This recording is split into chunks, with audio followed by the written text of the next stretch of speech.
reception when we're entering Makurdi. Today, we had another powerful reception with some youth, kids, at the bank of River Benue. As you can imagine, I am the only presidential candidate that can swim and run at the same time. But don't let me continue without greeting our vice presidential candidate.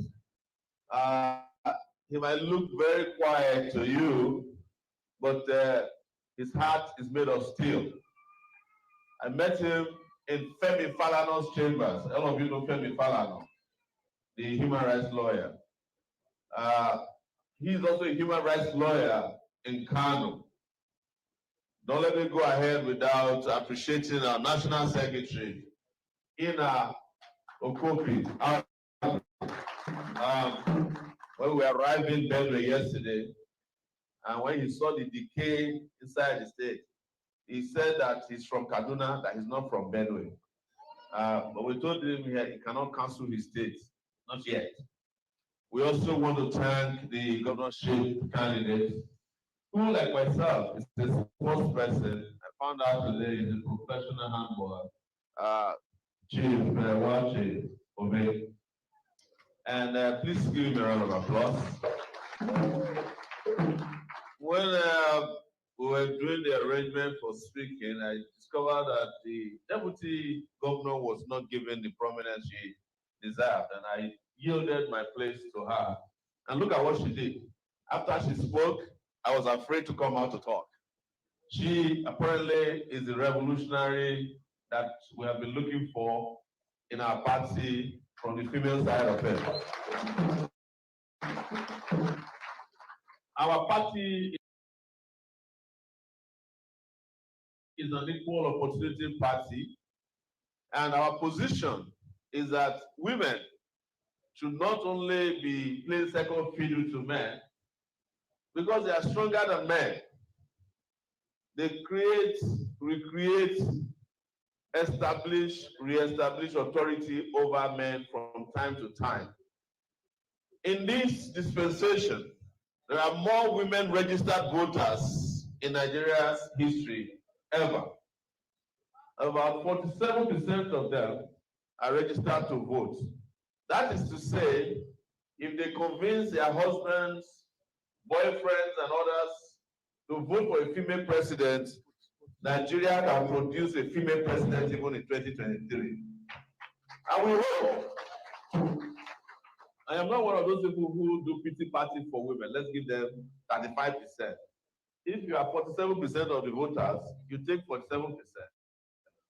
In Rwanda, almost 75% of their lawmakers ahead are female. And that country is doing very well in Africa today. Men should be ashamed of themselves in Nigeria. Yes, we assert authority all the time, but look at the country ruled by men. Let's try women next time.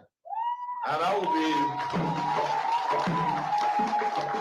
so I'm very proud of how you have expressed yourself today. We also should thank our Aluta people in Benue State. Faith is here somewhere. Faith is there. She leads all the time a lot of struggles in the state. But most importantly, let's thank our Benue State AAC chairman, Comrade Rex Elan, for the fantastic job they have been doing. At the point he moved to Abuja, we moved him back. He moves to Abuja, we keep moving him back. We don't want Benue to be left unprotected from the revolutionary side of things. I don't have much to say today because sometimes you have much to say, there is no time. Some other times you have time, but you don't have enough to say. But what I have seen, and I can say to you here, looking at this hall on my way here, is that Nigerians are tired of the old system of governance. Nigerians are tired of hunger, starvation, strikes. It's the only country in the world, well, one of the only countries in the world that is not at war but has got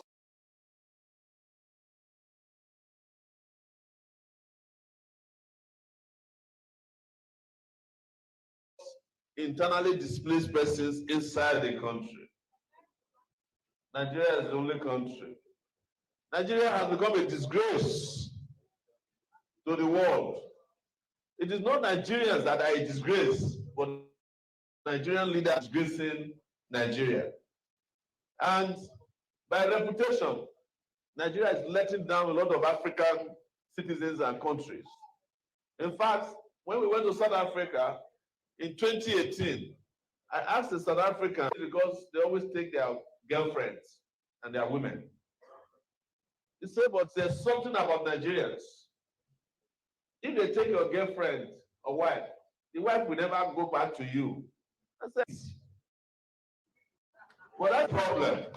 That's not a problem. He said, if their mouth is very sweet like this, why is it that they cannot have a country that is sweet, so that they have to be running to smaller African countries? I said, you have defeated me in this argument. So we're here. My job is to reinforce what our colleagues have said, particularly our VP, that at the time in this country, the people who were running Nigeria were in their 20s. In fact, the people that got independence for Nigeria were young people, your age. The man who first proposed that Nigeria should obtain independence was 20-something years old, Chief Anthony Enahoro. Nigeria is therefore not making progress if in 2023, the likely president of Nigeria is 95 years old. And I mean it. Tinubu, who is APC representative, has been changing his date of birth. Yes, since I have known him.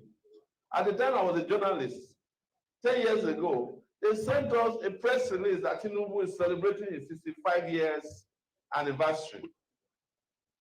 5 years later, they said he's celebrating his 70th. In 2022, they sent another press release that the man is celebrating his 79 years anniversary. I said, but you gave us 10 years ago that he was 65. Arithmetic, he should have been 75 now. Do you know why they went and they went to Wikipedia to go and change the dates again? Atiku of PDP is also very old. That one, I don't know his age, but looks very old to me. And as I've always said, I have no problem with old people. I have only problem with old ideas. Because old ideas have set Nigeria back by centuries.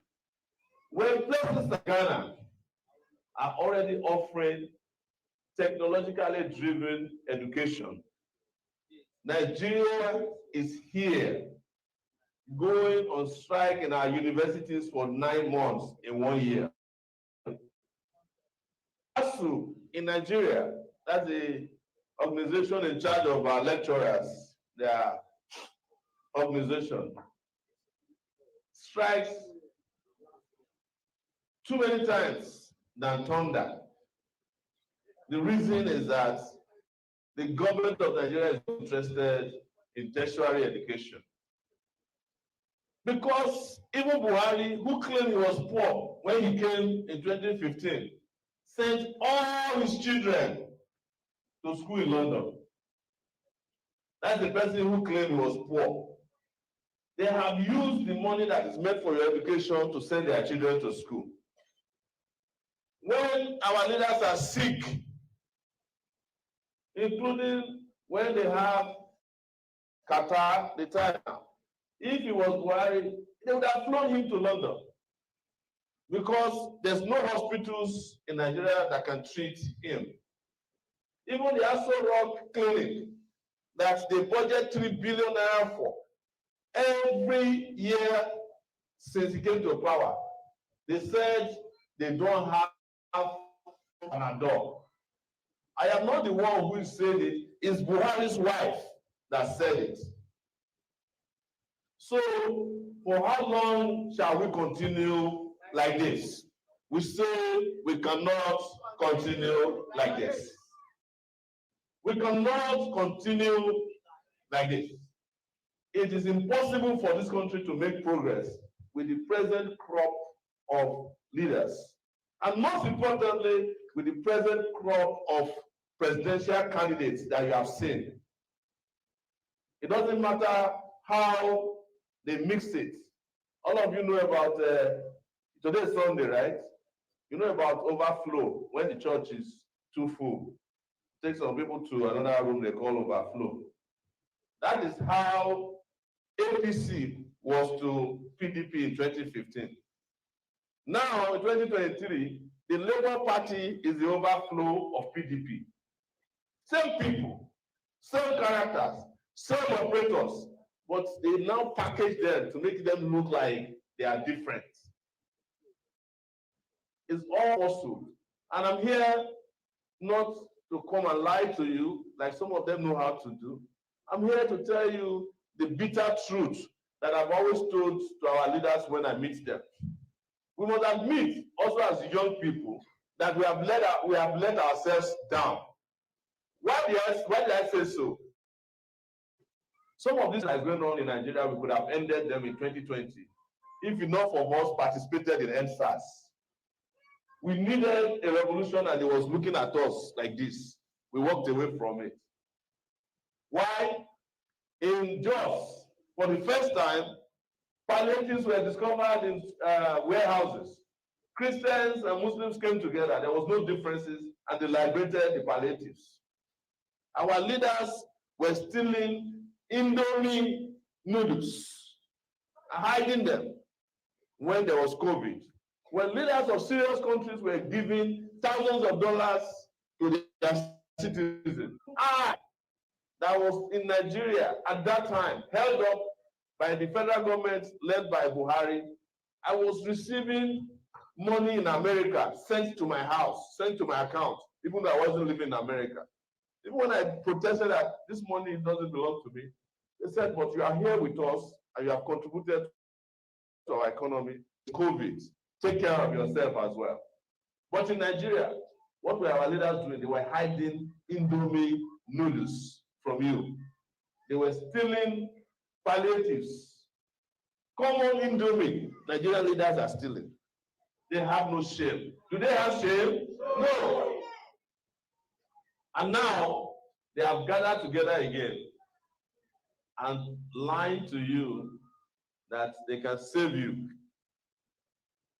They are lying to you. People who are governors for 8 solid years are telling you, people who will not turn their states to Dubai, that's United Arab Emirates. They are telling you that they want to turn Nigeria into Dubai after they have done 80 years. There's one of them, Kwakwaso. Kwakwaso has been in every government since 1999. He was a member of House of Representatives, a Minister of Defense. He was governor for 8 years. He was a senator. He still wants to continue to be a candidate in every election, as if he was cursed with doing election. Atiku, me and Atiku contested in 1992. 1992, some of you were not born at that time. He contested for the primaries of his SDP. I contested as the president of the University of World Student Union. I won. Atiku lost. Yes.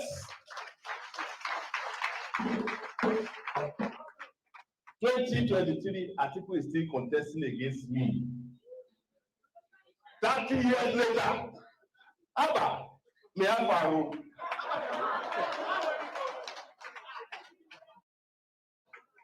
Atiku, me Afaro. The last time I saw him, he was very old and weak too. Carry one leg, rest small, drink water, drop cup. Carry the second one, rest small, drink water, drop cup. Carry another one. I saw him, I said, VP, former VP, me Afaro. He say, bad amwa, I tell her, say, Nagana Yakari. So, let's say that you hear promises all the time. They will come here and say they will refill the River Benue with pure water. It's a lie. Because River Benue is the source of pure water. But our leaders don't know how to convert water to drinkable water. It's the source of irrigation. Our leaders don't know the meaning of irrigation. River Benue is the source of tourism. Our leaders don't understand the meaning of tourism. If some of them come here, like I went to swim today, instead of swimming, they will piss inside the water. Because they don't understand that you have to take care of the environment.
To go through, whenever there's crisis, they have less areas to govern. Less areas to govern, less people to take care of. If you go to Maiduguri, I mean, Borno State now, there is only one city that has left. The governor, they will call him Action Governor. Which person cannot turn one city to Mecca or Dubai? When you have 20-something local government and you're only managing one town, how you know go be Action Governor? Exactly, 7,000 naira minimum wage. That one Action Governor. I mean, that one a governor. So when you go to them, ask them, you are interested in crisis. Inside them, they don't want Nigeria to work. Because if Nigeria works, they will be tasked to work harder. And most of them don't like work. They are lazy. Like your governor, he prefers to be going from place to be doing G5 with Wike than to focus on the security of his people. And G5 now has become G failure. Let's see which excuse he will have for not paying salaries. Yes, G5 to G string. And the G string don't. The other way to deal with what Benue is, when people talk about agriculture, people just talk about agriculture because they see orange on the road. That's not agriculture. That one is subsistence farming.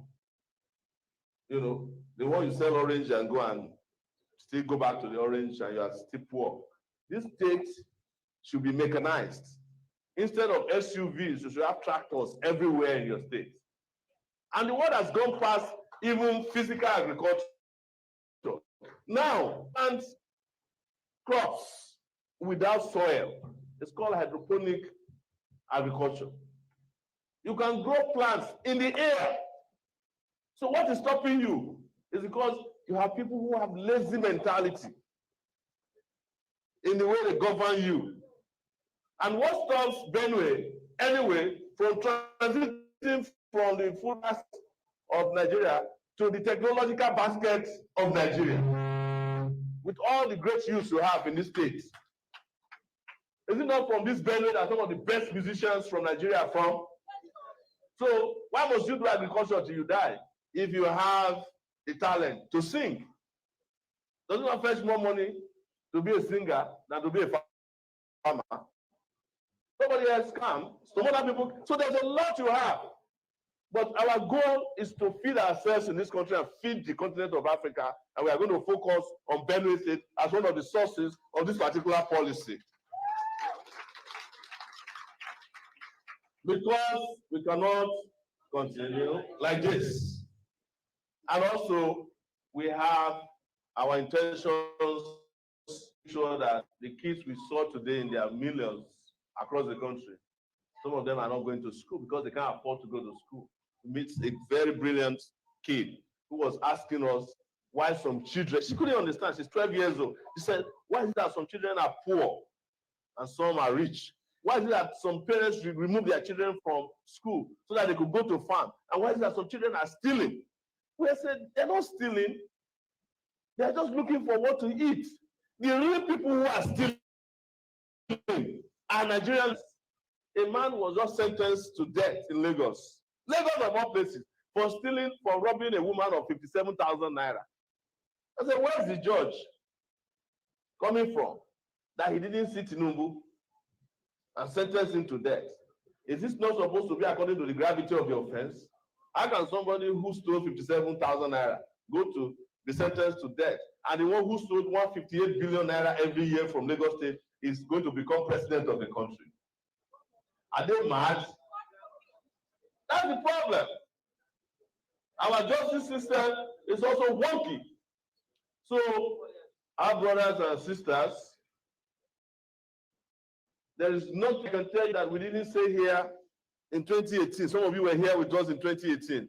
We warned Nigerians that if you vote for your enemies, you are going to end up miserable. They did it. They voted for Buhari. They said they are looking for somebody who is megastia. And we told them that there's a difference between megastia and Munafiki Panza. Now they know better. Even your governor now understands what we were saying. But when we came here in 2018, people were laughing at us. After 2018, I have spent 5 months in detention, detained by Buhari. I told him, one day, you will go. But we won't go nowhere. You will pay for your sins against the people of Nigeria. Are you getting my point? Yes. 3 days ago, we went to the National Peace Party, and I'm wrapping up. Because it doesn't matter how long I talk, some people will listen and some other people will not hear. And we met all the former head of state, Abubakar, Abdul Salami. Tinubu was there. As soon as we arrived, Tinubu slept. When we finished, they wake him up, and then they took him away. And at a point, Abdul Salami said that Mustafa who in the army when Abacha was in power, he was complaining in the meeting that Sowore is always fighting him. So General Abubakar said, Sowore, can you stand up? Mustafa, can you stand up? He stood up. Sowore, can you stand up? I stood up. They thought that they didn't know my intentions. And they said, can you embrace yourselves? And Mustafa said, no, my problem with Sowore is deeper than that. I said, General, can you let me explain? I don't have personal problem with Mustafa. I have personal problem with those of you in the military that destroyed democracy in 1993, including you. The man, yes.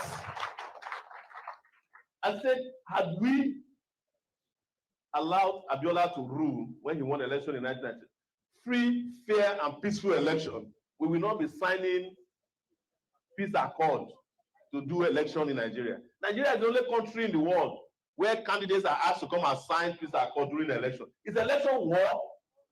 Do you know his response? When he was responding, he said, Sowore, if you win, can we stay in this country? I said, that will be up to you, not me. Your conscience will determine it, but also the amount of money you stole will also determine it. That is true. Because he now said, let bygone be bygone. I said, how do you say bygone be bygone when people own villages and you take them over and rename them? How is bygone going to be bygone when you kill an entire family in their homes at night and you say it's all right? How is bygone going to be bygone when you turn Abiola and Abiola's children into orphans? You kill their father, you kill their mom. How can there be bygone be bygone? How can bygone be bygone when the rest of us are poor and you guys became the richest people on earth and you are not disclosing and returning the money? How can that be bygone be bygone? I am saying this to you so that you can understand that a new revolutionary era must also be followed with justice. It's as simple as that. And I'm not going to say any more than that. Thank you very much. Take it back.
Hello, everyone. Welcome to a special edition of 90 Minutes Africa. My name is Rodolfo Okonkwo. Wherever in the world you're joining us, we welcome you. My co-host Chidon Oma is on assignment.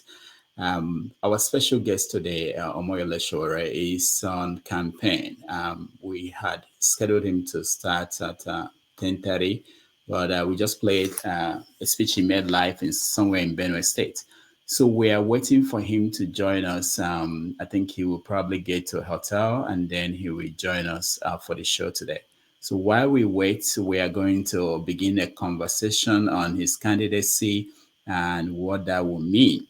And we are going to invite you to join us while we wait for him to round up the event, get to a hotel room, and join us. So I will make the space open for you to join the conversation, and then we will begin. Thank you for joining us. Sowore.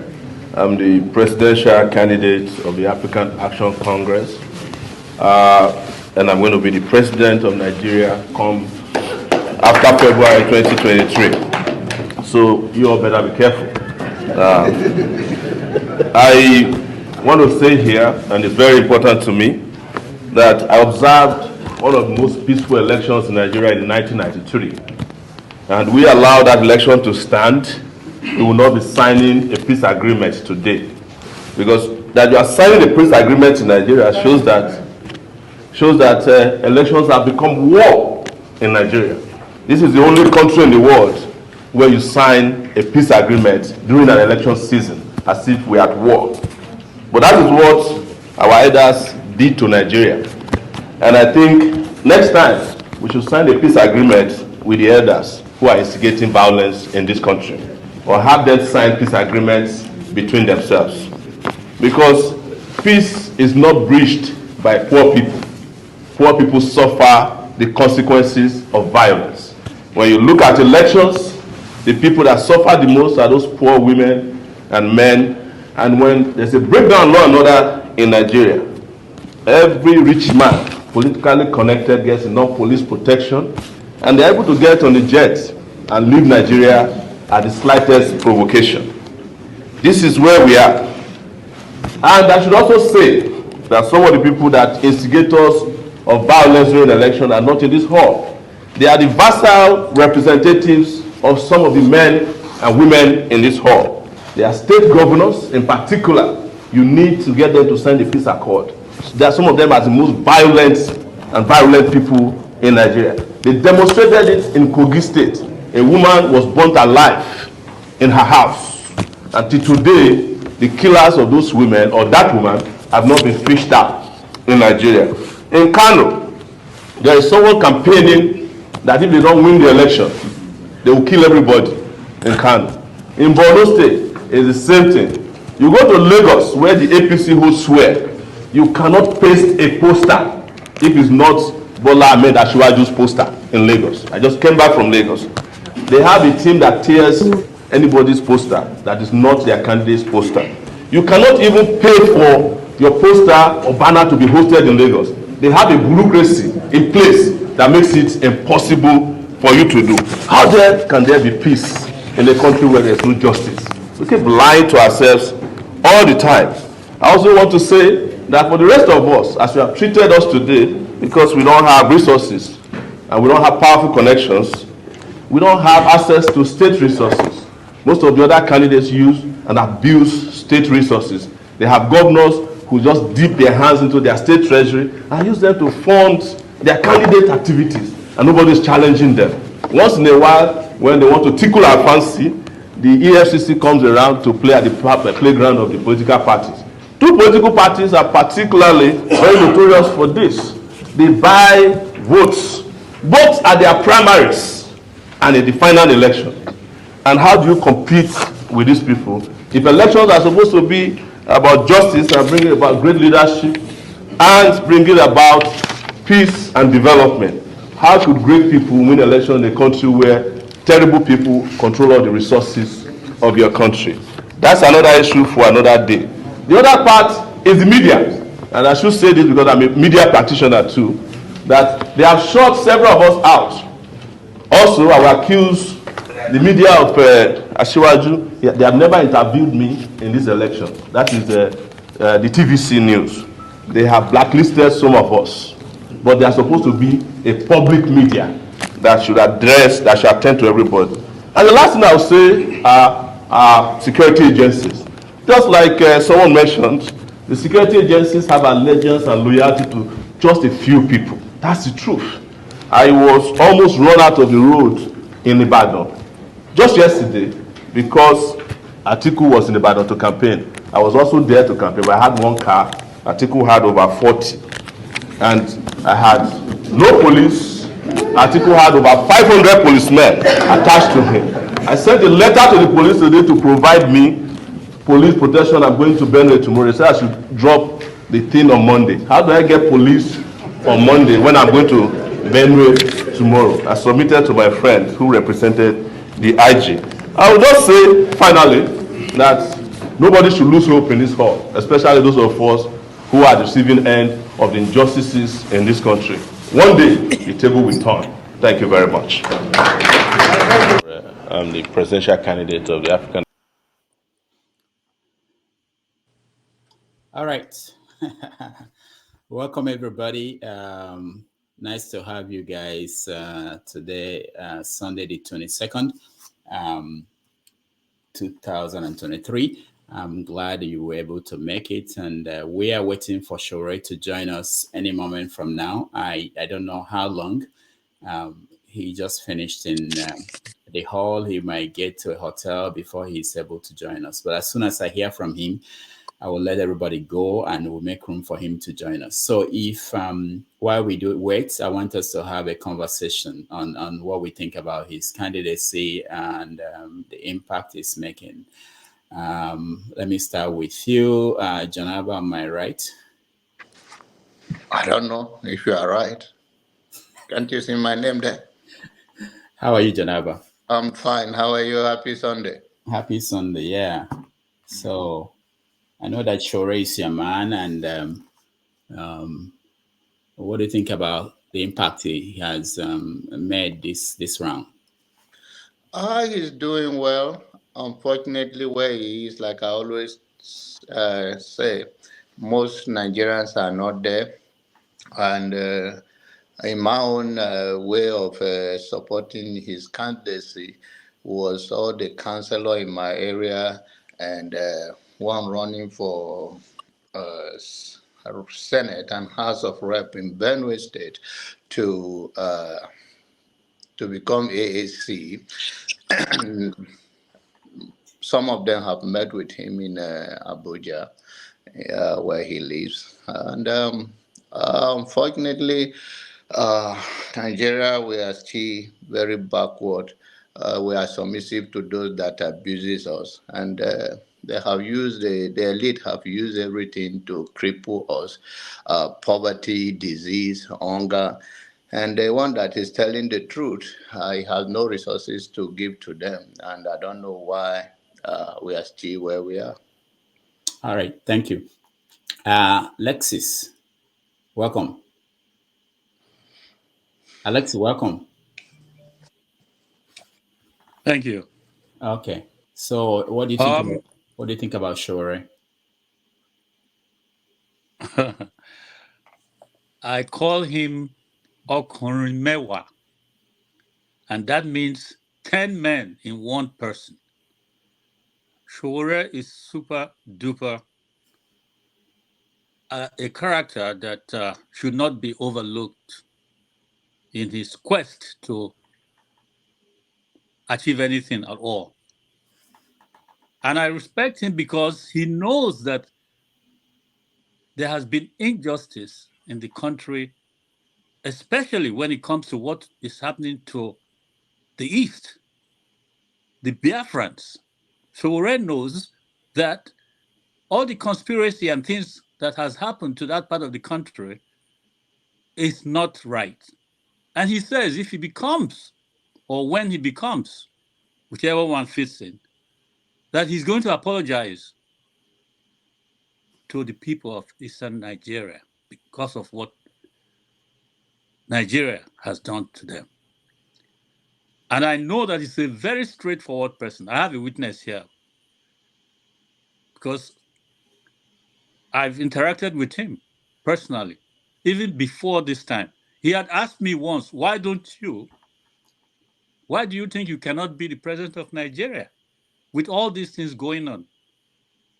And then I thought it was a joke. Today, he is doing exactly what he asked me, why don't I consider that? Because he has been very disappointed with Nigeria all these years. Now, I always want to make this clear when I'm talking in favor of any candidate, like you've asked me now.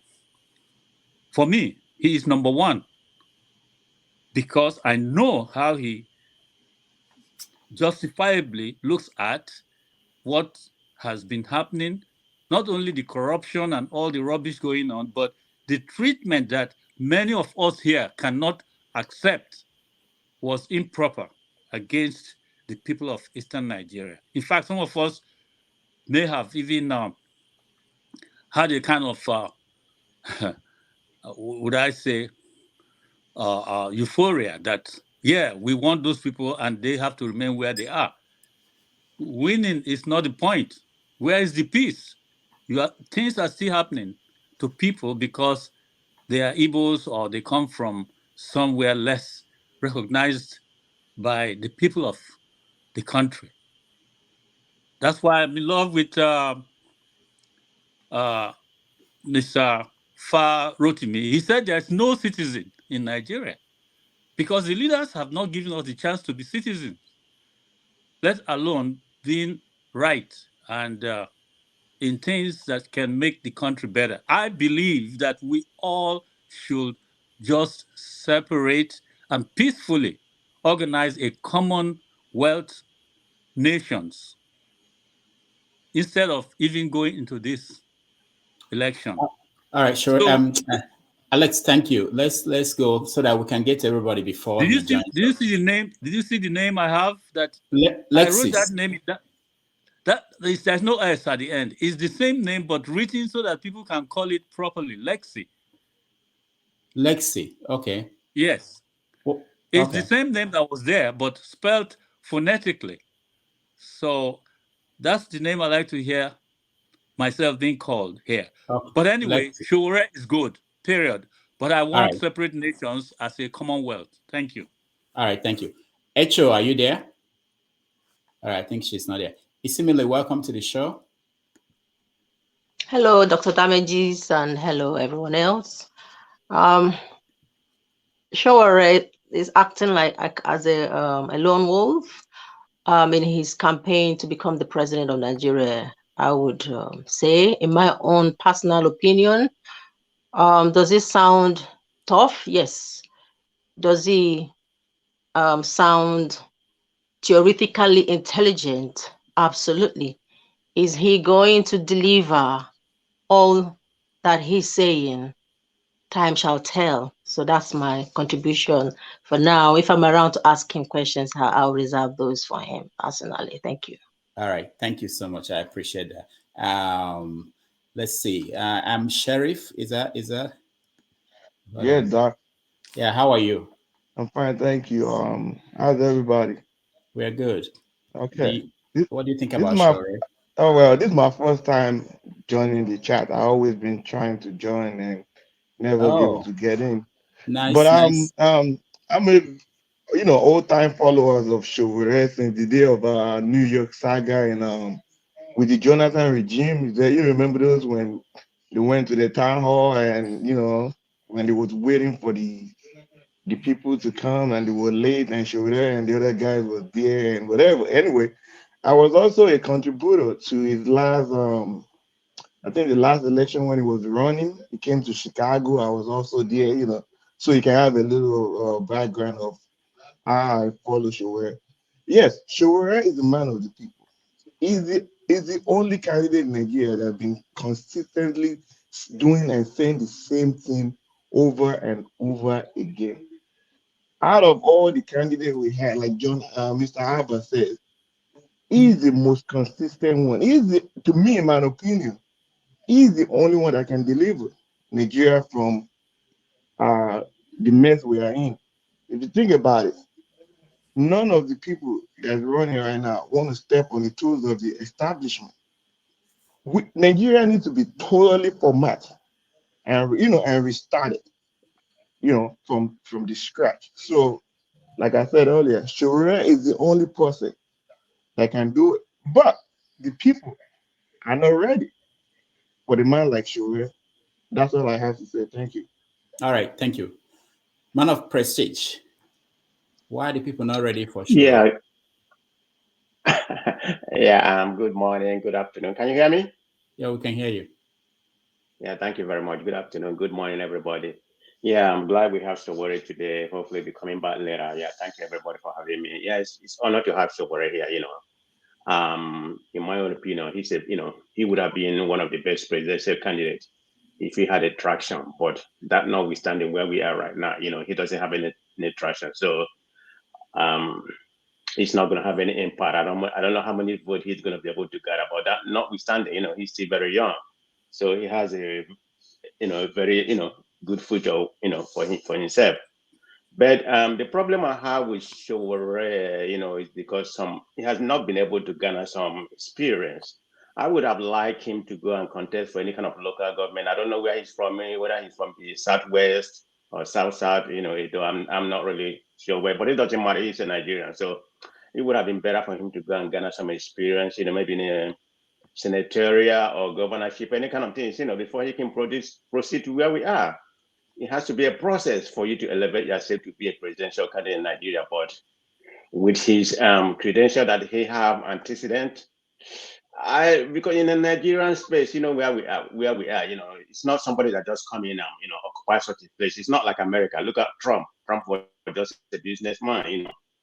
He was able to come and usurp the presidential place in America. That's not going to happen in Nigeria. So, good Lord, that's what I'm going to say. Hopefully, when he comes, I can ask him some of the questions that I want to. Thank you, Dr. All Rudolph. right. Thank you. Thank you. Forefathers, the other day you were able to meet Peter Obi virtually. You asked him a question. So when Shore comes on, what are you going to say to him? What is your concern? My biggest gripe with Sowore is his policy on using mercenaries for national security.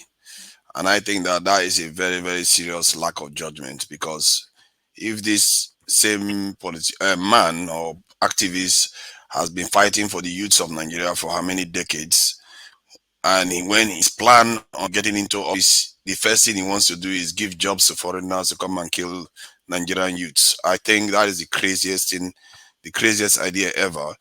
And it's almost like he doesn't have faith in the Nigerians to do the job. No self-respecting nation and no self-respecting leaders relies on foreigners to do his job for him and the job the citizens are supposed to do. We have a lot of youths on the streets that are, graduates selling mobile phone top-ups, internet vouchers, and all kinds of nonsense. And then he wants to go and take the hard-earned money Nigeria has got, the little money we have, to pay foreigners to come and kill Nigerian youths when he should train them to defend their country. That is a terrible idea for me. And sometimes my perception of him is that he doesn't seem to realize the full scope of what leadership entails. Sometimes you need to build, and he's not building anything other than standing on the side and just criticizing stuff. He never wants to get his hands dirty, get busy in the system. And he comes across as being a little bit arrogant and entitled, just because he seems to be the leading candidate in terms of being anti-government and anti-corruption and all that stuff. And that is not appropriate. I prefer someone that goes to the core of the issue and really puts himself in the place of the people. Sometimes he comes across just like a politician, really, and he's not even a politician, really. He's basically an activist. And I fear, because of the way he approaches things, he is like he's emerging at a time compared to China, when just after the Tiananmen Square protest, because at that time the nation is in the mood for building, not in the mood for protest. We need people that are looking to build, are looking to solve problems, not looking to tear things down and fight people all over the place. And I fear that his time may be up, because there are a lot of people around now that want to build stuff, and we are looking at building stuff. I'm not interested in trying to tear down. The stuff tear down is the country, and you are not going to. We barely control anything. We need to take over the country and control our own destiny. Not about. If anything, he wants to go the opposite direction by bringing foreigners in. He wants to bring people to come into our country, to come and do stuff inside our country. This is what our forefathers did before. A Yoruba man was on that ship when the British people attacked Lagos for the first time. The Haitian president was killed by mercenaries in his house. A black president was killed by mercenaries in his house, because his nation relies so much on mercenaries that they didn't even have a military. He was the one that brought the military back in Haiti, and he got killed by mercenaries in his house. Till today, nobody knows who did it. And this guy doesn't seem to. I don't know, man. I'm not a big fan of his at all, and I like the fact that he hates corruption, but that's just about it. All right, thank you, Paul. Yeah, thank you, and good morning. I think Sowore is somebody I adore, because I felt we don't have a pathway the way we want our country to go. We just do things anyhow. And there's this funny phrase that keep ringing for some time now in Nigeria. This Christian thing you hear, what God cannot do does not exist. I think that's the mindset very many persons just believe. They deliberately vote for the wrong people, and they still believe with faith that things gonna work for them. You understand? They see themselves like people who in Vegas, who brag that I've sent 3 kids to college in Vegas, but they are living in penury, abject poverty, looking so shabby, homeless, tattered. That's the mindset we have in our country, and it's so painful and everything. So when Sowore is talking, and the things he want to do when he's talking, I support him to the fullest. The attitude we are taking right now, it will not lead us to anywhere. You have to disrupt the system. Doctor, you see a president bring 51 presidents in Africa to US. If it is in Nigerian context where you bring people for your own interest, for your own purpose, how you will enrich yourself, not your organization, not your local, your community, your state, your country. You understand? But when you see president bring 51 presidents in Africa, is to make that country great, not for his own selfish interest. This is what they do. They cut deals. I live in the state of Arizona, where is a red state, but you see a blue mayor, you understand, will cut deals that will favor the people. You understand? It's not about cut deals to make himself rich or famous. This is what they do. They cut deals that will favor them. And that's what Sowore is doing. You understand? Sowore single-handedly, we know what Sarah Reporter do in making Jonathan president. So many people fail to understand that Sowore is not a Yoruba man. He's an Ijaw man. He has all it takes to have good benefit in that government. He did not. He did the same thing with Buhari. He has what it takes to get contract to make himself wealthy. He did not. Doctor, you work with him. I asked you the other day, what type of cars does Sowore drive? Go and look the asset that he declared. This is a guy who left his family for so long. He has all it takes to go to Cotonou and find his way in America. He has left his family now. This is the 4th year. You understand? This is the love of a country. Today, as we are talking, there are people who lie that Martin Luther King is their uncle. Do you know what? He fought a great fight, but when he was fighting, some of us who think this way will say he's a foolish man. Say a single died through away, leaving children to suffer. Today, other families are even pretending to be Martin Luther King family. He has become great man. How old did he die? You understand? So we have to change the narrative. We have to go a little bit abnormal to make that country normal. That's all I will say for now. All right, thank you. Adewale, he's gone. Okay, Adewale, welcome to the show. Thank you, Dr. Damages. I really appreciate you for holding the line. You've been doing this for a while now. I think I've known you since the days of Sahara Reporters with Sowore and Adeola Fayem. And you guys have always been on the necks of these corrupt Nigerian politicians. I used to read your articles, watch your videos. And what I can only say about Sowore is that this is not a guy who is just dreaming of becoming a leader of the Nigerian people today. He has been in the business for a while. He has been standing for justice. And if you listen to him quite well, you will see somebody, a Nigerian, who really has gone through a lot in his life. He has been in the trenches. Like me, he grew up in the village, and he actually felt what it is like to really be brought up in the mud. So when this guy is talking about the situation of the Nigerian people, the suffering and the carnage, he knows what he's talking about. We knew what happened to him last year, while he spent more than 5 months in detention. And what led him there was fighting for the Nigerian people. So what I can say about the support, the little support we are seeing from the Nigerian people is that our people are not ready. So it takes the people to drive a revolution. So Martin Luther King Jr. did not, by his own strength or by his own genius, run that revolution he ran in the 60s in the United States. He took the people. He took a people who were tired of their situation, who were tired of slavery and maltreatment from the racist government of the United States at that time. So to really stand up and drive the revolution. So the problem is not with Sowore. It's not about arrogance. For many years I've watched Sowore. What I see in him is not arrogance. It's pain. What I see him express is the pain that people are going through. So, okay, what is he going to be arrogant about when he's talking about giving justice to every tribe and every nationality in Nigeria? This man is not sympathetic to any tribe. So at some point, some Yoruba people even say, "Oh, he says he's not a Yoruba man. We are not supporting him." Yet he doesn't change his narrative. He's always saying it. I'm a Nigerian. So I don't know what else we Nigerians need from a leader. that we are not seeing in this man.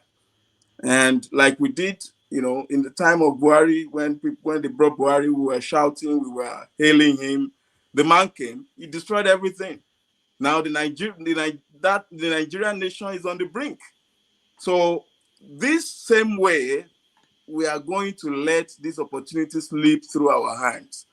We have a leader in Sowore. I'm not going to speak for him. I want to really point out something.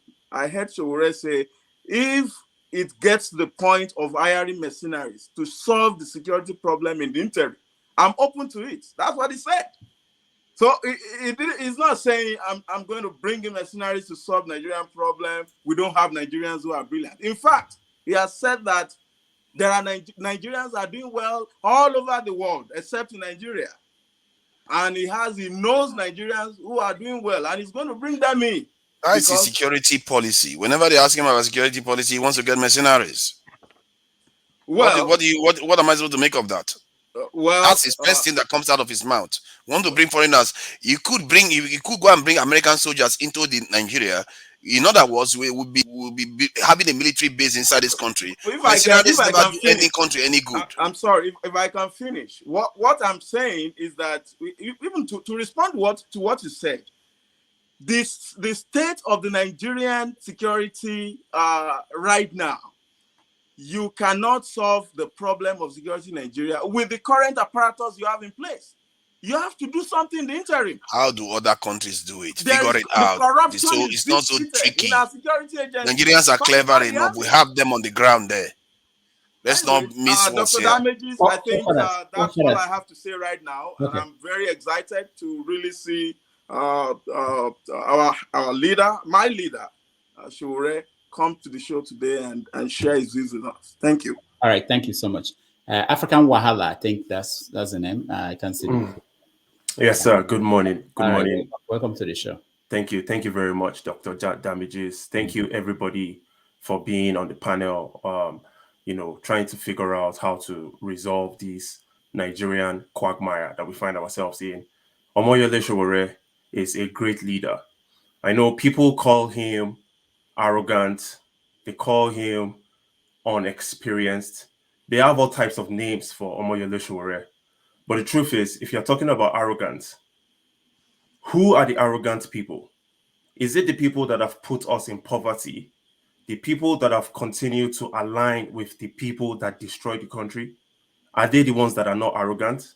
Or you that you're saying that Omoyele Sowore is arrogant, you expect Sowore to kiss the behind of the same people that put all of us in this mess, until Omoyele Sowore goes out there and seeks the validation of guys like Obasanjo and Atiku and Abdul Salam and the rest of those guys, Babangida. That's when you would term Omoyele Sowore as not arrogant. You want him to be controlled by the same people that put all of us in this mess. And for those people that are saying Omoyele Sowore is not experienced, what experience are we talking about? Are we talking about the Nigerian political experience? A political experience that requires you to be a thief, requires you to be a criminal in order to show that you have experience. When people are talking about experience, Sowore needs to go and become a local government chairman. He needs to go and become a governor first before becoming a president. All the local government chairmans and all the presidents and all the governors in the history of Nigeria, what experience did they bring to the table apart from stealing and corruption, putting all of us in endemic poverty and putting us in a state of terrorism? So what experience are we talking about here? Are we talking about experience and humility? You want him to be humble to the same criminals that brought all of us on our knees? Come on. You are not being sincere if you have any Nigerians. sort of... Don't cut me off, brother. You're not being sincere. You're not being sincere if you expect Omoyele Sowore to align with the same principles that have brought all of us on our knees today. You're not being sincere. That's all I have to say. All right, thank you. Let me play this video of Sowore while we wait, and then we'll be back.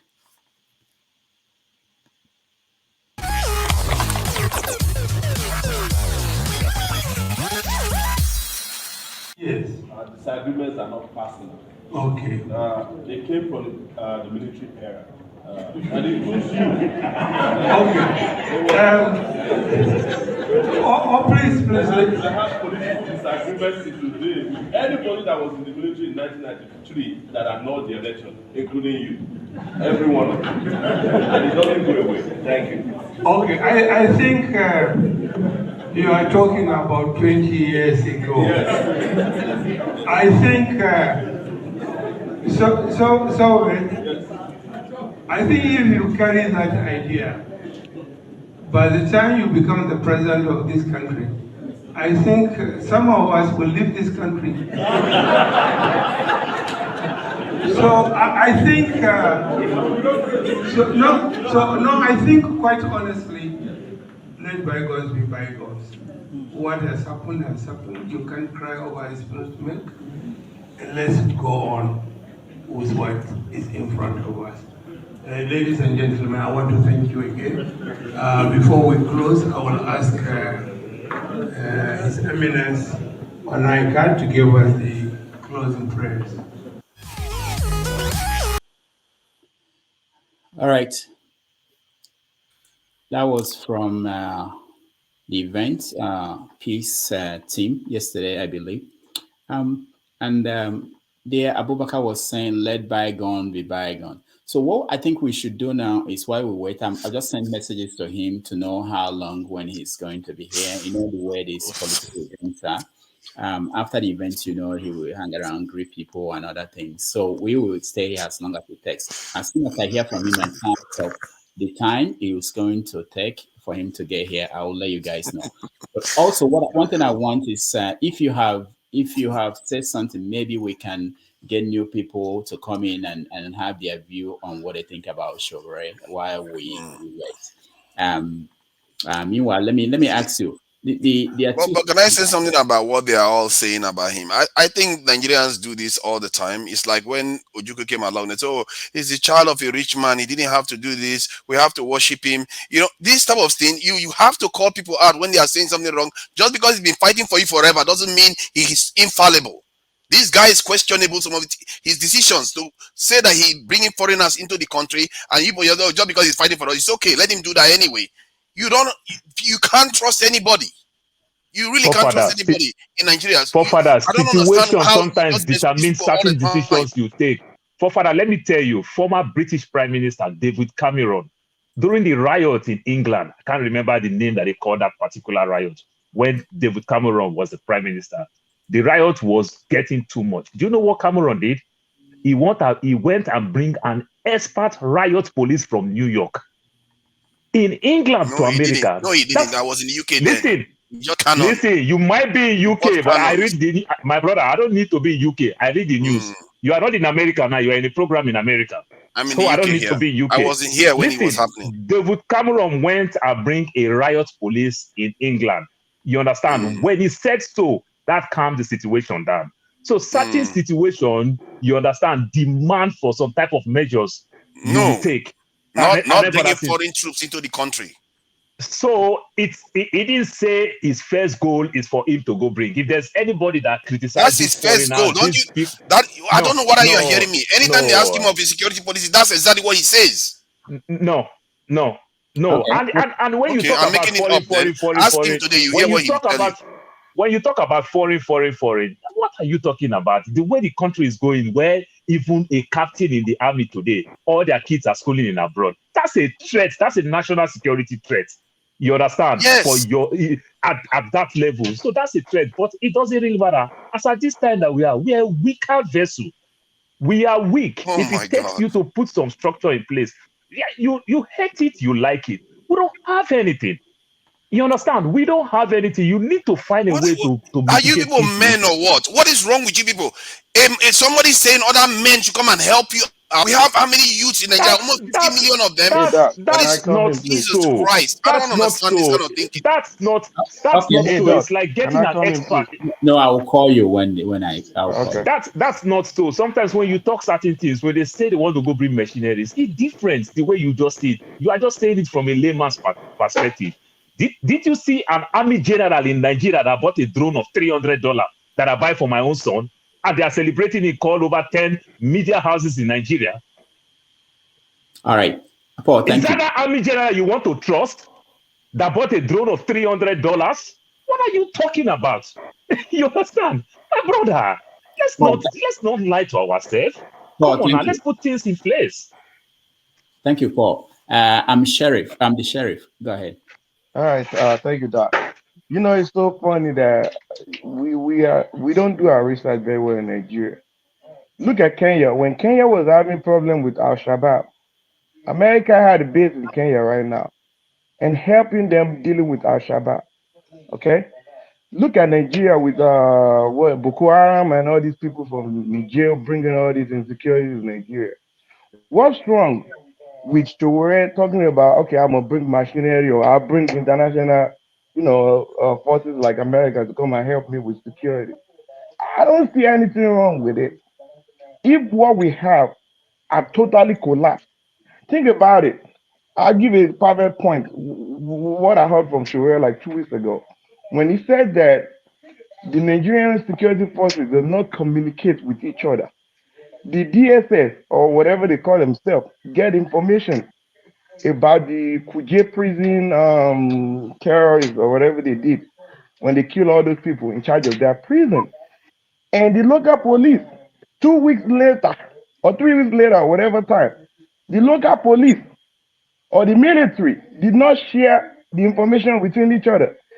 It looked like people are not understanding. Nigeria is totally collapsed. Just because 2% of the population is living like they are rich and all that, we have almost 150 million people, or whatever the number is, in poverty. This is abnormal in a country with a population of 200 million. We need to start looking for solutions. We are in a deeper mess. I guarantee you that if all these the usual people get back and win this election in coming in next month, we're gonna be having this conversation again in 4 years' time, and another 4 years. How long do we have to sit here and deceive ourselves? We need Nigeria, the situation of Nigeria right now. We need somebody that can come in and format everything, and we restart all over. That's all I have to say. Thank you. All right, thank you. Cool. Welcome to the show. Hello, good morning, everybody.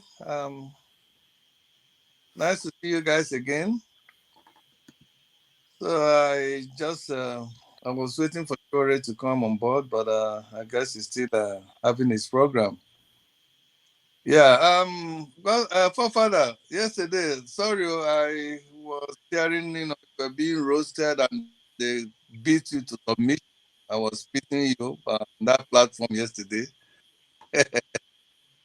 So I hope you have survived. You managed to survive because you have to start getting along. They beat you to submission. Hey, well, the situation in Nigeria, I just pray God to help us because what I'm hearing, I don't know if that's, that is the rumor is true. The Senate are already voting to repeal the beaver, which is part of the hope that Nigerians are having now for credible election. If that is done, I don't know what's going to happen. I just don't know because these thieves, these wicked animals we are dealing with, they are not relenting at all because they know what is going to come upon them to the table turns. So they are not relenting and they are doing everything possible to see that this election do not hold on, or even if it's going to hold, they will revert to the old system that will enable them to bring out the already stuffed ballots. I don't know if you were aware that APC, months ago, that was not a rumor. Although some people would just say, oh, it's a rumor. That is truth. Went to Niger and some neighboring countries and collected votes and stuff. They've thought and filed them somewhere to be brought out during the election, And that's why they're fighting tooth and nail to see that they don't use paper, so that when they revert to the paper own, then they can easily brought out those ballots they have already piled up, collected from neighboring countries. All these things are happening before our noses, and we don't talk about it. Many even when they say some people will dismiss this with a wave of the hand and think that it's not true. These people are not relenting at all. Tinubu is going, in fact, this is like a break of they do or die affair for cohorts. The same applies to later. So I don't know. Nigeria brace up for what is going to come All because right. we don't know. Thank Yeah. you. Cool. Des, welcome to the show. Yeah, thank you, Dr. Damages. Good afternoon, everybody. Yeah, I think we are on Showore's issue. I just want to, basically state it clear. Anybody supporting Showore is deceiving himself, to be honest. Because one, I don't see Showore becoming the president in the next 50 years if he continues like this. Let's even imagine the best case scenario that he start getting support from the intellectuals, maybe the Sultans. Is it gonna land in the presidency? No. He's still gonna penetrate towards the north, which I don't even see him going. Like the north is never gonna follow him if he doesn't have an alliance with all these bad people that he keeps cursing. It's not gonna happen in the next 50 years. So let's stop telling ourselves Showore. That's why I'm angry. If Showore really wants to change Nigeria, this is the time we actually need him. Because Peter Obi is actually, I would say, is more of the change in the Hey, Mr. Show. is more of a change in the political system of Nigeria. So that is why I feel like he should basically support Peter Obi and change that scenario. And I don't know. I feel like we shouldn't even start deceiving ourselves about Showore this, Showore that.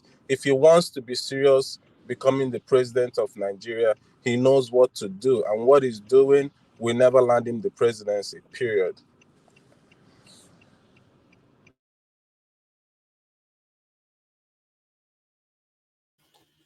Okay, I'm sorry about that. Thank you so much, Des. Pastor Charles, your turn. But let me just say, I just heard from Showore. He wants to have dinner and then he will join us. So go ahead, Pastor Charles. Unmute yourself, Pastor Charles.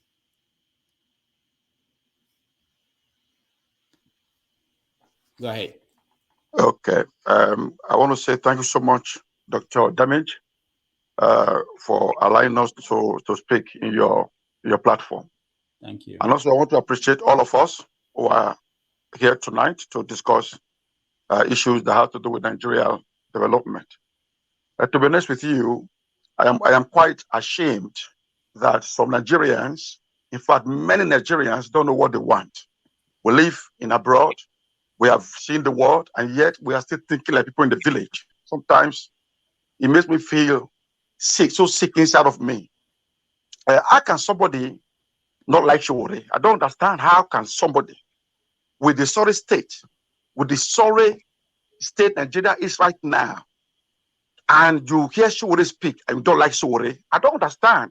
I don't know what is going on with us. Since last election, I never knew who Showore was. I never knew, to be honest with you, until one day I was playing with my YouTube and I saw one young man. I said, who's this guy? He was talking and he was talking my language. I said, who is this guy? And I began to, study who Showore is.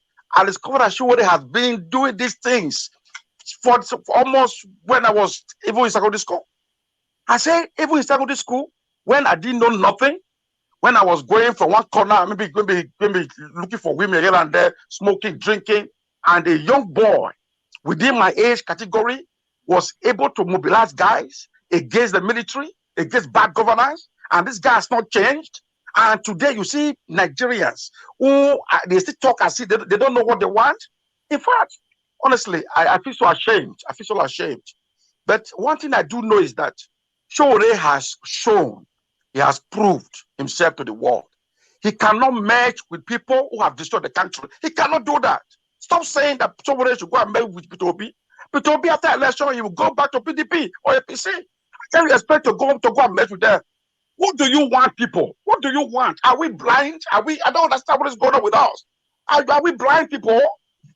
Honestly, sometimes I want to cry. I want to shed tears when I see people talk this way. It's like we are happy to see Nigeria die.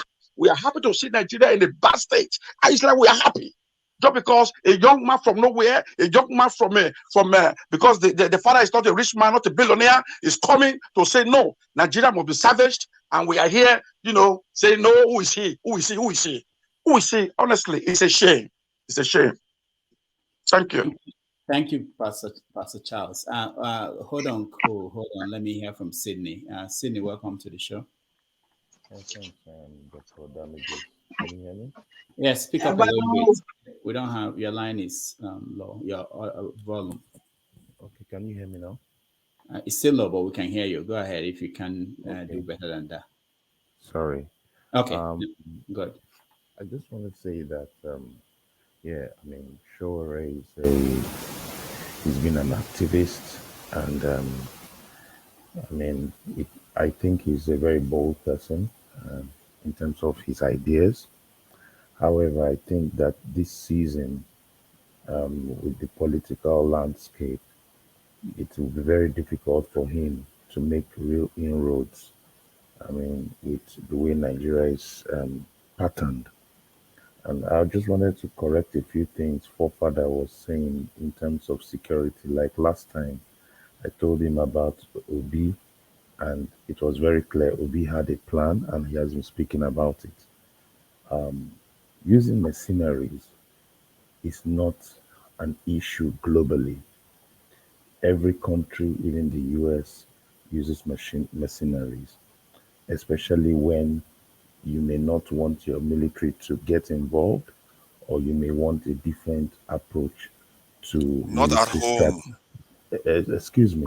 I think, Father, one thing you need to know is that everybody's views here must be respected. I think generally you cutting people when they are speaking. Because I want to save people time, not at home. So correct it. Just allow me, because you need to learn how to talk in a public space. When people are talking, allow them to learn. Then you can butt in. If you keep doing like this, it means that you are not allowing any other person to express their viewpoint. You will not like somebody to cut you in. We need to learn in this nation how to listen to each other. I'm not Sowore's biggest fan, but it's important to listen to his own ideas and to say, okay, these are where I think I agree, or these are where I think it's a disadvantage. Everybody has his own challenges. Sowore is not the biggest idea person. He's making, for me, for some political mistakes, because if he becomes president, he will be an activist president. Is it what we need now? That's what we need to ask as a people. So when you are looking at the Nigerian people making decisions, and some of us are saying Nigerians are not smart and all that, I think Nigerians are smart enough to say, what kind of president do we need now? A Sowore is good, but if you ask me, have I seen a Sowore in a governmental position that can make critical decisions, and how will he function in that? Because he will be more of an activist president. And there are some times you also need to have due dealings in presidency, whether you're on the extreme left, or you're on the right, or you're a centrist. So sometimes we need to look at that. So I was looking at the issue of the security and all that, and I've never seen him say he's going straight for mercenaries. And if you have seen it, then you have to prove it. Today he's going to be here, and we can ask him that question, and then this will be laid to bear. And that's what I wanted you to get, that there are many people that are looking at things politically and listening to people. And if somebody says he's going to introduce mercenaries, if need be, I don't think it's an outlandish idea. But moving forward with regards to his positioning in this political space as of today, I think he's bold. I think he's courageous in certain things. However, because of his positioning, on the side of politics in which he is, which is good, which is fine, it is fair. I don't think it's enough for him to get political power in Nigeria. For you to get political power in Nigeria, you need to have come into what is called a political consensus. And I tell you, deep down within Sowore, he will wish he is in the role that Peter Obi is in. But the truth is that many Nigerians may not be comfortable with an activist president. And that is the reality we have to face. Not many people are comfortable with that globally, internationally. So people are always careful about an activist president or even a president that has real deep nationalist views, not allowing other people into that space. So I think this is my own view with respect to Schroeder. I think he's smart, he's bold, and but I think there's a lot of shortcomings with his political project. All right. Thank you, Sydney. Cool. Yes, I didn't know they were discussing about Shore. For me, I feel so sad whenever people come out and castigate Shore. Uh, like Charles asked that you don't know what Nigerians actually want. Sometimes, and most times, I ask that same question too. It's like we are all like we are all groping in the dark. We don't know what we really want. You know, governance or leadership. It's not even more of having 100 years experience of being in that political arena that produces you, makes you a good governor, a good that makes you have that ability to be a good leader. No, a good leader, one of the essential ingredients is having compassion for the people and the willingness to execute righteousness and judgment upon the land. This is all you need. Because leadership, political leadership is not like being a leader in a corporate organization where you are just the only one and every instruction comes out from you. You go there and you have in political leadership, you have the ability to assemble quality people around you who will advise you in things you don't know about. You're not expected to know everything. Okay? So somebody like Showore, number one, he has the willingness. Number two, he's not corrupt like the Nigerian regular politicians. He might be has his fault, but fine. But talking averagely, it's not like any of the Nigerian politicians. Okay. Number three, he has always stood against what is wrong in a society that we see today that have decayed. And somebody like that, with that passion and compassion, he has to change things because he's somebody that has somebody is someone comes across to me, somebody that has self prestige, that's self confidence, self prestige, a situation where you don't want somebody elsewhere to come and do for you something that you could be able to do for yourself. But we see that many African leaders today, they don't have that self prestige. That's why they run around everywhere in the world, borrowing money, asking people to come and do this and that for them, whereas they can do it. Chowore is somebody that has the mind to move Nigeria from the present position to be able to compete in the international fair, and people will respect Nigeria.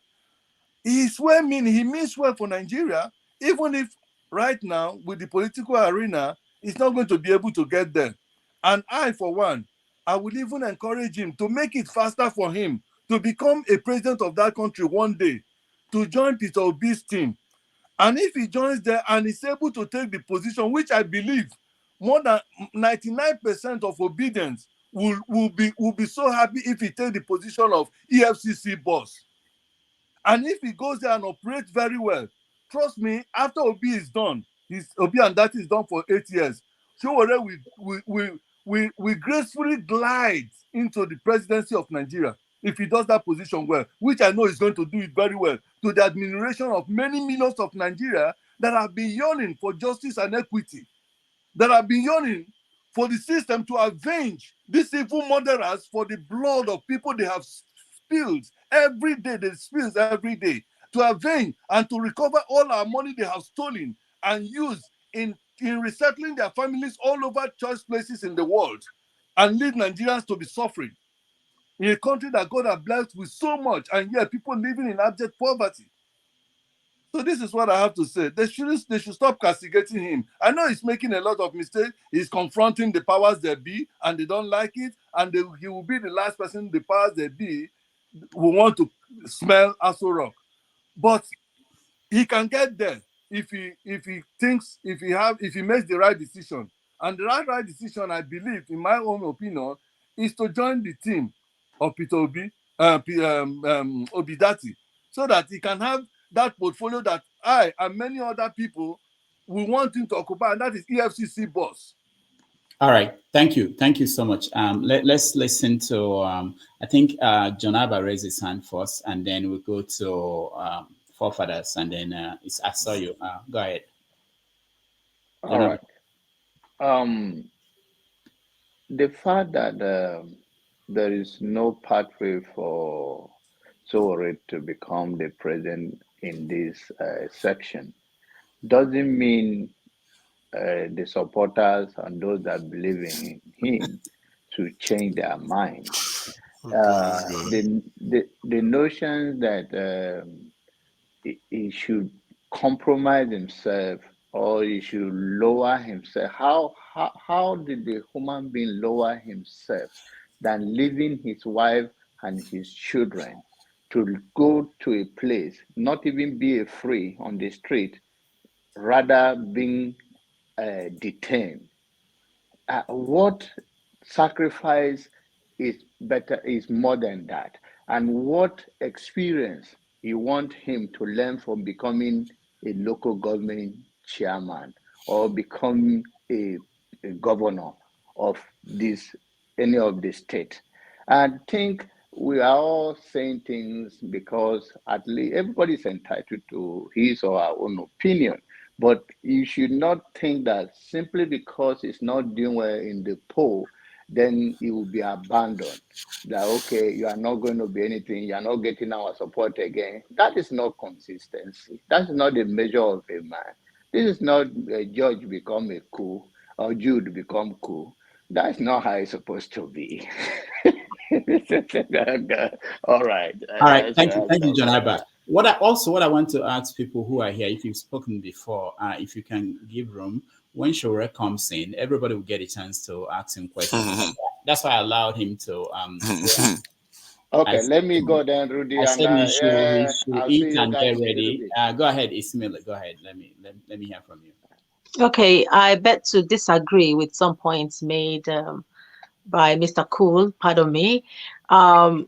Courage alone is not enough for Sowore to become the president of Nigeria. For example, say you want to partake in a 100 meters race with people who have been training.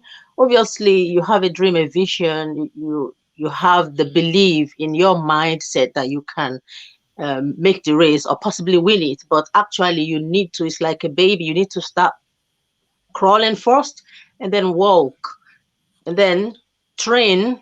Putting in those time to train physically is part of what Sowore is lacking. So I don't believe someone can just jump from 1 to 20. Is a step in politics, I believe. He may sound perfect.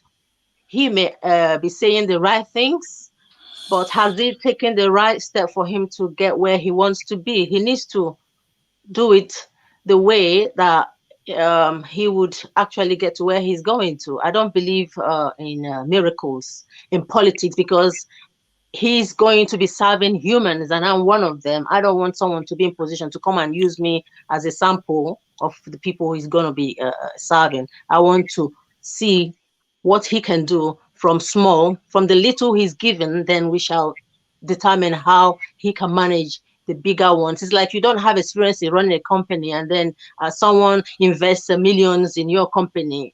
You're going to be a loss. That's my contribution, my voice. Thank you. Thank you. Okay. No, cool. See, cool.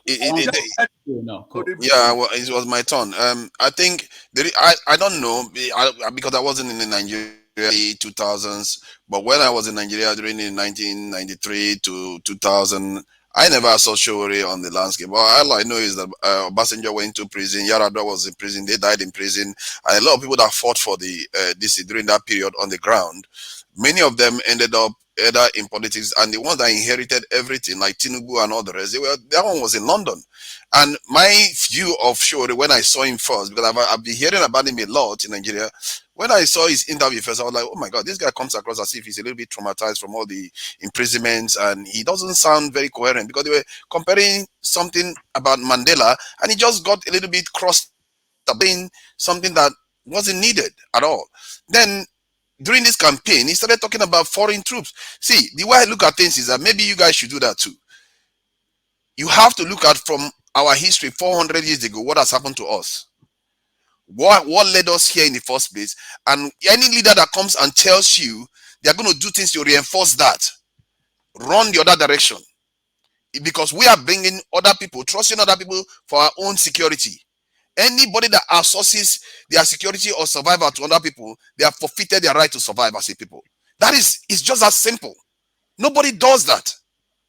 All these people that use mercenaries, they use mercenaries overseas, not in their territories. There is a reason why if a lion kills a human being, they seek that lion out to destroy it. You can't allow people to be feeding on your people's blood. And when they come inside the country, do you know how many security breaches that they could break? They could recruit people into secret services and have spies all over the country to undermine your country. We don't take our security seriously. Something is seriously wrong with us. Our leaders go overseas for treatment.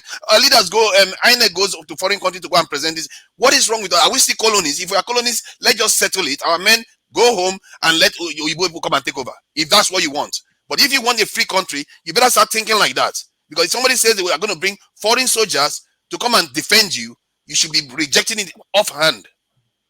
Thank you. Thank you, forefathers. Cool, I cannot. Now, I can't come back to you that quickly. There are people who have not said anything. I know you want to say just 30 minutes. 30 what? 30 minutes. 30 seconds. 30 seconds. Right. 30 seconds. Okay. My sister, Mrs. Smith, I still, you see, experience. One will ask ourselves a question. We have led by the so-called people that have experience, beginning from Obasanjo, beginning from Bad Luck Jonathan, beginning from even Atiku also was the vice president, and then now Buhari.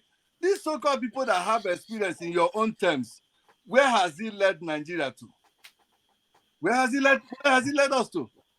You see, President Obama was a president. He only came into the political scene of America by being a senator in his state, right? Before he now became a president. He never had experience. He was more or less an activist, an organizer. But he has gone down in history as one of the best. All right, cool. We are over the time. Okay, so doctor, I think it's my turn. That's all. Okay, so doctor. Okay, go ahead. So doctor, let me use one. Hold on, Paul. After this, I have to remove some people since people don't want to leave, so that new people can come in and say something. Okay. Maybe when I talk finish, I will leave for one man to come.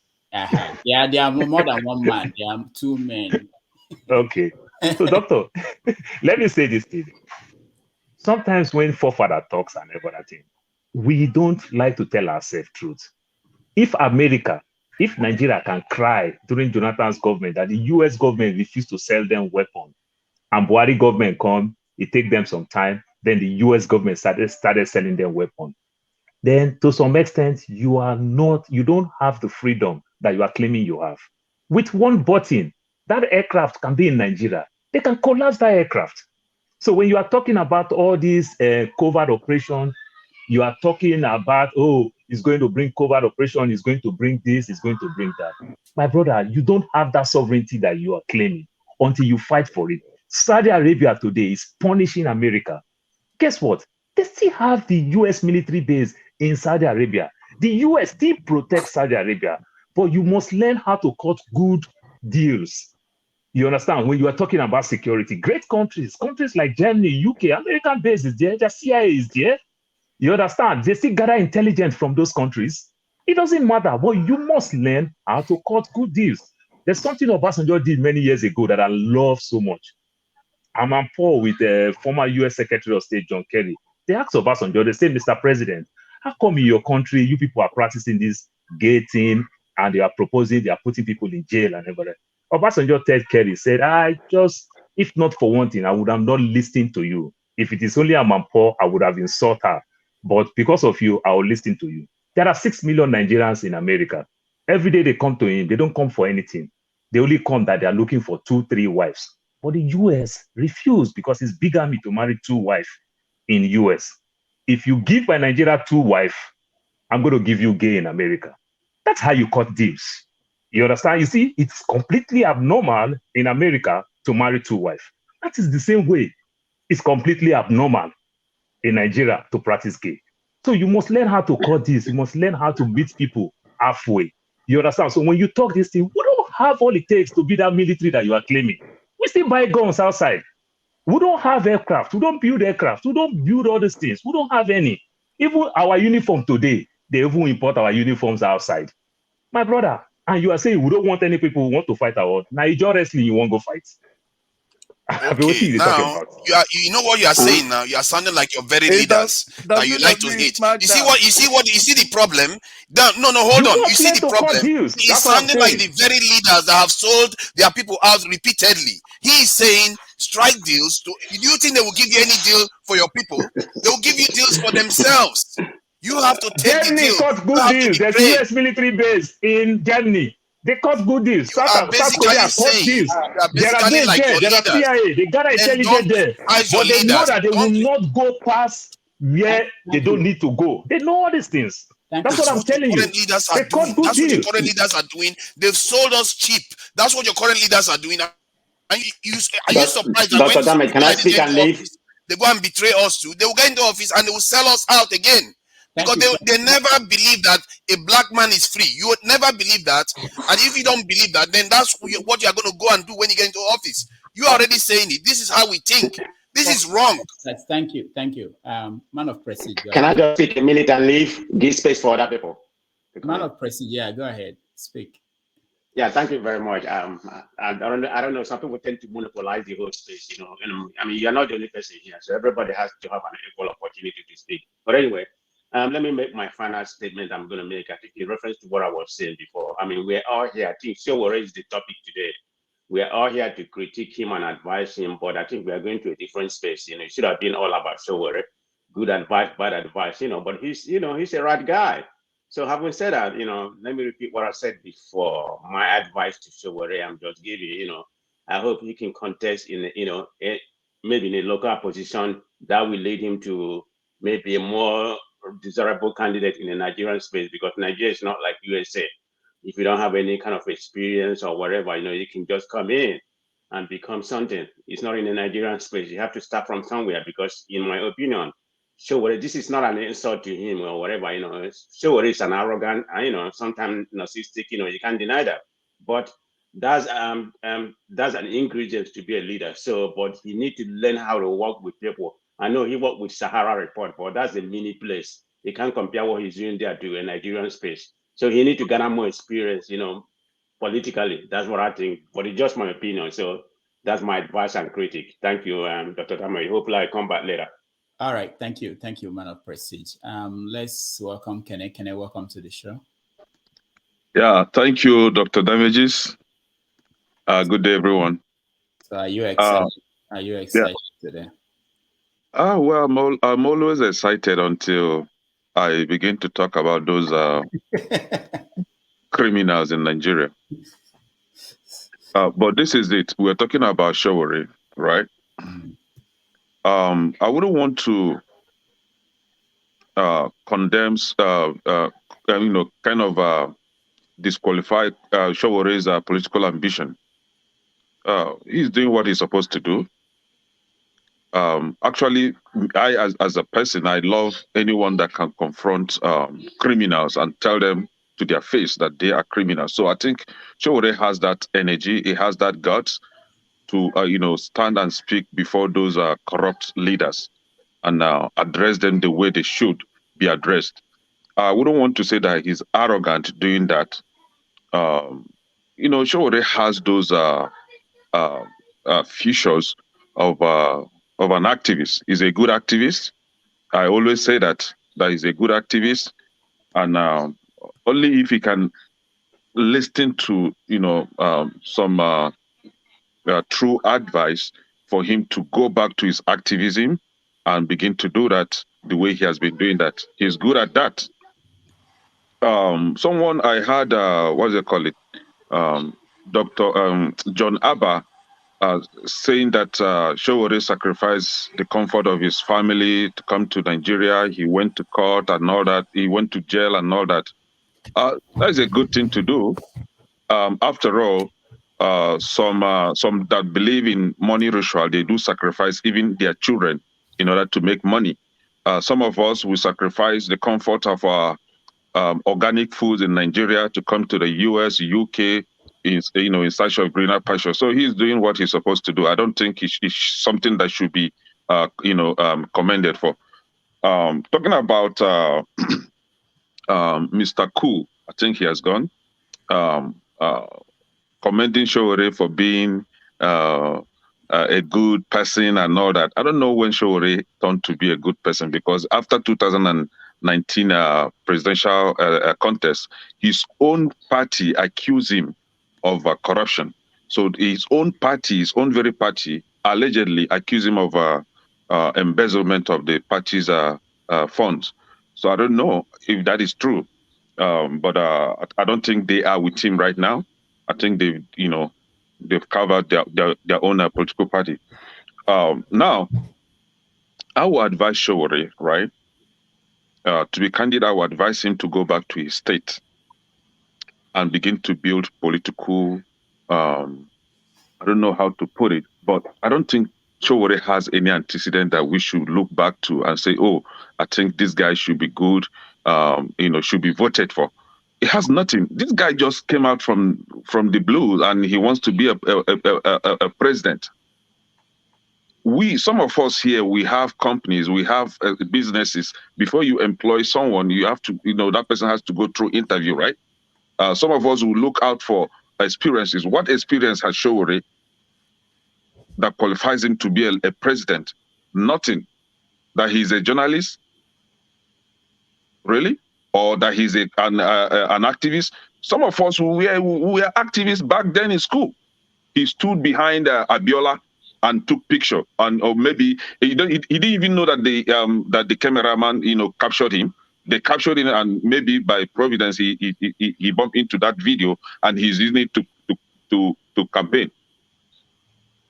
That he stood behind Abiola, and that makes you a qualified candidate to become a president of over 2 million population, right?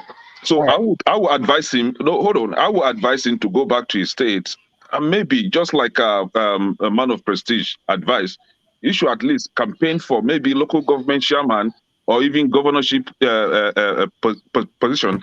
From there, build his political career. Let's see how he can manage that little position before coming for the bigger one. All right, now, someone was advising him to join Obi. Sowore shouldn't join Obi. Somebody like him shouldn't join Obi. He should be on his lane. Go back and do the right thing. Do the right thing. Don't join Obi. After all, you already have a corruption allegation. You shouldn't join such. I don't want to say a clean party, but he should go and build his own. All right, That's my advice for him. Thank you. Sowore is coming here, so there's no need to try to defend him, and because some of the things we are saying, like the case with his party, it's been settled in court, and there are so many things. But I know he will answer you or anybody who will bring up any of these issues when he comes. Osi, welcome to the show. Oh, thank you. Yeah. So we're expecting Sowore at the top of the hour. That's another 28 minutes. So we just want to know what you think about his candidacy while we wait, and whether he's making impact and things like that. Yeah, so Sowore is a guy, I think I have a good deal of admiration for him. People talk about the man in the arena. Sowore has been in the arena. Okay, if you have followed his career, starting from his day at Unilag as a student leader, and since then he's a pro-democracy activist all the while. I think one thing we should all try to do, and I will encourage every one of us to do, is to try to understand and try to appreciate what somebody else is doing outside of outside of the ones we're doing. Because for one, I believe that every one of us in this forum, in one way or the other, we have a love for whether it's Nigeria, whether it's Biafra, wherever we're coming from. And one of the problems that I've always noticed is that when you are in one place doing your own, you fail to acknowledge that somebody else might be doing something different, not exactly the way you're doing it, but with an eye to the ball, trying to achieve the same thing in the collective. So we should always try to appreciate each other's work in one way or the other. Now, that said, Sowore belongs to the group that I would like to call the society's gadfly. They are there to prick the conscience. They are there to be, you know, kind of nuisance for those who are in the leadership position, the political leaders. And without people like him, there's a tendency that the politicians always want to get away with more than all those things. So the fact that he is there making all the noise and trying to bring all those things to their attention is something that is desirable in every progressive society, whether you call it in the Western world or in Africa or wherever. We might not begin to appreciate the extent of what people like him do. Now, when it comes to him in trying to contest the presidential election, just like I made mention of the other presidential candidate that featured a week or 2 weeks ago. Now, there's a huge difference between the word of activism and then transitioning to active politics, coming to the area of governance. These people sometimes, I think they fail to really appreciate, or maybe for one of a better word, because Sowore has contested once. Okay, I know when he started with his revolution now and all those things. And so the question I probably would have for him is, what is the difference from what he did then and what he's doing now? And does he feel like he has made progress to the extent that, he can actually begin to pull real weight, significant enough that he will make a dent in his race for Abuja? So just like the other guy, I think at some point there has to be some coalition, with like-minded people. And when they do that, they have to understand that everybody's not going to be perfect, just like they are not perfect. Sowore is not perfect, and I'm sure he understands that. So if you are just going to be in your own lane and say that everybody else is corrupt and it's only you, I don't see you making any headway. That's not the way you can build a coalition that will be strong enough to make any dent or win any election. So I'm looking forward to a time that people like him will start, coalescing with some other people like the guy that came in and form a critical mass of people that, will be able to sprint to the finish line to the extent that they can now, begin to be taken seriously and not just being a serial contestant years after years. What did they talk about? Doing the same thing, all over again? Isn't that what they call insanity? I don't believe he's insane, but this is what I will advise him to do when he comes on board. Thank you. All right, And thank is this you. recent? Thank you. Yeah, this is a picture that Sowore tweeted out from the Peace Accord meeting. And I can tell you that if someone like Sowore was not there, probably this picture will never be seen anywhere. Nigerians deserve bad leaders. Given what I'm hearing today, they deserve what they are getting. They are just as bad as their leaders. This guy is going to go into office and he's not even going to bother fighting corruption, and he's probably going to close the FCC office, but they are going to accept him anyway. We are getting exactly what we deserve, really. If you hear the way we talk, no other people talk like this. All right, forefathers, hold on now. Let's see how other people. Eddie, who is next? Eddie, welcome to the show. Good evening, everybody. Good evening, Dr. Damages. Yeah. Yeah, I've been following the trends, and firstly, I disagree with some. I agree with some statements that have been said earlier, and I disagree as well. Nigerian, we should understand the security situation in Nigeria is very, very complex.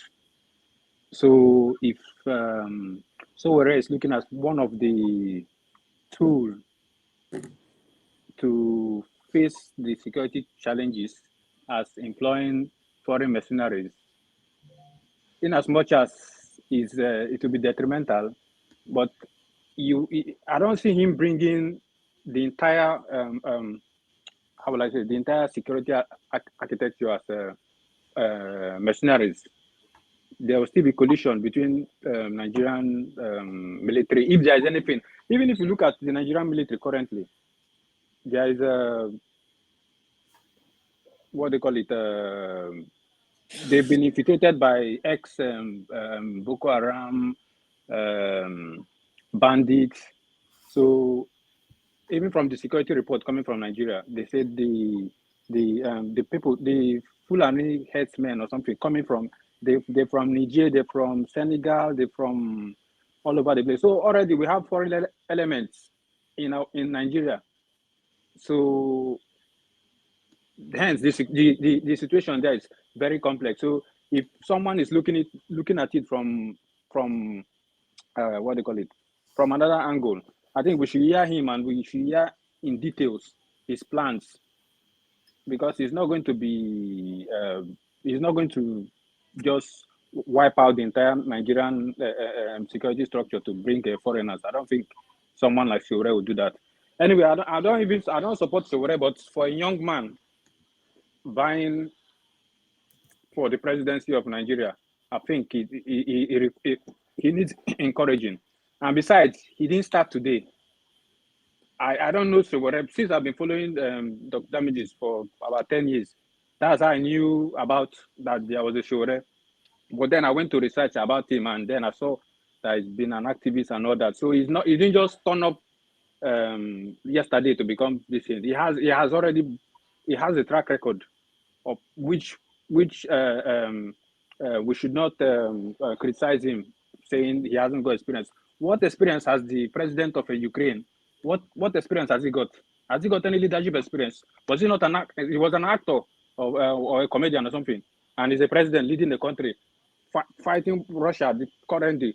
The Nigerian leaders, when they took over, those of them that became a military administrator, what experience have they got to lead Nigeria before they plotted the coup, led Nigeria for donkey years? Okay, Eddie, thank you. I just want to get to as many people as possible before he comes on. We have about 20 minutes left. So let's not judge him with experience. Let me help Eddie. No, please, we can't. Igbo Basic, go ahead. Yeah, folks, good afternoon once again. Dr. Damages, thank you for giving us the opportunity to be able to share our views here. I've listened both in transit and up to now, the conversation on Sowore. Let me put it this way. First, I would say kudos to Sowore for being on the ground and fighting in a pool of snakes. Okay? That's number one. Number two, activism is in a lot of us.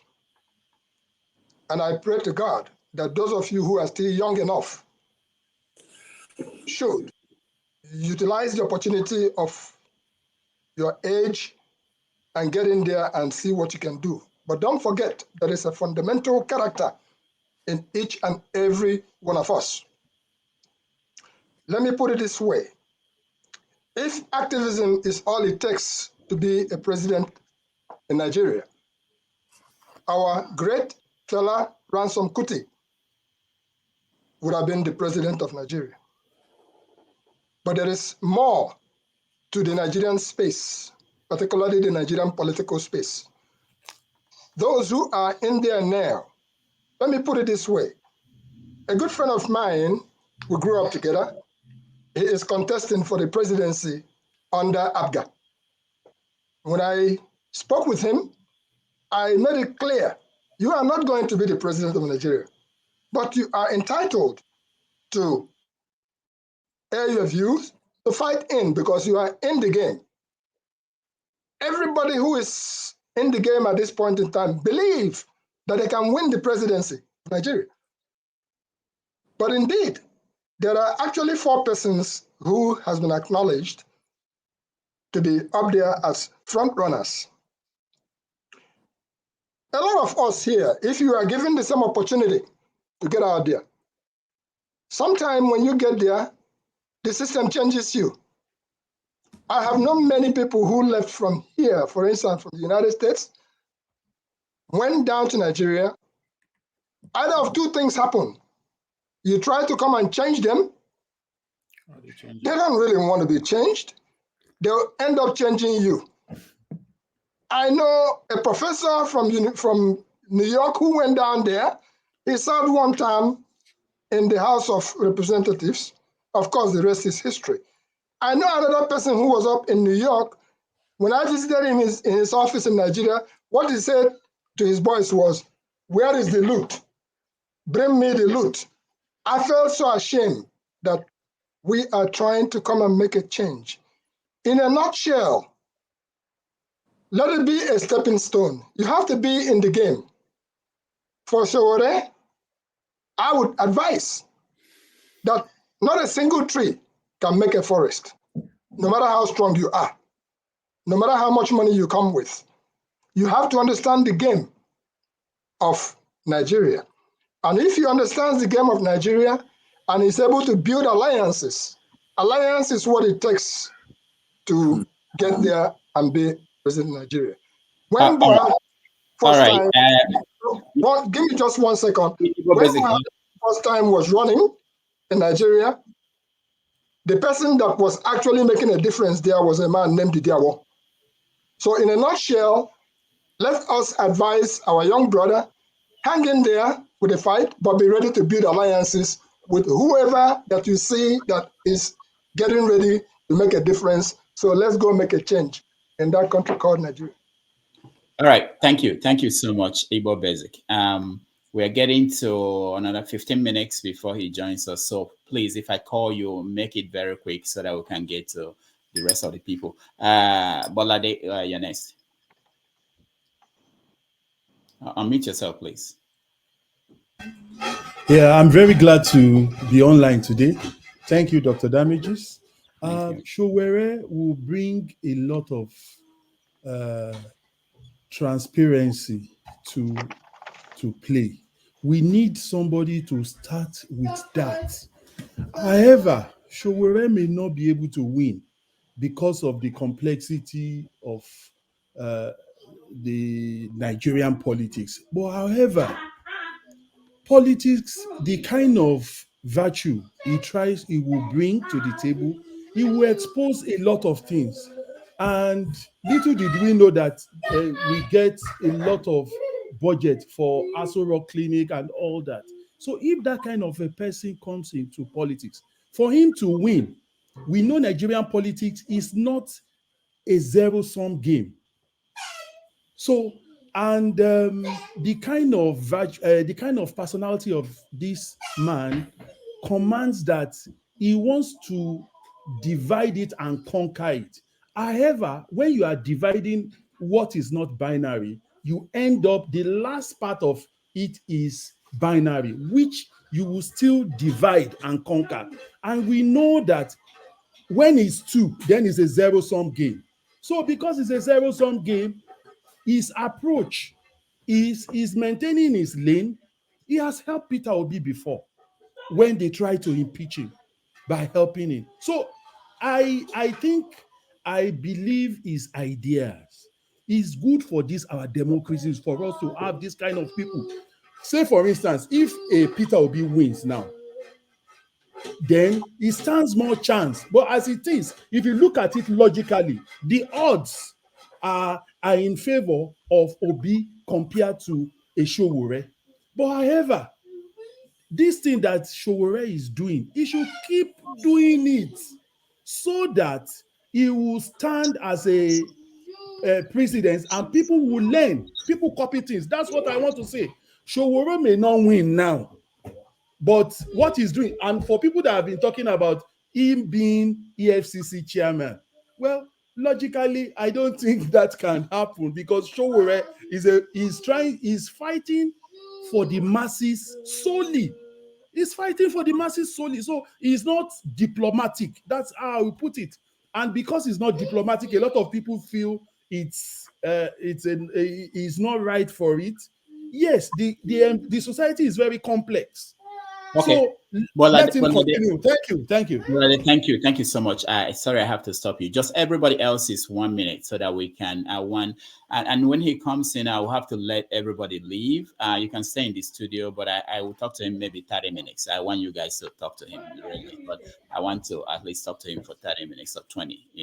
Ike, you're next. 1 minute. Good afternoon, everybody. I want to stand on what Osi said. Listen, we have to be factual. We have to be realistic. Every time people give an example of countries outside Africa, Nigeria is a very complex society. You are comparing Nigeria with Ukraine. I mean, the level of political understanding and awareness in Ukraine is not to be compared with Nigerians that have been poisoned with poverty, with evil thoughts in our mind. So, Sowore is arrogant. He cannot be Nigerian president. He is not even going to be it in the next 20 years. It's a just simple fact. And he's not ready, he has not prepared himself to work with anybody. He's always claiming to be perfect. Nobody is perfect. That is not perfection in any human being. We have our flaws. He's doing something he's supposed to do, but he should look at people like Governor Wike. He started as a local government chairman. And this is where he is right there. This is Nigerian politics. This is Nigerian political space. Don't compare Nigerian political space where you live in America, where you live in any other part of developed world. People who understand what politics is all about. We are Nigerians. Don't you know that we all of us here are Nigerians? You don't stop claiming as if you are not a Nigerian. Sowore will never win any election in Nigeria. That is just the final point. So he should change. If he want to change Nigeria, he should be able to condescend to the point that he should understand Nigerian political space is not what the kind of politics he's playing. You understand? So I don't think it's not a sign of not being respectful. A lot of people are activists in their own way. All of us are activists in our own way.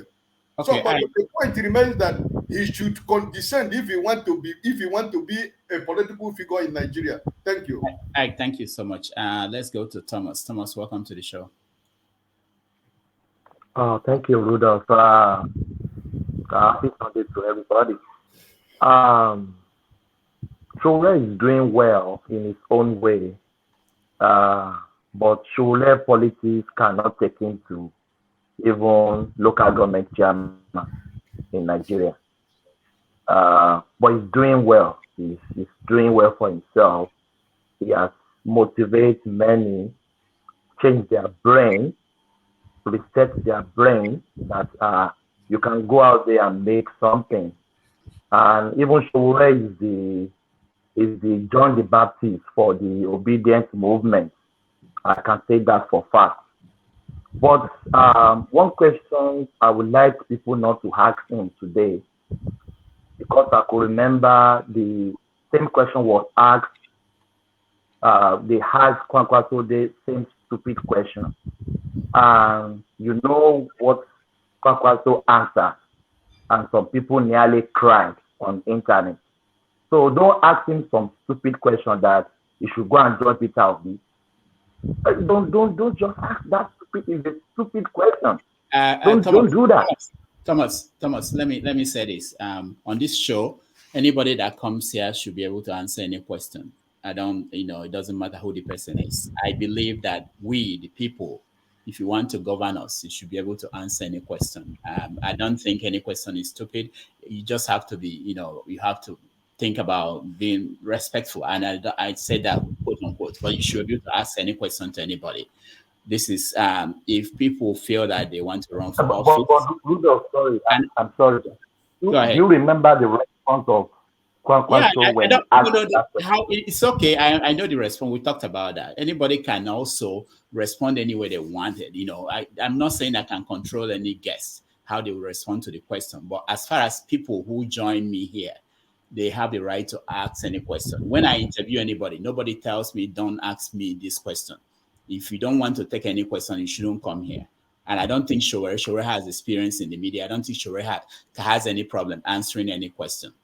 Okay, so I want that to be taken off the table. Anybody who joins, who wants to, you can ask any question, but make sure you don't abuse or insult it. There's no need for that.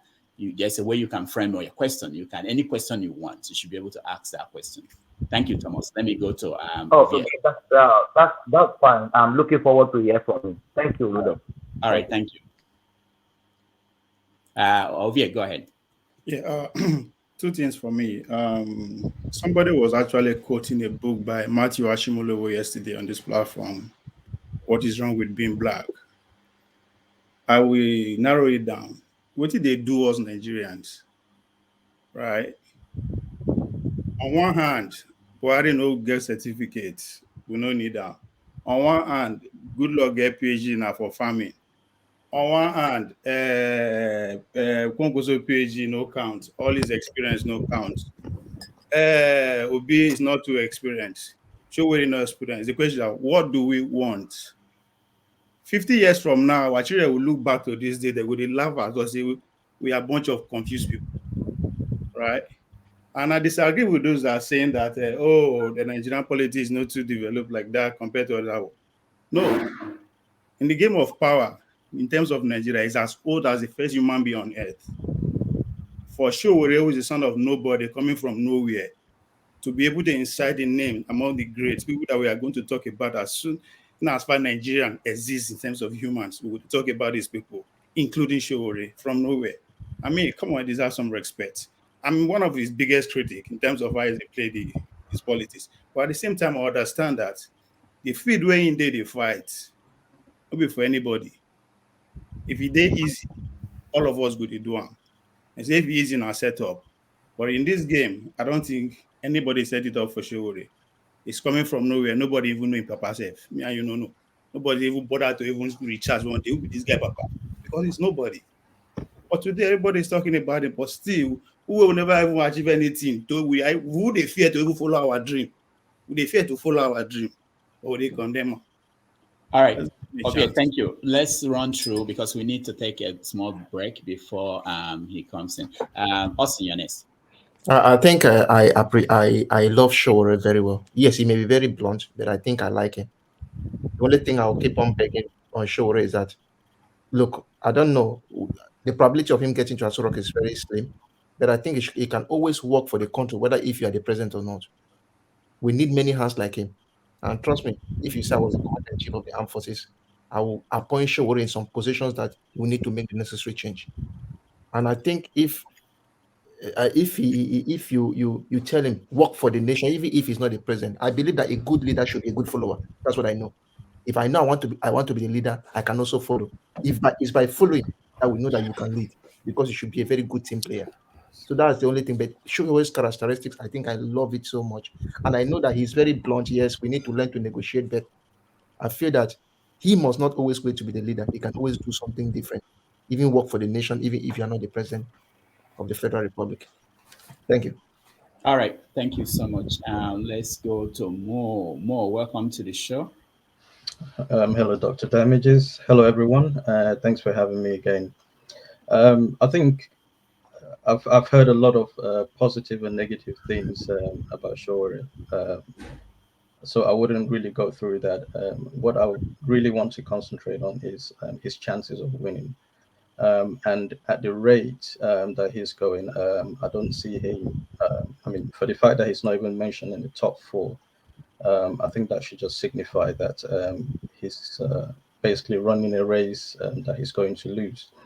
And I think I would just like to draw a comparison with people who are sort of running on a radical political ambition. And I'd just like to bring the attention bring us to the attention of someone like Julius Malema in South Africa. I mean, this is someone who has been over, I'll say a span of maybe 10 years or less, who has been able to, sort of draw support from the grassroots level and is currently growing.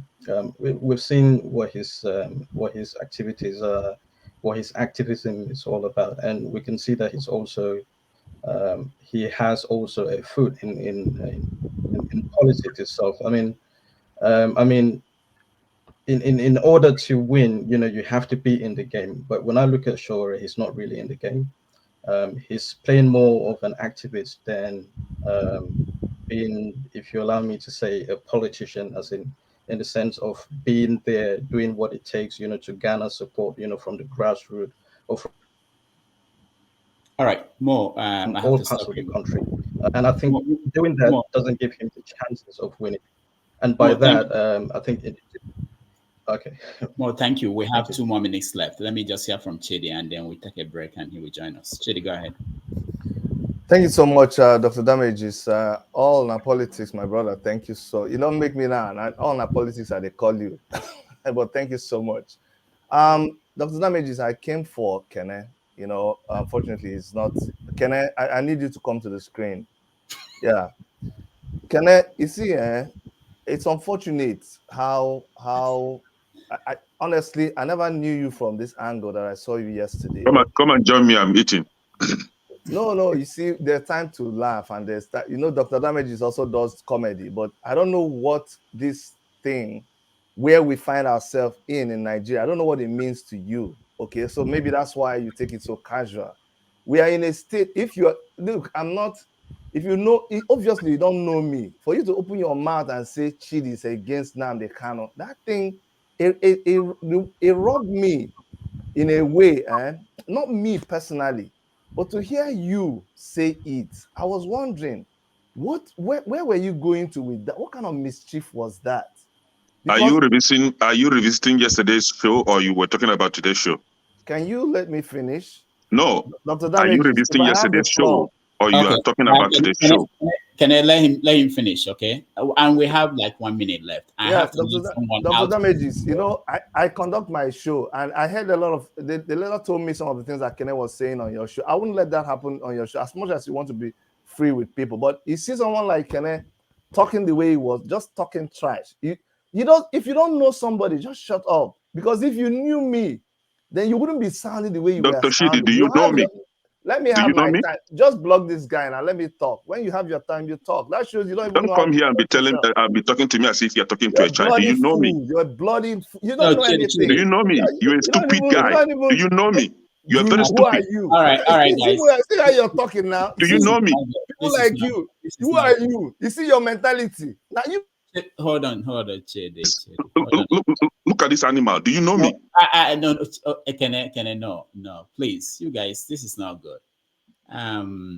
I thought I wouldn't have to do this again today. No, see, Rudolph, you have to take care of your show. Nobody will come to my show and you kept quiet and he was going on and on and on and on. You know that what he was saying was wrong. You should put him in his place. I've done shows with Nnamdi Kanu. I've been in the struggle. I'm not just doing shows. I've been in the struggle. I've been with IPOB. I've been on the ground. You come and say Chidi doesn't know that.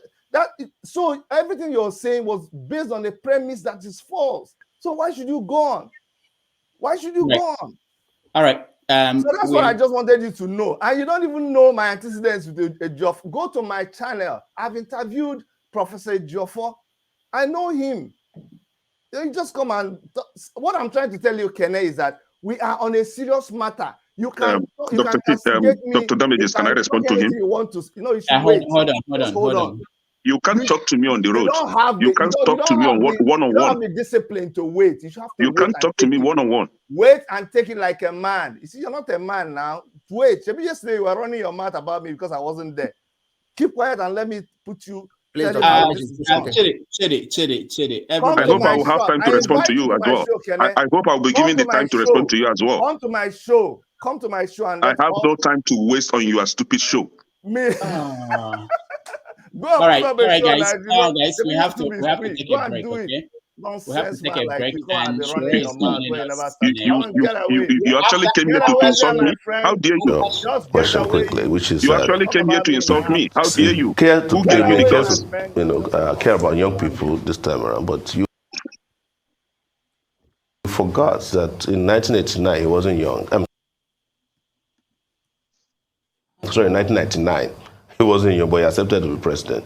If he cared about young people, he would not have been gunning for third term by 2007 when his tenure officially ended. So just understand these tricks and you will not fall for them so easily. So going to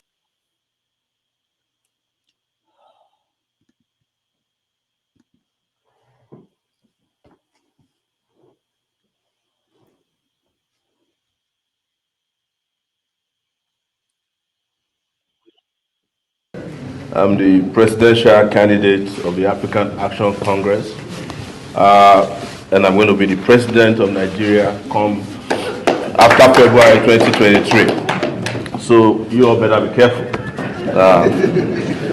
I want to say here, and it's very important to me, that I observed one of the most peaceful elections in Nigeria in 1993.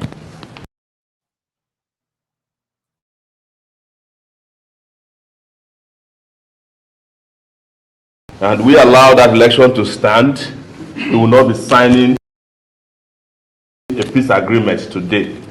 Because that you are signing a peace agreement in Nigeria shows that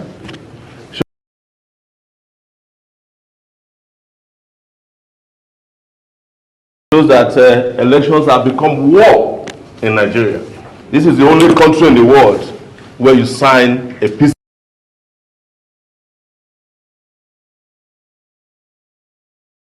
agreement during an election season as if we are at war. But that is what our elders did to Nigeria.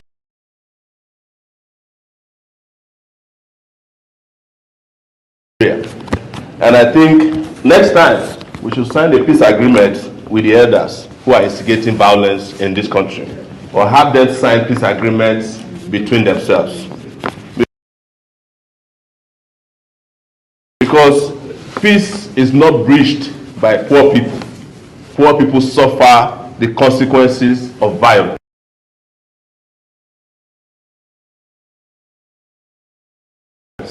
When you look at elections, the people that suffer the most are those poor women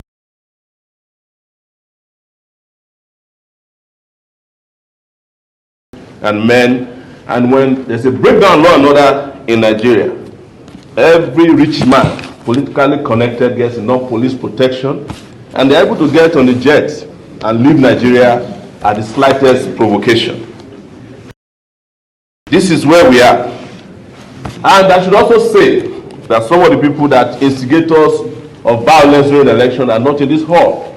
They are the vassal representatives of some of the men and women in this hall. They are state governors in particular. You need to get them to sign the peace accord. There are some of them as the most violent and virulent people in Nigeria. They demonstrated it in Kogi State. A woman was burnt alive in her house. Until today, the killers of those women or that woman have not been fished out in Nigeria.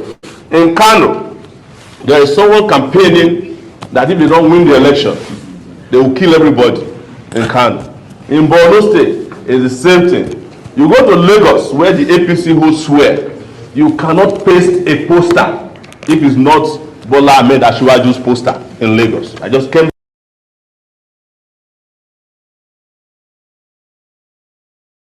back from Lagos. They have a team that tears anybody's poster that is not their candidate's poster.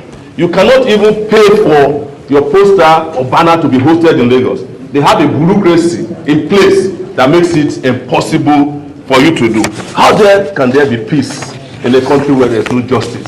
We keep lying to ourselves all the time. I also want to say that for the rest of us, as you have treated us today, because we don't have resources and we don't have powerful connections, we don't have access to state resources.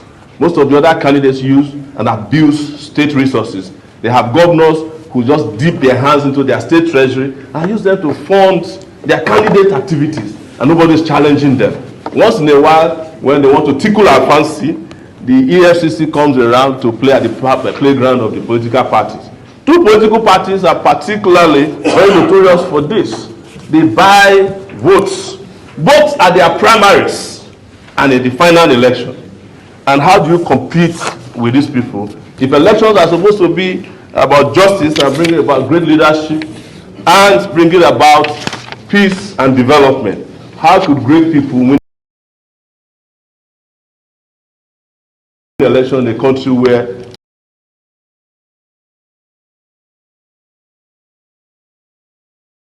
fixed?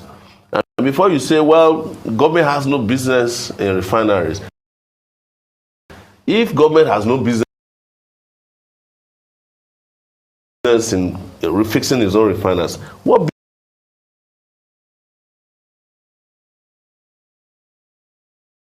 business does the government have in investing $2.5 billion in a private refinery built in Lagos by Dangote, and cannot fix his own refinery? Because if we fix our own refineries, we will have availability of this product.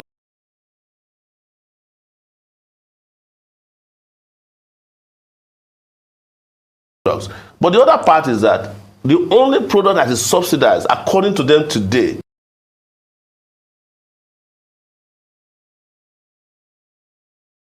is gasoline, petrol. Diesel is not subsidized. How come we are not getting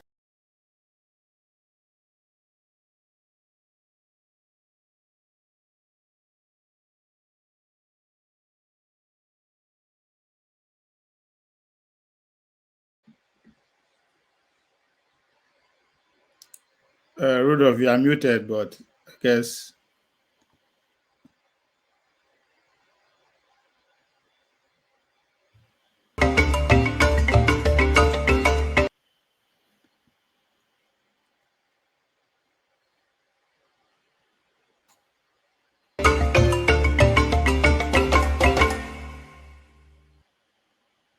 All right. So a lot of people are in the studio. A lot of people are trying to join the studio. Please don't try to join.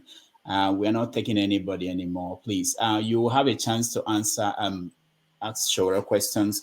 I need to make room for Sowore to join in, please. So if I kick you out, it's not because I don't want you. Yeah, I know. I'm trying to make space for you. Please, you are not going. Let's just stay out. Everybody who can stay out, so Sowore can come in. You have the chance to ask him a question, please. All right, you can try again now. I've made room for you.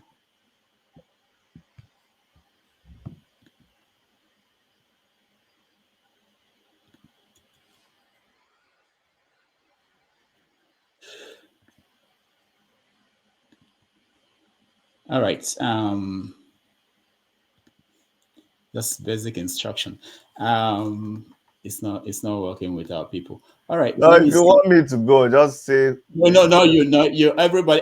What I'm going to do, I'm removing everybody. I'll talk to Sowore for 20 minutes, like I said, and then you guys can come in. So everybody will get a chance. He has eaten. He has enough food in his in him to carry on for a long time. I don't know why OVA is being put on. I have no idea what's going on, but that's okay. They are voodoo. People use voodoo here. It's not an easy thing, People use voodoo on this. That's what Kokose go stay for the game until you win. Yeah. So let's Sowore should know that there is room for Sowore is here now. So let's get him in, and then we will all be back and have a conversation with him. All right, ladies and gentlemen, please join me as we welcome the presidential candidate of the African Action Congress, Mr. Omoyele Sowore. Sowore, welcome to the show. Thank you very much, Rudolph. Yes. Good evening, and I accept my apologies for coming a little late. We have just left a town hall in Makurdi. What kind of town hall? It's different from the one that you're used to. All right. Thank you so much for making. I know you are very busy. We played your speech in Makurdi, and we have a lot of people who have been having conversations about your candidacy. So let me start. Let me start by asking you, how is it going, the campaign? It's going as well as we have been lucky. When I say lucky, is that people must understand the circumstances under which I'm running in 2023.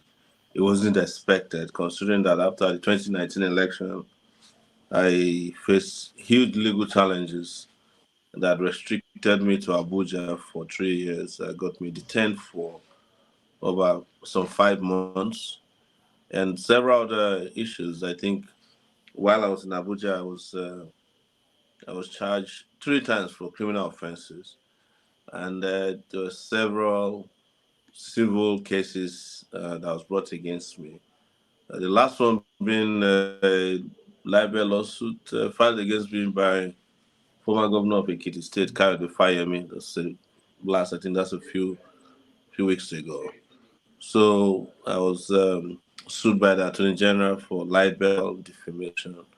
I was sued by um, the IG of police, a lot of it. But I was also charged with a cyber crime by so-called billionaire Nedwoko.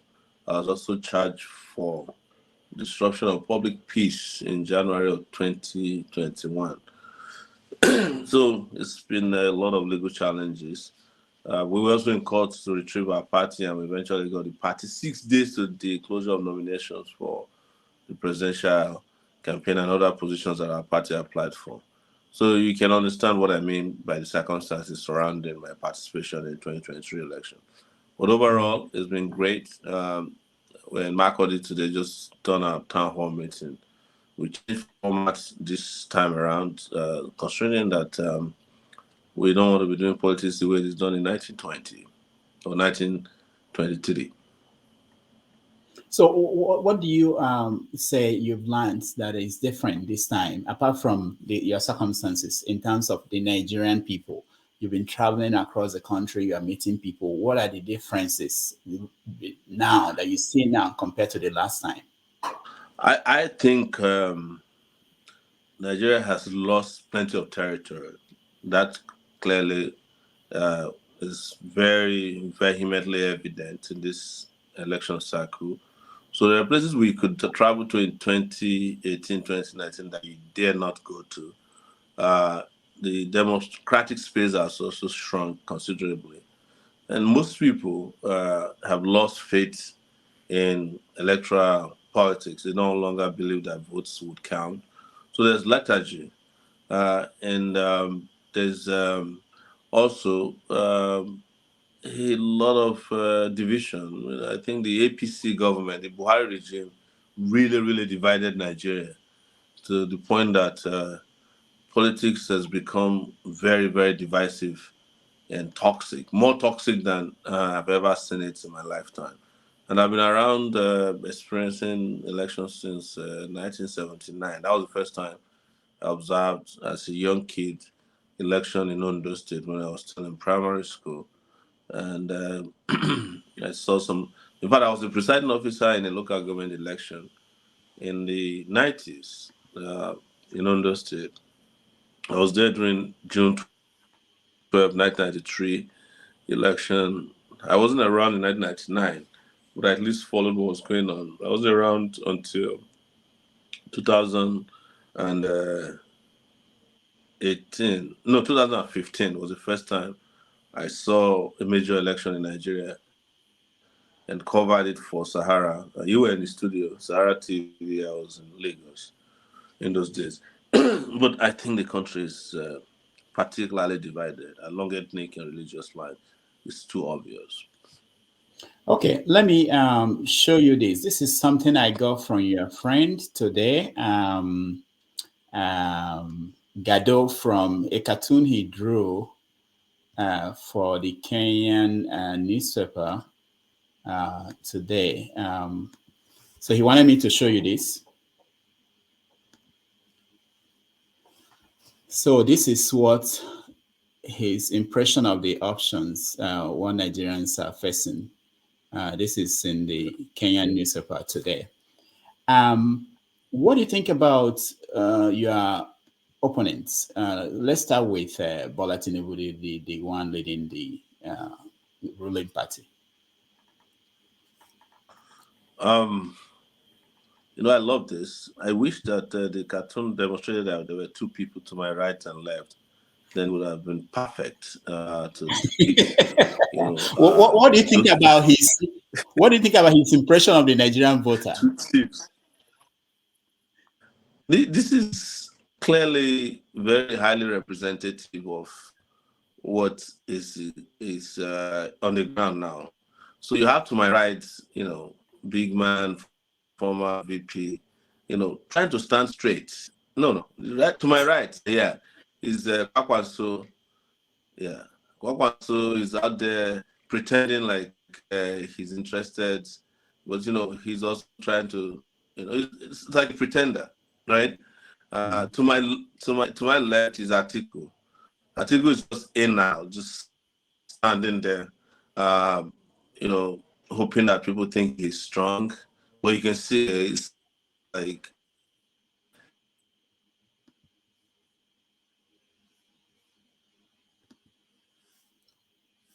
Hello.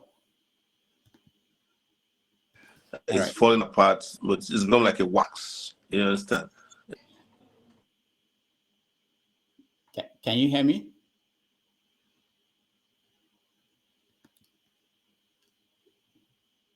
Sowore, can you hear me?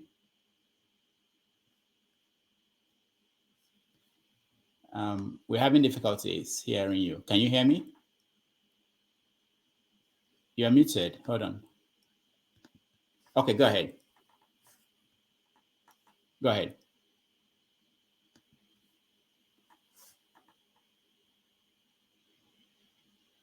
Sowore, can you hear me?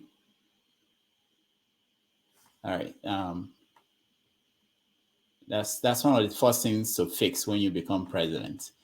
That is the internet. The fact that Africa's largest economy, how can you even have the largest economy when the internet cannot work in that country? I thought that's where you start fixing things, to claim that you have the largest economy. But anyway, we will get him back. He will rejoin us and we'll continue the conversation. I will be quick because I know you guys out there watching probably have better questions for him than I do.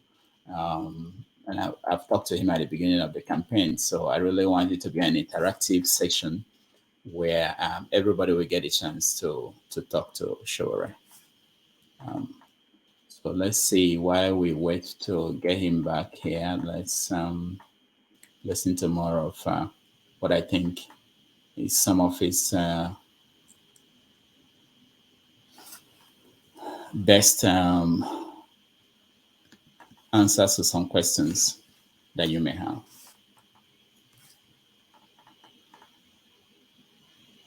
That is fetishizing something. Are you aware that when all this is over, you will still come back to this Yoruba land? No, Why are you so harsh? No, I wasn't harsh. I have known the former president for as long as I've been conscious politically, which was in 1989. And you remember that in 1993, we had, before 1993, we had a tiff with him in the pro-democracy movement when he was aspiring to become the Secretary General of the United Nations. And we opposed him very virulently. Not violently, but, and it was because of his records when he was head of state in 1970, his tenure then ended in 1979. And we knew what he did. It was based on that record that we opposed him not to become the Secretary General of the United Nations. And in 1993, you saw what he did. In 1979, by the way, he was one of the people who made it impossible for one of the best candidates at that time, Chief Obafemi Awolowo, to become the president of Nigeria through, at the point, I think they had that two-third mathematics that made it impossible for him. And he's always been part of those who made it impossible for Nigeria to attain democracy. As early as 1993, he was part of the people that conspired with the military to say Abiola, who won an election, wasn't the messiah that was wanted for Nigeria. When he became head of state again, the president of Nigeria in 1999, by the end of his tenure, he didn't want to leave. So it is best to say that he's an embodiment of failure, because if he wasn't a failure, he wouldn't have been looking to endorse people, to be continuously trying to become politically relevant. The country would have been on autopilot by now. The country would be doing so well. He would have left the country for the young people. But these are the same people that told us in the 70s that we'll be leaders of tomorrow. This is 2023. Those who are supposed to be leaders of tomorrow are still being told who to vote for in an election. So I was just really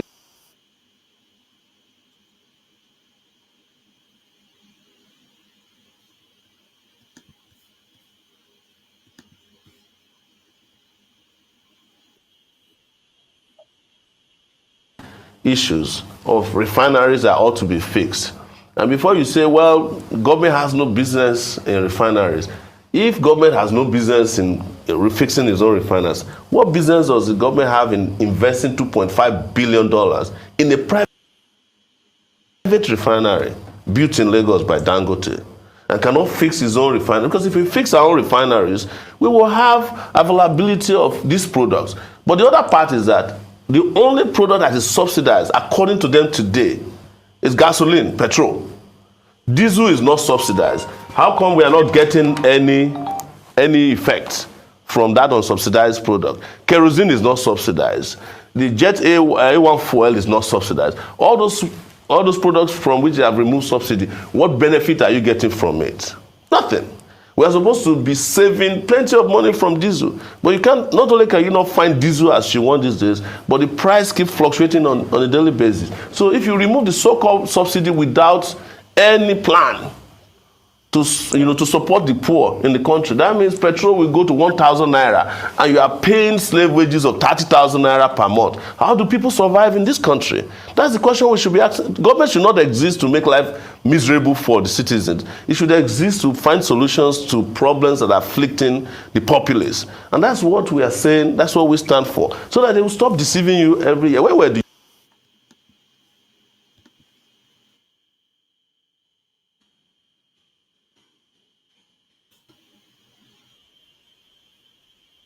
person who might be candidate is going to be somebody chosen by God. Yes. I am not saying that I'm the person chosen by God. But if you look at the book of Samuel, Israelites at the time started bothering God and Samuel. We want a new king. Give us a new king. And it was the first time God was humble towards men. Say that's what you want, go and get it. And then Samuel warned them. First Samuel, book of First Samuel. He said, this king that we are going to get, he will turn your daughters into perfumes, Olosho. He will turn your sons into slaves. So they said they don't want here. I'm saying this to warn Christendom in Nigeria. That the king that you have chosen upon us may not be the one that God chose. And you should temper your arrogance. If you believe in God, let God choose his own king over his people. Don't go and meet in any Kaduna or Kano, because God does not have a location when he wants to take his own decisions. Yes.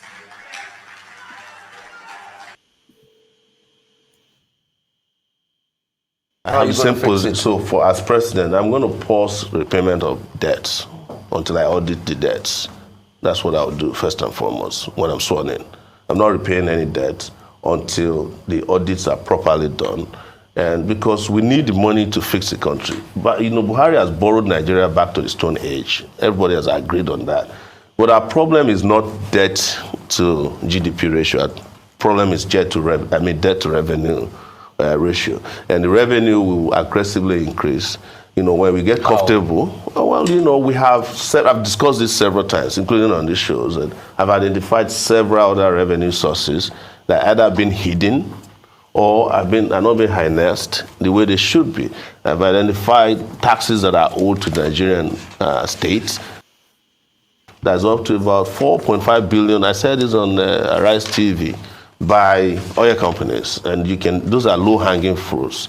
We have identified about 11 trillion naira of revenue generating government agencies that are not remitted to the federal government purse. We have identified monies that could come from the NLNG, the Nigeria Liquefied Natural Gas Company. That's over $5 billion that is not remitted directly to the federal. It's remitted through the NNPC, and the NNPC just quaff the money. So I've identified several other products that can get into the international market at this time, including products like sorghum. There are a lot of mineral resources that have been sold on that. All right. Thank you so much, Sowore, for coming back. And I know technical problems in Nigeria. So you were, before we left, you were talking about the candidates that you are. So there are clearly 5 candidates, of which the youngest of the 5.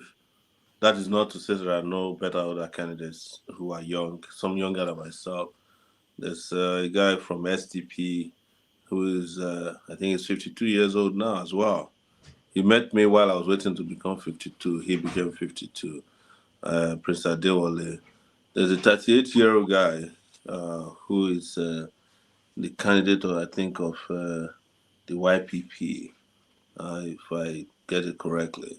So, but of all the 18 candidates, these 5, the 5 people are ones that are prominently projected from time to time. What the media does with my case is to reduce it to 4. Just their way of saying, no, we won't let you have the kind of visibility that you need. But the people we're up against understand this very well. So you look to my right, you see Kwakwanso. Kwakwanso is just like what is called forming in Nigeria, trying to it's working. It's like overworking himself, and his engine is obviously overheating. Atiku to my left, just there, is like a ball of wax. And the way they presented Peter Obi is who he is, in a state of lethargy. He doesn't present any new ideas. He doesn't want to ruffle any feathers. He's a candidate that he understands very well that he's projected that to be who he's not, but he enjoys it. So, and of course, Tinubu, as you can see, is falling apart, and that's real. We were just out of a meeting with him 3 days ago, and you've seen the pictures that I published personally on him. As soon as Tinubu walked into the hall, he fell asleep. And the only time he was awake was at the time I mentioned his name twice during my own speech. They kind of nudged him to wake up. He looked at my direction for maybe 30 seconds, and then he went back to sleep. And when the event was over, they woke him up and he left. So you were the one that took this picture. Were you the one that took this picture? Well, I don't know, but I didn't have time to take pictures inside the place, but I obtained the pictures.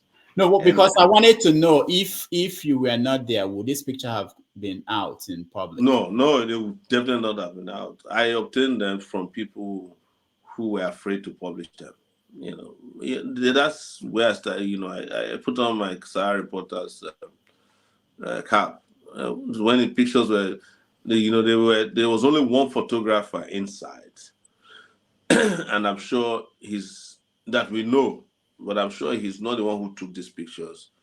But there was a time they raised eyebrow when they saw a photographer with a long camera lenses walking around after they had kicked out all the media people. But let's just say that I obtained the pictures and I published them the same way we do with Sahara in those days. But I was the one who put them out. Okay. Yes. So now your interaction with the other candidates there, what, and even with the former head of state, Abdul Salami. Abubakar. Yeah. What was it about? He said that you should let bygone be bygone so that we move forward. Is that the impression you get when you interact with these people? Well, I think these people understand that they've jacked the country around a lot, and as usual, they have their solution to every problem. Where they can't throw money at the problem, they throw diplomacy. Where diplomacy doesn't work, they throw division. Where division doesn't work, they throw, hubris. I personally think that the idea of a peace committee set up by people who are close to the government, call themselves former head of state and respected statesmen, is hubris. I mean, it's an oxymoron that in an election year you're asking people to sign peace accord when we're not at war. I'm sure Nigeria is the only country where you sign a peace accord during an election. What are they going to sign when we're at war? But it's also their way of admitting that there is.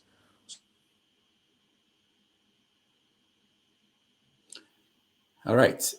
We should expect this all night. It's part of the nation's problem, which is lack of basic infrastructure. If you're in Kenya or you're in South Africa or you are in Uganda, you won't have this problem talking to people from those parts of the world. But the giant of Africa, so-called giant of Africa, we can't get steady light, steady internet. We can't get the basic. So we will wait for him to join us again, and then we'll continue the conversation. Hopefully, we wouldn't be talking about this in the next 4 years. It's sad. Because if you think about it, it's not just about what the show we do and this kind of stuff. There are businesses that are interested in talking to people in Nigeria and having interaction this way, and they encounter the same problems that we get. Trying to do basic connection that shouldn't be. All right, I know he's interested in hearing from you guys. I wouldn't waste much of my your time. When next he comes, I will get people in and we have the conversation with him. You guys better than I do. We can, but I'll weigh in as much as possible. Right, I think he's back. Let's reconnect. Okay, sorry, sure. Finish your thoughts. So they just throw all kinds of solutions at problems. Most of their solutions are also problems thrown at problems because one other strategy they use is money. They throw money a lot at problems. So sitting in that hall, this is my second time in that hall. The people who are sitting in that hall are the people who initiated and created the problems of Nigeria. All right? And they are the ones also offering solutions to it. And they're very confident and bold about it. It's some kind of impunity. That's the way I look at it. The last one we went to, there are all these cabals sitting to our right, and then, it's always a mix. Religious leaders, they use them to come and validate authenticity of some of this, their hubris, like I like to call it. So 3 events happened that day as far as I was involved. First was my protest against the sitting arrangement, because when we sat the last time at the International Conference Center in Abuja, they made the vice to Tinubu to sit in my seat, and I was fighting him, and then Mustafa came in and we had that altercation. And they promised at that meeting that it will not happen again, that we will sit alphabetically. This time around, as soon as the big guys came, they not only make them sit close to the front, they had the cameraman take the middle position and cut off the cameraman and the press. And they behaved as if we were just regular part of the audience. And I decided after the SDP guy protested the whole day, I decided that I will make them know that it's unacceptable. So that was my first confrontation in the house. The second was when I gave my speech. It wasn't confrontation, but I gave a speech that they weren't particularly comfortable with or about. And the last one was when the chairman of the event said he discovered, because Mustafa spoke and said he's having issues, he's having a hard time relating with me. He said, why don't both of you stand up and address and embrace each other? And Mustafa knew what I was going after, that I was not going to embrace him. He said, no, this he's not complaining. I said, no, you are not complaining, but I know you already said it here that you have issues with me. I said, my issues with you are not personal, they are political. And it includes you, Abdul Salami, who is sitting out there, who partook in the military rule that ruined Nigeria. Because my speech focused on June 12 as well. I said to them, had you allowed a peaceful culture of electioneering to happen, which was what June 12 represented, peaceful, fair, largely credible, we will not be signing peace accords. You guys are the ones who created the problem. Had Nigeria's democracy started in 1993 with the culture of peaceful election, option A3, A4, whatever it was that produced the election was, like magic. But they truncated it. And then, some 30 years later, you are now overseeing, peace accord signing, call yourself the National Peace Committee. But those of you who are in the committee are the people who are the instigators of the violence that is going on in the country. Isn't it an irony that you are sitting here now?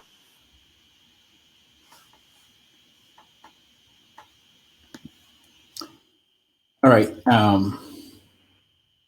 I saw some of your comments. Some people were saying that when Peter Obi did AY show that there were no interruptions. That I shouldn't blame Nigeria. I do a lot of thing with Nigerian people. Internet problem is real in Nigeria. It's not just this instance. Also, I think maybe I don't want to. There may be people watching from Benue State. Okay, I wanted to say that Shore is in Benue State, so that probably maybe Abuja it doesn't have this kind of problem. Let's see. But he's committed to talking to you guys. I think next time he comes on, I'll bring people up. So this is what I think I will do. Just for the people coming in, if you want to join the conversation, turn on your camera. I will bring you on. Also, make it just one question. I know I say this all the time, and people will come and they will go on tangents, some we ask 10 questions, but please, one question and go straight to the point. A lot of people will want to have an opportunity to be part of it. So next time he comes on, I'll start bringing people in. One question, everybody, so we give people a chance. Let's take a little break and we'll be right back. Okay, I think he's here, so let me just go straight. All right. Internet connection issues. So yeah, you don't. When you become president, that's the first thing to fix.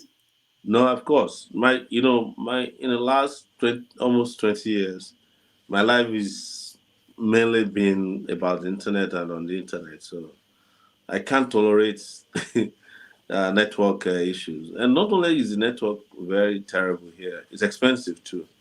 It costs more in Nigeria to use internet than it costs anywhere else in the world. I think with $50, I used to get voice, unlimited data, unlimited text, and all that in the US.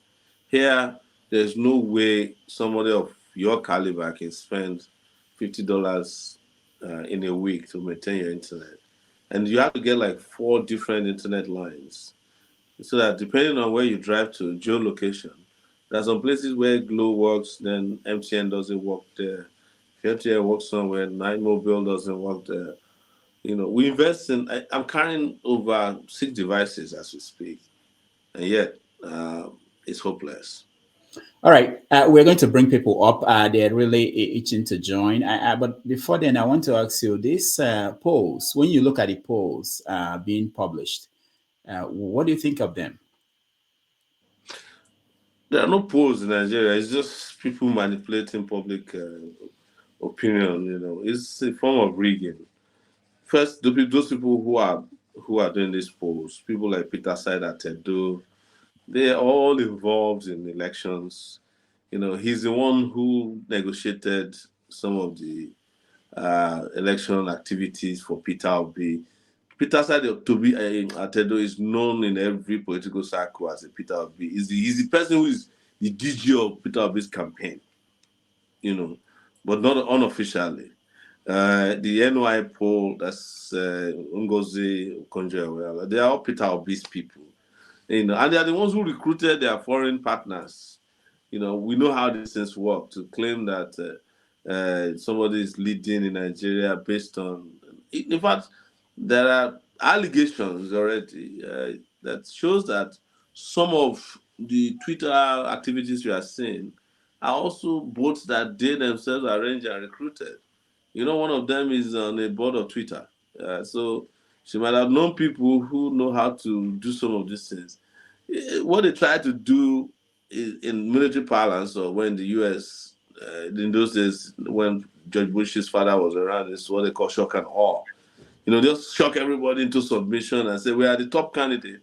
Well, those of us on the ground, we know that this is all, manipulated. And it's nothing new. There's nothing, in my view, there's nothing criminal about it. But what is acceptable about it, the moment you reveal it, oh, like, you hate us. Well, like, we are used to all this, you hate us, style of doing politics. What I'm saying is that if Dr. Chidi, who is sitting here in front of you or me, conducts a poll that says Ashore is the one leading in the Nigerian election, I will call him and say, stop it. Because likelihood of bias is 100%. If I even as a credible candidate, I won't accept my friends who go and be organizing polls every week shows that I'm leading. And I'm leading. No, when I know that it's a very, very competitive election, or you see somewhere and say, oh, all the youths are with one candidate. I mean, in the history of Nigeria, or in the history of any election, there's no election in which every youth supports the candidate. There will be some that are at least family members of the other candidates now that will not be supporting your candidate. So all these polls you are seeing, they are all pre-arranged. They sit down somewhere. In fact, there was an audio that was revealed from one of the polls he conducted. Because polling is a very tricky thing in statistics. You can load questions in a poll to achieve a result that you have predetermined. That's what they taught us at Columbia University about statistics. And the quote about statistics, the one that is attributed to Disraeli, that it's just lies and more lies. So that's not to say that polls can't be credible, but the ones that come out that you see in Nigeria that says Anna poll, that is the feeling of Peter Side at Edo. Is not a credible poll, or NY poll. They're also working together. The ANA poll and NY, they're all working together. There's nobody in Nigeria that will tell you that Ngozi Okonjo-Iweala is not working for Peter Obi. They're all working for him. That's their candidate. And I'm sure probably that's the candidate of the World Bank, the IMF, as they arrange it, and the Western media. So we were in the media in the West too, and we saw how they operate. So any conversation around poll, I shake my head. It's not because I'm contesting; it's because I know what it's all about. Hubris. All right. I will let what we're doing is because of data and the bandwidth, something they told me, I don't understand these things, but we're not going to let everybody in at the same time. So we let two people in, they ask a question. It's high time you upgrade too. You need to upgrade your StreamYard. Yeah. It's not from this end, it's from your end. We're worried no, that one is from your end. Okay. There's All right. something they call enterprise. There's something they call enterprise level. Let's watch now. Stop the cheap one. It's just like we both know what is happening to you. Poverty. All right. So let's that yours is not multidimensional. Yeah, at least one. Yeah, exactly. Yeah. Let's go with these 4 people, and after 5 people. After that, we get another 5. Okay, forefathers, you're first. Question, please. Yeah. Thank you for coming in, Shori. And clearly, a lot of Nigerians love your anti-corruption and being critical of the establishment. My only serious issue with you, that's main one anyway, is the fact that your security policy seems to be lacking, for one, because I prefer leaders that our nation has never been secure, and we've had a very, very low security posture till now. And when they ask you about your security policies, you talk about bringing mercenaries into the country when we have over almost 100 million youths in the country that can be trained to protect their own homeland. In history, all the countries that use mercenaries, they don't use them within their territories, except they are in a serious war that they are losing. That's when they start deploying mercenaries. For the fact that you are supposed to be the emblem of the youth, fighting for the youth for decades now, and the first thing you do for security is to give foreigners jobs and pay them our money to come and kill our people. I find that astounding, because I see our people, women, parents crying at schools because their children have been kidnapped. I have seen young men want to take guns for military soldiers to chase bandits into the forest because they feel that they need to defend their country.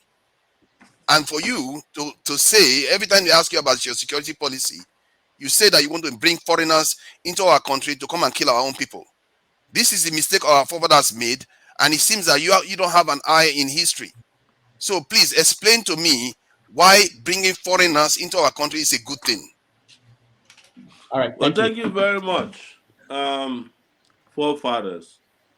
And I have said this with caveat that if necessary, that's my caveat. Before I go forward, your Nigerian security, the army, the police, whomever is armed in Nigeria protecting your country, they are mercenaries. Quote me, they are mercenaries of different interest groups. And they are killing your people, they are killing my people. Mercenaries. On my way to Benue, where I am, we met a group of soldiers on the way, and they blocked the way. I mean, it's a two-way road. They blocked the way because they are passing, and they were beating up our driver because he was a lead driver. I came out of the car and said, "You have no right to touch my driver." I introduced myself as a presidential candidate. The response of the soldier is that he'll kill me, he'll waste all of us, and nothing will happen. Only mercenaries talk like that. Are you getting my point? But it is not true that the only security manifesto I have is master. That's not true. We discussed the three ways we want to resolve the security problems, that we will train our own security, professionalize them, pay them very well. We talked about deploying technology to boost security. We talked about collaboration. We talked about intelligence gathering. And we also talked finally about social security, both for workers and non-workers, because that's where our problem came in the first place. We talked about security that can be boosted with tackling climate change. Some of our problems came from the problem of climate change in the Lake Chad region. So I Sorry know for so interrupting. Do you notice yeah. that our military is relatively very strong, very, very small compared to Your all military, international you, countries? your military is a mercenary to the elites in Nigeria. Put me anywhere. The only time they were strong was when they were doing mercenary work in Liberia and Sierra Leone, when they were not under the control of your real military generals. It was the United Nations was involved, others were involved, they were being paid in dollars. What military are you talking about that is strong?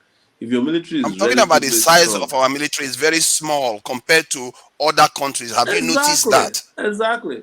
Yes, it's very Are you small looking to fix that? Are because you the looking to increase the size of the military? that's what you should listen, because I think you just had one thing, you picked it up, and you won't let me talk even now that you No, have me in sorry, front of sorry. I'm you. just trying to get the So point the out. size of the military is, of course, compared to the population, is too small. But I'm not also trying to create a police state, because I know our military. What we need to do is to remove military who are doing useless jobs. There are military men on the streets of Abuja who are controlling traffic. They are helping people to organize rice at parties. When you remove them from those jobs, there will be almost enough military, and then you expand the existing military and ensure that they do what military men do. Restore police to do law enforcement that is internal in nature. You understand? There are 350,000 policemen manning 200 million people. That's relative. That's very, very small. Our military is less than, I think there are about 144,000 military men in the Nigerian army. about 50,000 Air Force men, some 20,000 naval officers in the country. I agree with you, it's too small. So, as a stopgap measure, I'm saying if I can get help somewhere else to stop the bleeding, that's the only part where conversation about mercenaries came into being. But I'll tell you that our military, the kind of loyalty they have, their allegiance, is not to the country, it's to cabals. That's why I call them mercenaries too. Your military is not supposed to be killing Southeasterners who are engaging in peaceful protest, no matter how you see it. It's supposed to be police job.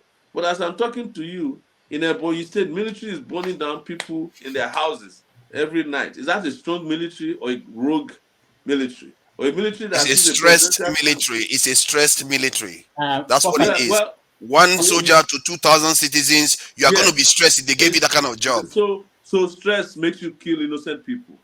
Go and say that at the International Criminal Court that you are stressed out It as does.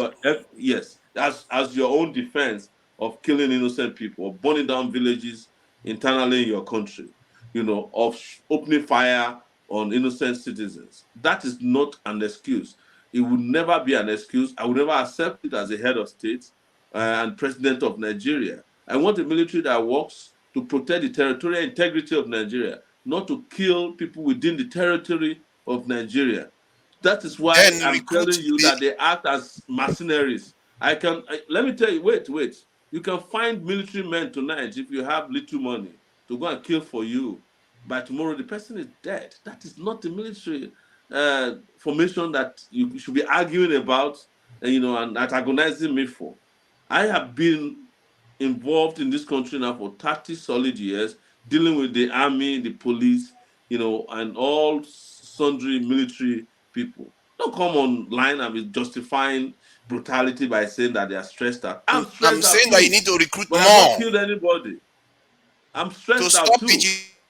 Yeah. Okay, forefathers, not just for you, for everybody else. While I think that there's need for engagement, we shouldn't interrupt our guest and let the guest finish. And I don't think we have room to give one person a lot of time. We have so many people waiting to join this conversation. So, forefathers, what I would suggest is I will take you out now. Next time, I mean, when we go around, if there is room, you can come back and do a follow up. So I don't want anybody to say because forefathers engage the guests and several questions, they will have the right to do the same thing. All right. Forefathers, thank you so much Are you taking our right away from us now, Dr. Rodolph? thank you so much for joining us. Chidi, you're next. Thank you so much. Let me start by telling Kenneth to just cool off. I apologize. I only had to attack you because you attacked me yesterday. Let's get down and do what we do as men. Now, sure. I like you said, I'm a member of your team. I'm a member of your party. I am definitely biased, but this question is a personal one. What kind of balls do you have?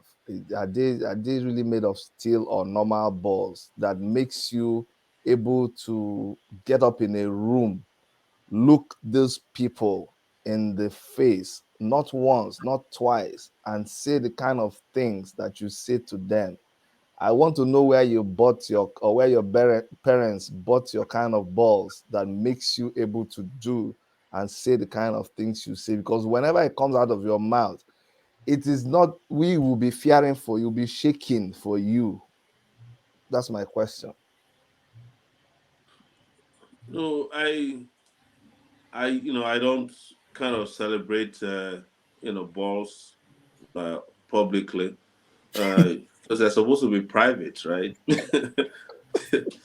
So, but it's over the years, if you've suffered the kind of abuse I've suffered in the hands of this man, and you've taken them on one and understood that they're actually not as solid as you think. They use violence as a way of protecting their frailties. I actually think they are violent because they are afraid. So their first response to any little challenge is to go violent, is to try and run you out, run you down, or run you off.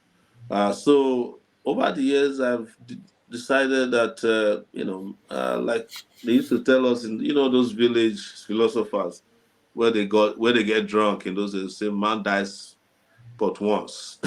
So what's the worst thing that can happen to me? Death. And then when I die, I think I move on in another dimension. So, but I just can't continue to live a life of cowardice and a life in which I'm perpetually afraid of my captors and oppressors. So, whenever I have a chance, what is most important to me is to look them in the eye and tell them the truth as I know it, and then just hope for the best after that. And I think there was a person who was quoted as saying that to tell them the truth, if we kill them, let them die. All right. Unfortunately, the truth doesn't kill these guys, does it? All right. Thank you. Thank you, Chidi. Dr. Chidi. Thank you so much. Ovia, you're next. Yeah. Good afternoon, Mr. Sowore. It's evening here, yeah, but I understand. Yes, it's afternoon where I'm joining from Atlanta, so that's why I say good Fantastic. afternoon. Yes. Before now, let's say before last month, if I'm mistaken, I was one of your biggest critic, for obvious reason, politically speaking. But you made a move that make me readjust my crazy about you. I said, okay, I think it's ready for the game. What is that move? You were able to create an alliance with the PRP, which I believe that come easy for you because of the party ideology. Your party ideology and that of PRP, which is to work with the Talakawas. And by extension, you can as well say the same thing with the Konkosia movement, that of SDP too, Social Democratic Party, if you want to go by their history. And, to some extent, Labour Party, with the movement behind Labour Party. Now, my question is, it is staring very glaring in our face that we, as the ordinary people that speak for all the time, if we don't work together, we are bound to see Tinubu or Atiku as our next president. What do you think we can do? We are obviously, Kongo so follow us. What do you think we can do with every other Talakawas on the street to do we present to actually bring you guys together? I don't know how you guys are going to form the arrangement. How can you guys come up with one system or move that all of us can back you guys and just take the system away from these two guys? Thank you very much. I think first you must understand motive, and so you must also understand structure. There's no way anybody can discuss Nigeria's politics without looking at history of structures, and there's no way you can do it without looking at personalities. People overlook these things. There's an English saying that an army of sheep led by a lion is always almost highly more respected than an army of lions led by a sheep. And the problem with the army of lions led by a sheep is twofold. Is that nobody respects the sheep as a leader of lions. It's always contradictory. The second aspect is that the lions will ultimately eat the sheep when they are tired of the way of the sheep. And the sheep is always going to be a sheep. It's going to be diplomatic, standoffish, inoffensive, and all those characteristics. So that is why you cannot see us in partnership with some of these groups. Kwakwanso that you're talking about, Kwakwanso has been part of, I think, of all the candidates, the major candidates as they call themselves, he's the one that's been in government the longest. He was a House of Rep member, Minister of Defense. He was governor for 8 years. I think at the point he was a senator in the Federal Republic of Nigeria. And he has been a member of APC, PDP, before he now went and started his own party, NNPP. And if you look at his countenance and the ambience around his party, it's obvious that he's a candidate that's looking for merger. he wants to merge with somebody, or he's looking for somebody that can merge. When I walked into the meeting we had 3 days ago, the first person that called me, to greet me was Akali. He's the chairman of their party. For some reason, he likes me. For some reason, even the APC chairman is always like, anytime I go to meet him, he's always looking for me and trying to taunt me, so many of them like that. And he said, we've been looking for you. I said, no, you are not looking for me. So because we can't continue like this, we want to look for a way to work together. And I made it very clear, if you are working with us, we take the lead. We are the lions that will lead the sheep. We are not going to let you be leading a coalition with you. And he said, we'll talk. Of course, it's 3 days. He's not going to call me. He knows where we stand already. But for a number of these parties, look at their origin. Look at where they are coming from. I was in Benue today, Marco and we were having a town hall meeting. And the first person to ask me a question was an APC guy. He said to me, can you be like Malema in South Africa? He left the ANC, went to form his party, is well recognized. He also then said to himself that he feels that we should look for one big party to join. But he had a personal story. He joined APC because probably he didn't like our politics, paid 10 million naira for his form. He won election. The election was taken away from him. I said to him, what drove you to APC? It's the same philosophy. You can't beat them, you join them. Now you join them, they beat you blue. Where are you coming to tell your story? On the platform of AAC. With your 10 million, if you are giving us 10 million naira, we don't even sell forms. If you contributed 10 million naira to our party, we would have showed them shaggy. Anyways, I'm just giving you this analogy to explain to you that some of these are possible on the surface, but superficially. But on a deeper level, these guys are co-joined at the bottom. So if you take the veil away, you will discover that Kwakwaso is probably more interested in Atiku presidency than the Sowore presidency. It's natural, it is religious, it's ethnic, whatever, primordial sentiments they have. It looks high statistically on the side of somebody who they are comfortable with, not someone like me, who they know cannot be controlled. I hope you get my point. Yeah, but would you rather work with him and the likes of Adeboye,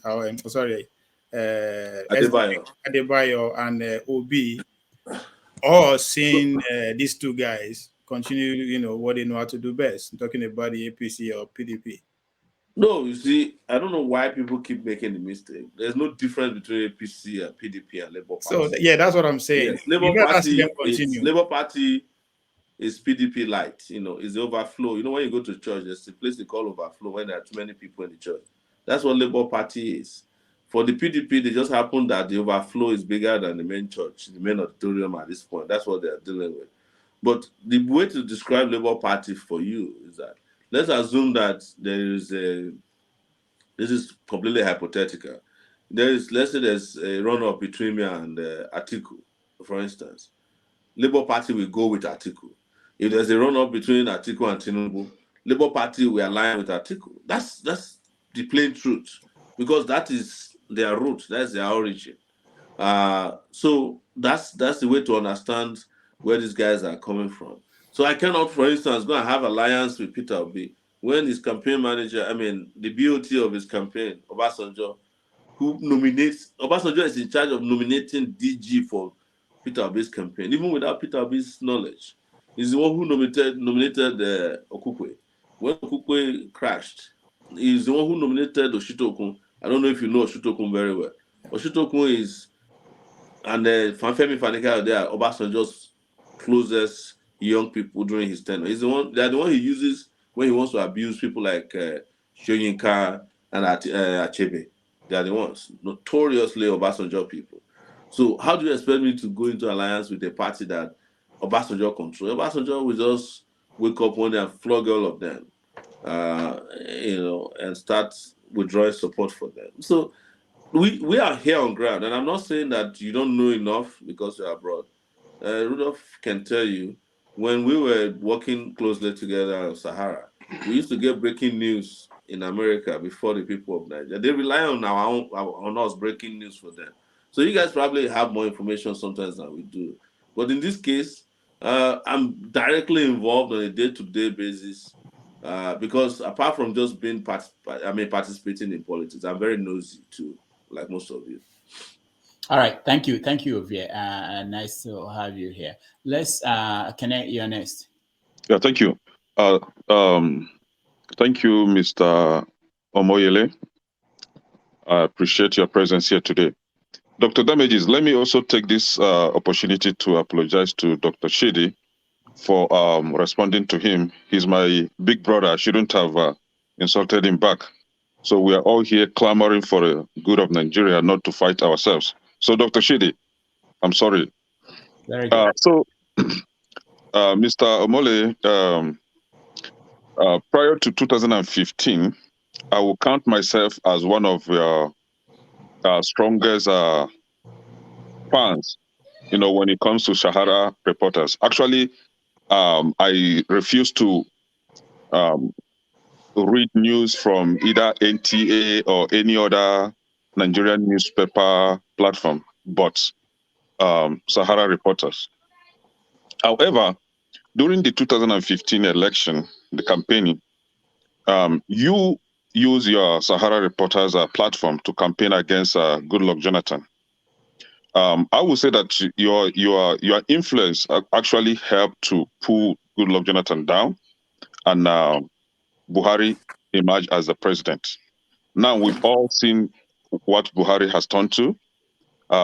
We are all crying and also clamoring for a replacement. Now you are in the game, competing with others. But I would want to ask, are you seeing yourself winning this election? Last time we had Prince Adewale of SDP. He came on this platform. We have conversations, and a few days after, the same Prince Adewale went to Ogun State and was wooing Obasanjo to endorse him and discard Peter Obi. So my question again is, are you really campaigning to win this election, or are you being used to thwart Peter Obi's chances of winning this election? Going by the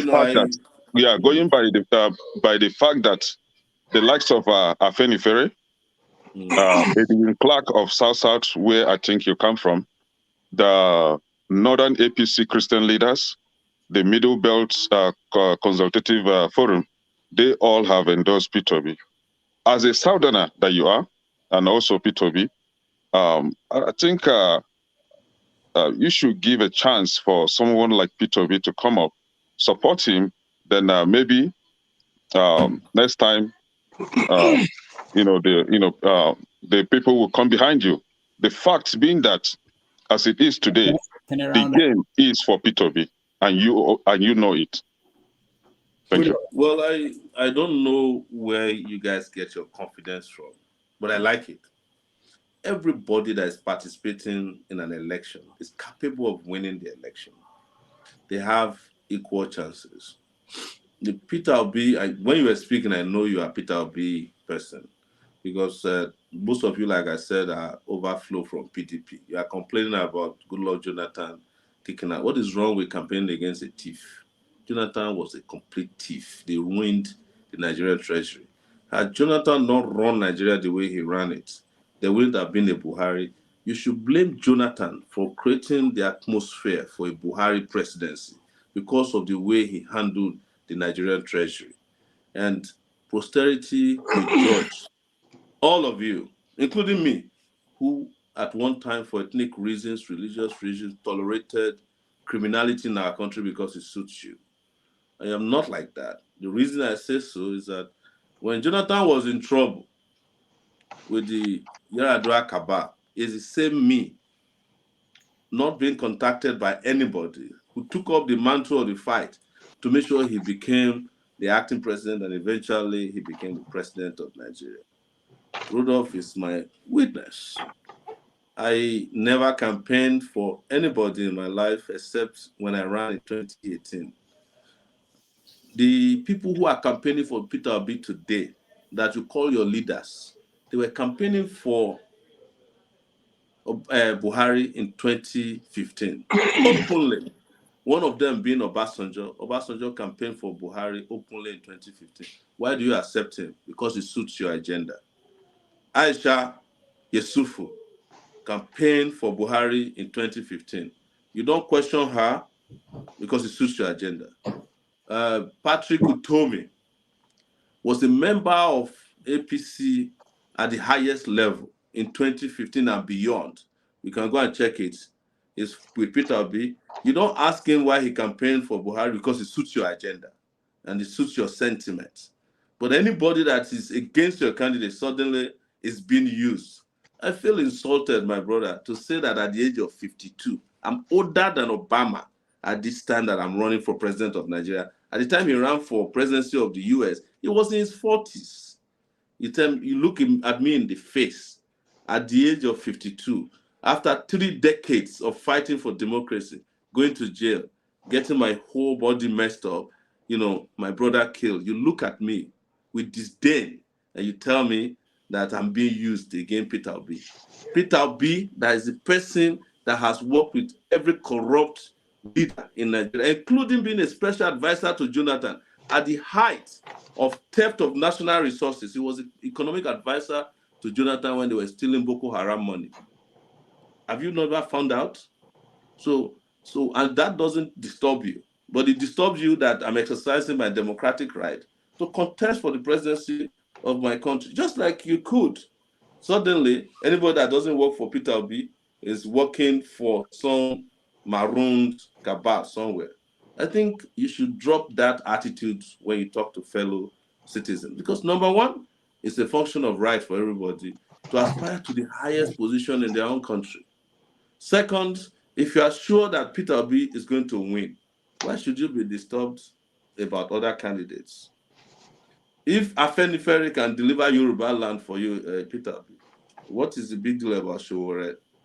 If Northern Christians can make him win the presidency, will it matter that I'm running? No. If all the power blocks can make him become president that you have mentioned, including Edwin Clark. But I want to tell you about Edwin Clark.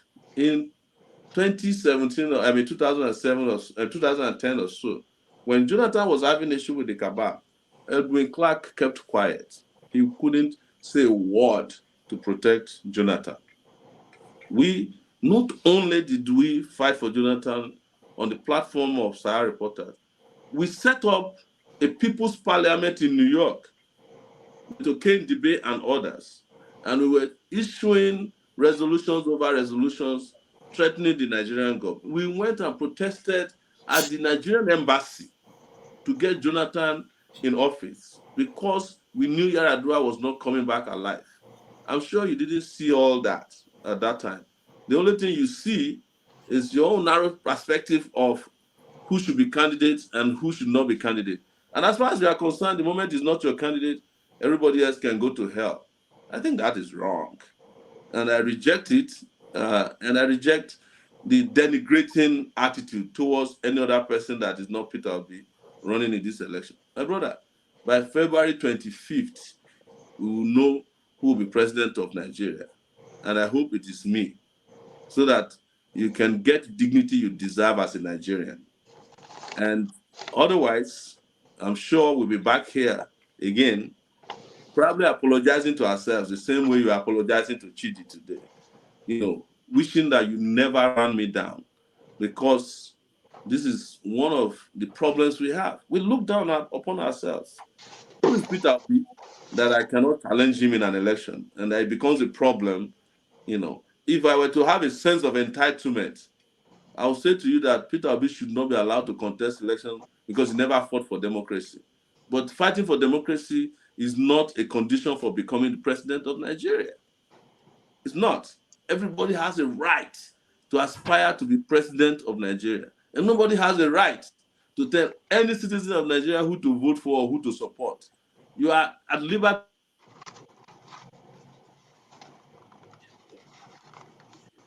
All right. That you no longer like thieves to govern your country. But I've never been like that. It's as straight as an arrow in my dealings with the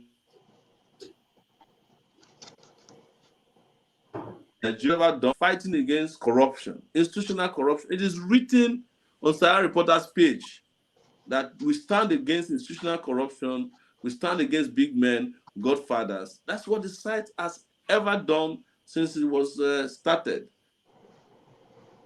Yes, after the 2015 election, you celebrated Buhari's emergence as the president.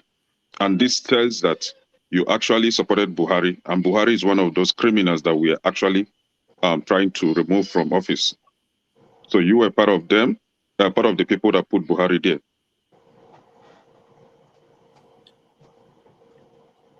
All right. We wait for. I think Shora is frozen. Do you want me to step in, or do you want to take this one? I just want to reset the room so you don't take the heat. Oh, how? Okay, go. For those who do not know, Dominic is my co-host. Anytime he's here. So Dominic, Dominic, go ahead. Let me put myself on the heat. I just want to make a few comments. I'm not going to ask my question, and I promise I'm not skipping the line. I think it makes sense for when people ask questions to not add additional inquiry. That's one. Second, if there's things that are unverified and they are not facts, you can say, I heard this, I heard that, and ask it as a question. But portraying those things first as facts and then jumping to ask a question based on that, I think is very... Dr. Dominic, you don't tell anyone how to structure their question. So Mr. Sowore can answer the question himself. If it is false, he can debunk it. And if it is right, he can go ahead and answer it. What I'm just making is an observation that those things that you said were not questions. Those things were laid as... Yes, I'm making a background to my question. So, no, I'm making a background to my question. Hold on, guys. The first thing I need to do is I need to get people out. Some people just started coming in. Sure has to come back. If you block, we have only 10 spots. So everybody will get a chance as long as he's willing to stay. So please, nobody should join in. Let's get the guests to come back. I don't understand. So I'm not looking you down. All I was just saying is some of the things that you said at first, you led them as facts and they were not asked as questions. You can ask, okay, some people said this and that and that. Is this true? And let him answer the question. But you led them as comments, as facts, and then you went on to ask a question on top. This is what I was trying to point out. That if you say it that way, then it's more of a disrespect, because what you're saying is this is actually facts, and then you go on to ask a question. These are things that are Dominic, hold on. People still don't listen to me. You guys trying to come in here, you are not going to come on air if the guest is not here. You're blocking the way for him to come in. People still continue to do that. Please don't try to join the studio. Please, I will get to you. Okay, let's allow our guests to come back in. Tobechuku, should I be calling people's name now? Report it to your family. What am I gonna do? People are going to call us petty. I'm saying the same thing, and people are still trying to come in here. Let's make room for Sowore to come. Philip Kings, please. Can you hear me? Oh Lord. All right. So now let's see. Just the people who are in the studio now on screen, that's enough. Let's wait for Sowore to come back and join us. And then we will, okay, he's coming back. We'll get everybody as long as he's willing. I mean, he has been busy today, but as long as he could join us and stay, we get the chance for you to ask a question.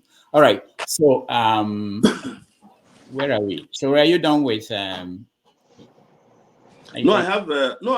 I've just responded, and our lights and networks are on and off, as you can tell. Okay. All right. But my submission is that people should come off this high horse of, dictatorship and degrading and dehumanizing statements about others politically. And one of the major ones that I detest is for somebody to look at you and say, "Oh, you're not matured enough to be president, or you should go and contest because my president is contesting or my person is contesting." And that when people don't subscribe to your political ideology or ideas or candidates, suddenly they are working for somebody. I think that is very insulting. You understand? Because like I said to him earlier, Obama was president of Nigeria. In the US when he was in his 40s. I'm 52 years old. I'll be 52 years old in a few days. And if I wasn't working for somebody when I was fighting for democracy, which they used to accuse us of in those days, if I wasn't working for somebody when I fought against Obasanjo or fought for Jonathan to be president, including recruiting Rudolph here, who doesn't like protest, I can tell you publicly today, we will go and protest. We set up an organization. We were funding ourselves. We went to London in 2009 to hold meetings about how Nigeria can get better. So you can't just sit pretty and just look at somebody. I can understand if you say you are not voting for a candidate, but I'm saying it's not necessary to insult somebody that they are working for somebody because they don't work for your candidate. Your candidate is working for somebody. I can tell you that today. But you don't agree. Peter Obi works for Atiku. He works for the PDP. Now you are Yes. accusing Peter Obi working for Atiku. What if No, I accuse you because working for somebody else? because it's what I know, Yes, and he has been Atiku's VP before, so I have sufficient evidence that they're all jacking people around. The reason you guys get upset about me is that I can't be jacked around. You know that. Kenneth, thank you so much. This is what we're going to do. If we have chance, you can come back again, but let's give other people a chance. Okay, I appreciate your time. OC, you're next. Okay. Hey, Omoyele Sowore. This is the OC guy that publishes on Sahara once in a while. Right? yeah, that's him. Yes, yeah. So I mean, if I know I'll be speaking the mind of many Nigerians when I tell you that we are in awe and we are very appreciative of all the things you've done over these past few years. You are the man in the arena, if I have to use that popular word. My head is swelling, like Jebu Gary. It's just the fact. And I want to tell you that it doesn't matter the outcome of the 2023 election. You've won in many ways. And we all know that. Now, just because we are talking about 2023, that's why I have to make this comment. You mentioned Prince Adewale, who was on the show too a few weeks ago. And one of the issues I raised with him is what I call a retail approach to politics, where just like business, one-man business, everybody is setting up different shops, At the end of the day, I think what might benefit the businessman and the people that intends to serve is if there's any way people can actually coalesce, and then in that way they will be having a stronger voice. And I say that because, of course, you've been in the arena all this while. You participated in the 2019 election. Now, between 2019 election and now, the question is, what has changed? And what do you think are your prospects? Now, I say that because if you are in it as a gadfly who is constantly agitating the conscience of the nation and bringing up things in debates and all those things, I'll say well and good. But if the goal is to win an election and change things, then I think there might be a better way, more than just doing this year in and year out. And at the end of the day, we are not making the kind of progress that we want to make. There is somebody who yesterday was asking about, it was a business, so this person was making a comment to the effect of, would you rather own 0.1% share in Apple, that is $1 trillion company, or do you just want to run your own business that is worth $100? That is $100, but you have it 100%. Now I understand where you're going in terms of not wanting to be associated with certain kind of group of people. But in a group, in a race where you have people like Adeola and the rest of them, what is the reason that all of you cannot coalesce and be this effective? Forget about Peter Obi and Labour Party. But why can't you and Adeola and the rest of them coalesce and become this effective force? You have what it takes. He does, and a whole lot of other people. And we all will team up and support you, and then probably we get to that El Dorado that we're looking for. Thank you. Well, Lucy, thank you. Let me also thank you for your very incisive write-ups I used to publish you, but I don't publish anymore for 5 years now. So Why?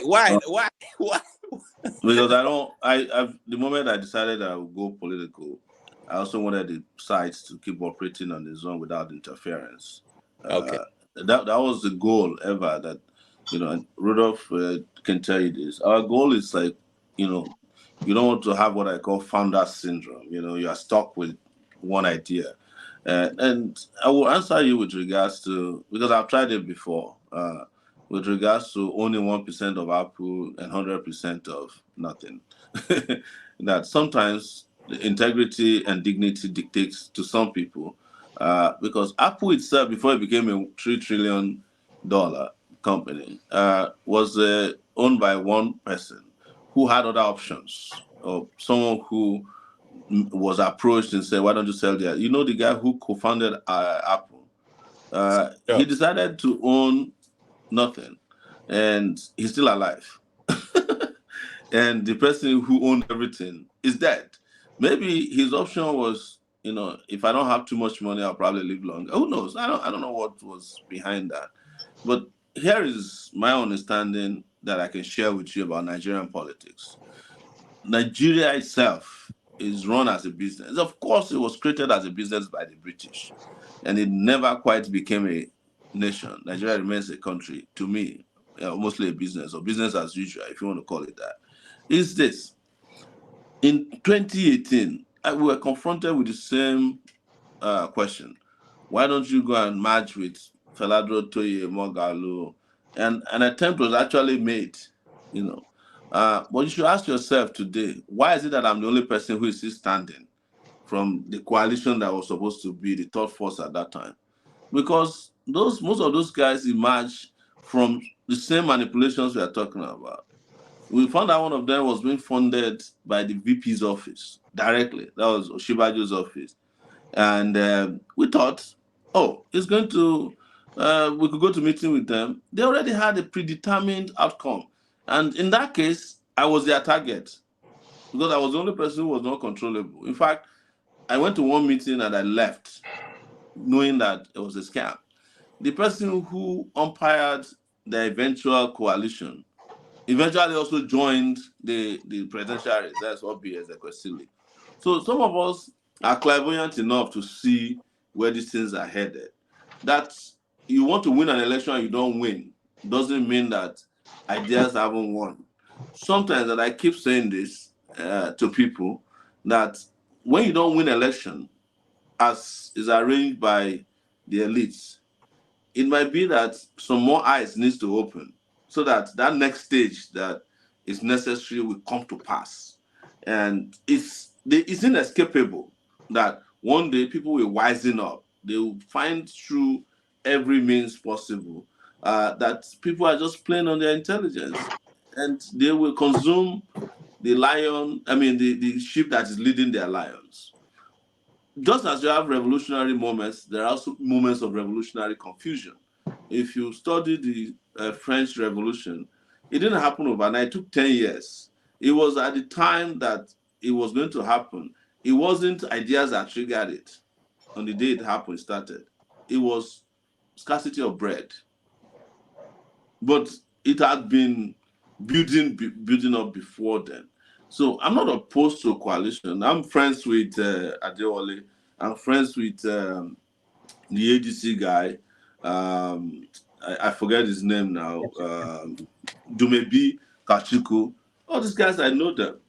But I also know that there is a reason why they don't want to coalesce, And it's not all of it that is for mention today, but they have their reasons.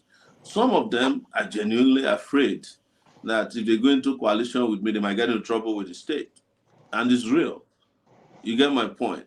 Some of them came to this race for different reasons. Are you getting my point? And it is not that they are bad people, but it is just that they have their own agenda that is different from mine. And some of them are clearly afraid of the fact that I am unyielding and uncompromising about my focus and goals. It's very easy for a business-minded person like you to look at politics from shares and profit. No, for people like us, it is a little bit bigger than that because we understand what these people want and where they are heading to. They also understand, like I opened earlier, when Rudolph asked me, why do I think they are doing all this peace parley and all that? They know that a peace parley will be some kind of a palliative or a balm that they can rub over the injuries and wounds of the people.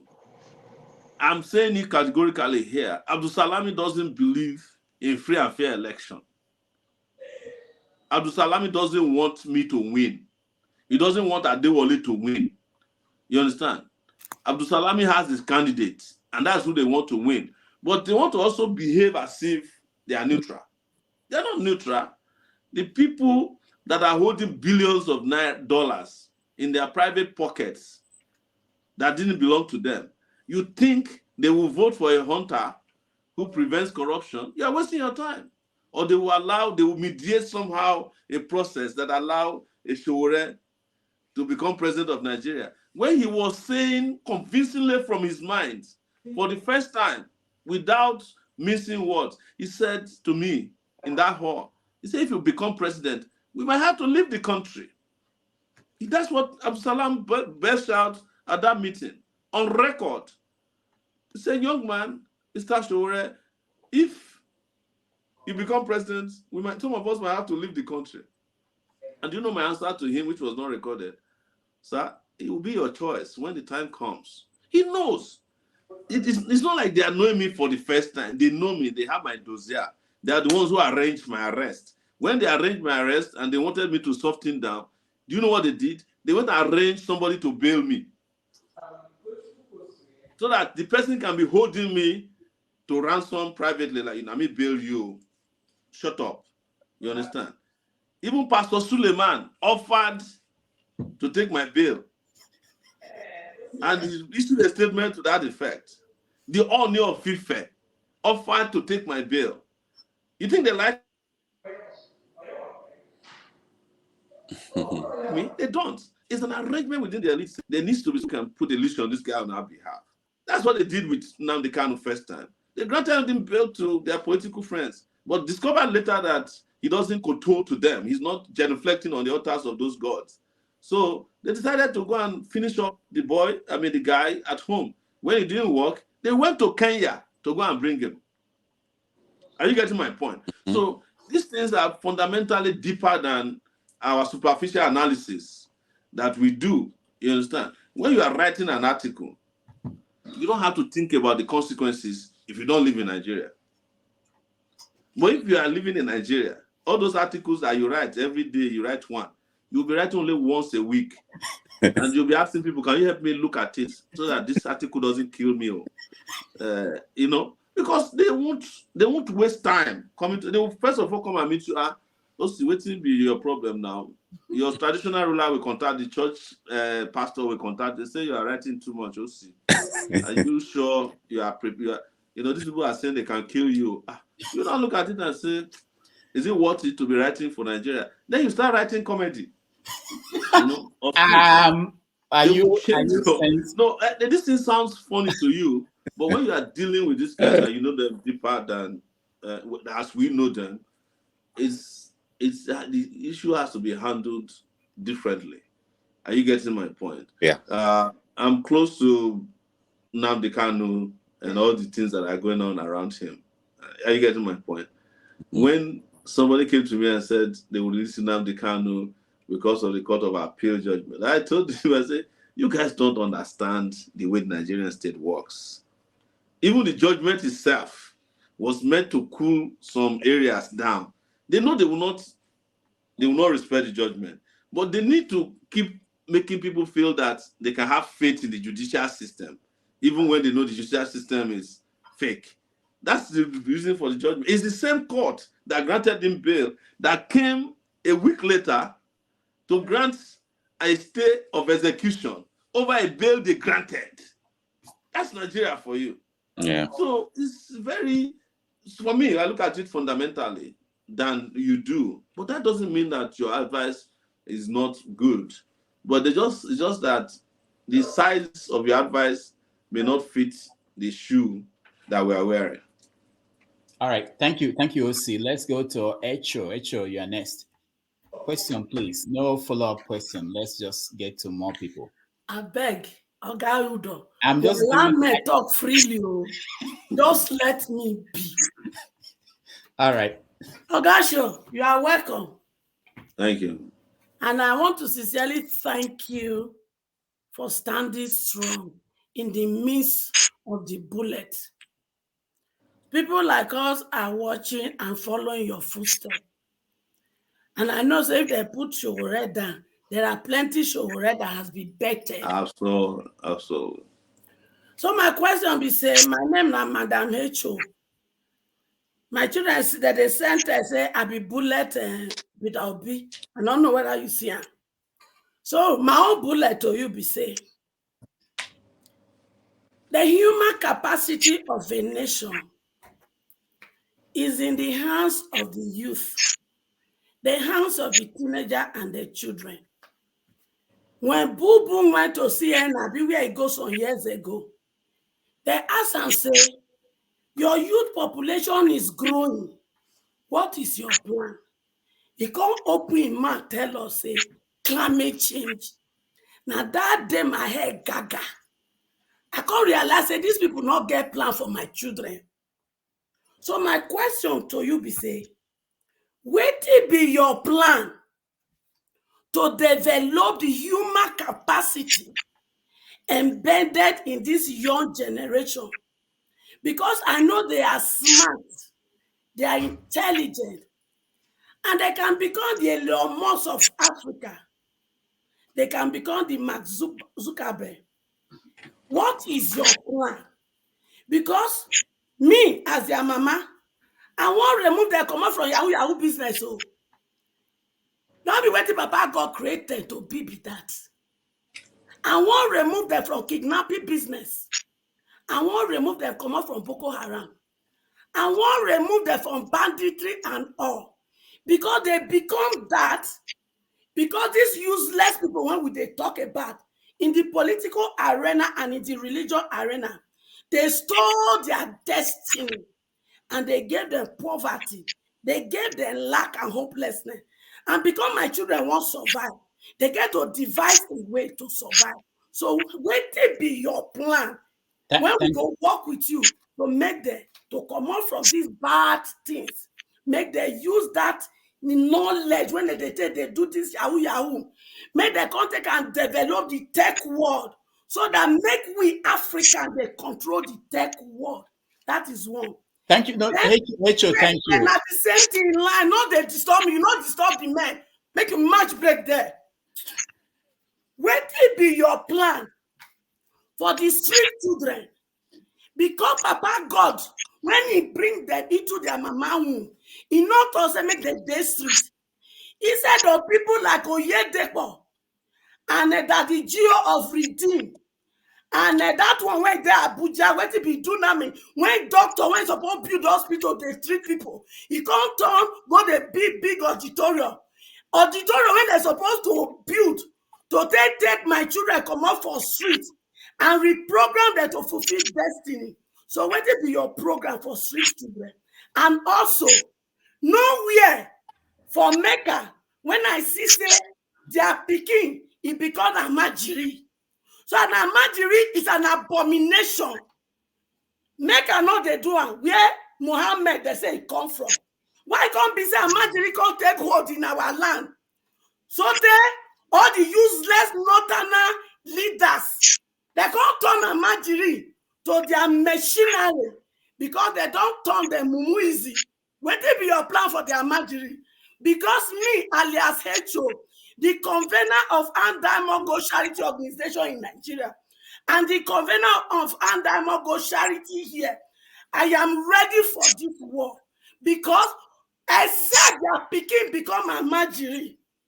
None of my sons and daughters will ever be a majiri again. H.O., thank you so much. We have to go. Thank you so much. Then the final one we say, no, H.O., no, this is not fair. There are a lot of people who are waiting to join this conversation. H.O., you can't take 10 minutes here. no, we can't do this. I'm sorry. Sowore, let me just say this, before when you were online with us, the world has changed. It's a new world now. I don't think you can survive here anymore. All right, go ahead. Answer, Echo. Yeah. Well, Echo, thank you. I will take two questions because I didn't hear the last one. And the first one is how to expand opportunities for young people. And there are two ways that you start expanding the opportunities for young people is to look at how, first and foremost, from birth, they survive. Because as of today, if you look at the indices of Nigeria's lifespan, it's just dire and dire every day. We are talking about 20 million kids that are out of school. Nobody's talking about number of Nigerian children that are not reaching the age of 5, because this is one of the indices. Huge. Nigeria has almost the highest number of likelihood of death before you reach the age of 5, which means that you are not immunizing them on time. There is no primary, secondary, or even tertiary health care available if they get sick. So a lot of kids are ruined in that direction because there's nothing in our communities to take care of, even childbirth, not to talk of immunization. I think people are mostly immunized against polio in Nigeria and maybe further diseases. In the US, I had all my kids in New York at Columbia University Hospital. And before you can take the child out of that hospital, I think they have over 8 or more injections that they have to take. When they are leaving, give you enough food, at least for a few days before you start buying from the shops. I'm not saying it's cheaper to have kids in those places, but at least you see the hands of government, both in delivery, birth, and early stage. But the area we are going into is how do you take care of kids you call Amajiri? Is contrary to what you said. Amajiri actually was a program, was a development that started in Saudi Arabia when Muslims were being persecuted and they were moving from Mecca to Medina.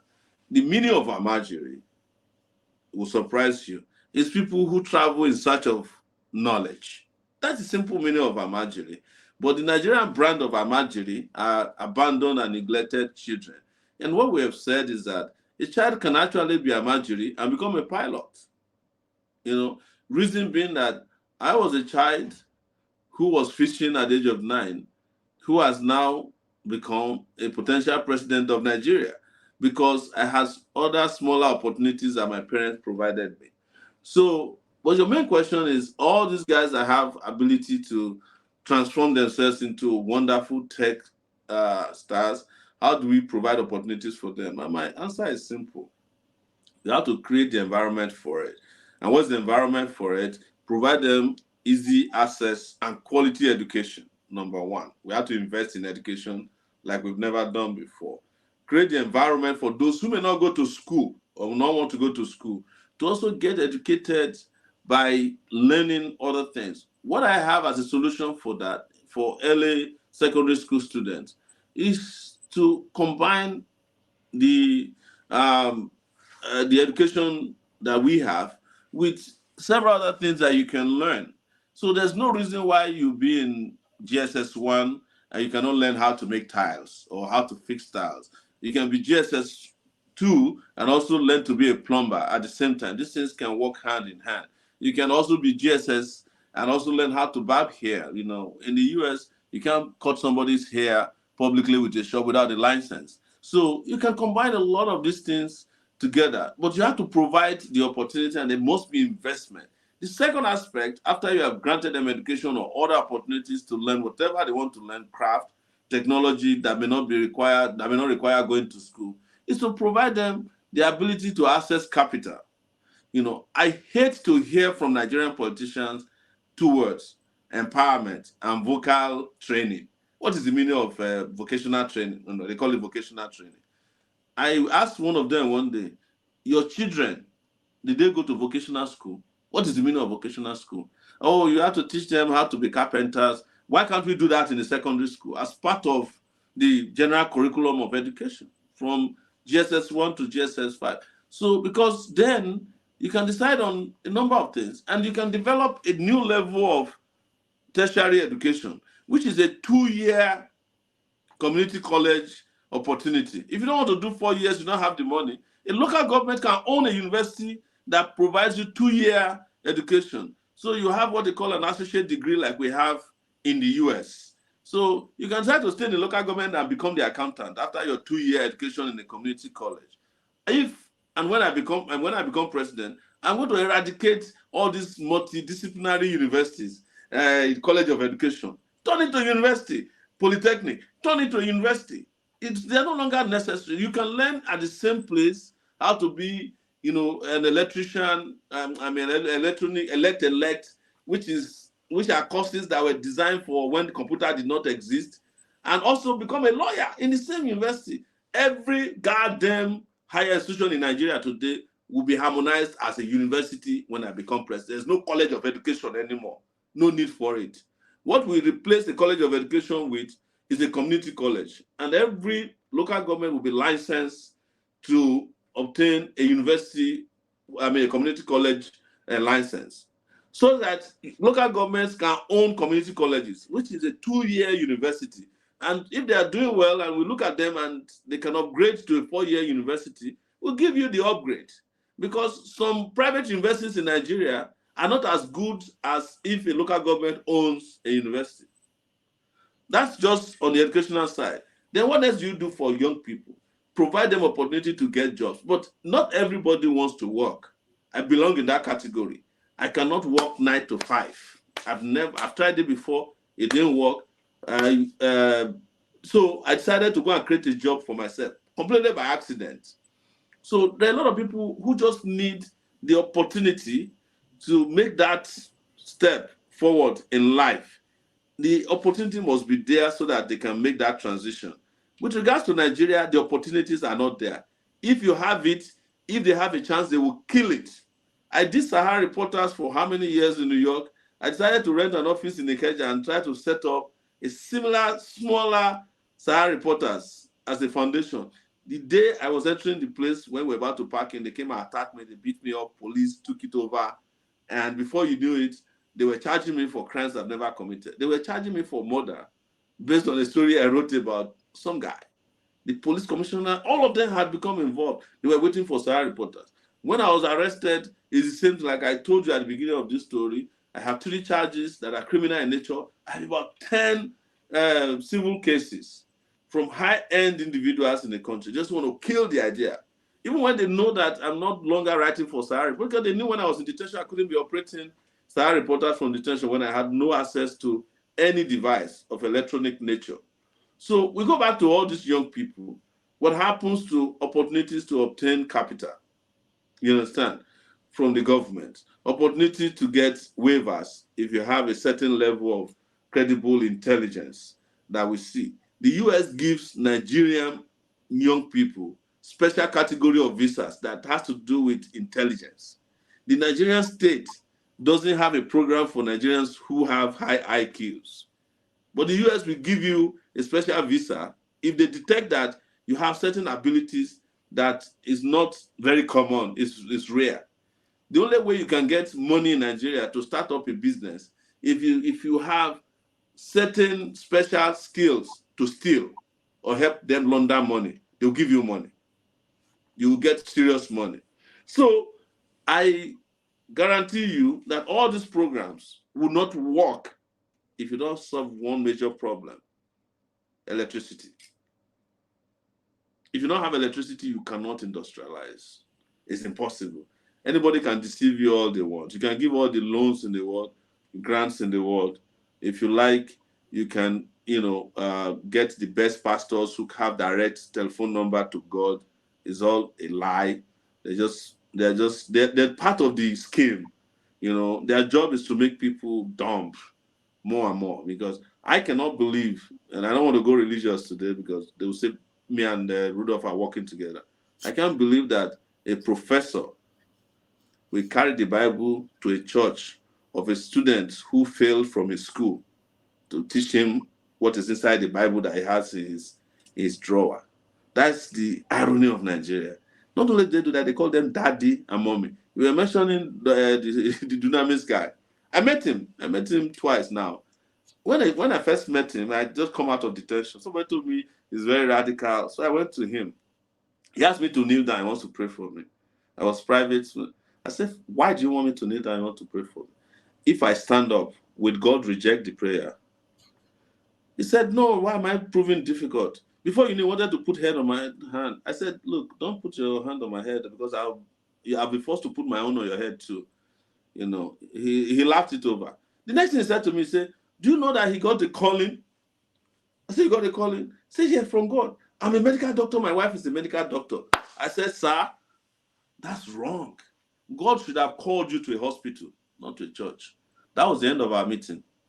Next time our people went to his church with Buhari must go t-shirts. He got them arrested. He spent 31 days in DSS cell. That's religion for you in Nigeria. So I'm just explaining to you that these things are not automatic except certain problems are solved. And one of the major ones is electricity. If you solve the electricity problem, you will see the ingenuity of Nigerians to survive on their own, which has been one rare trait that Nigerians have, is the ability to create opportunities for themselves to survive.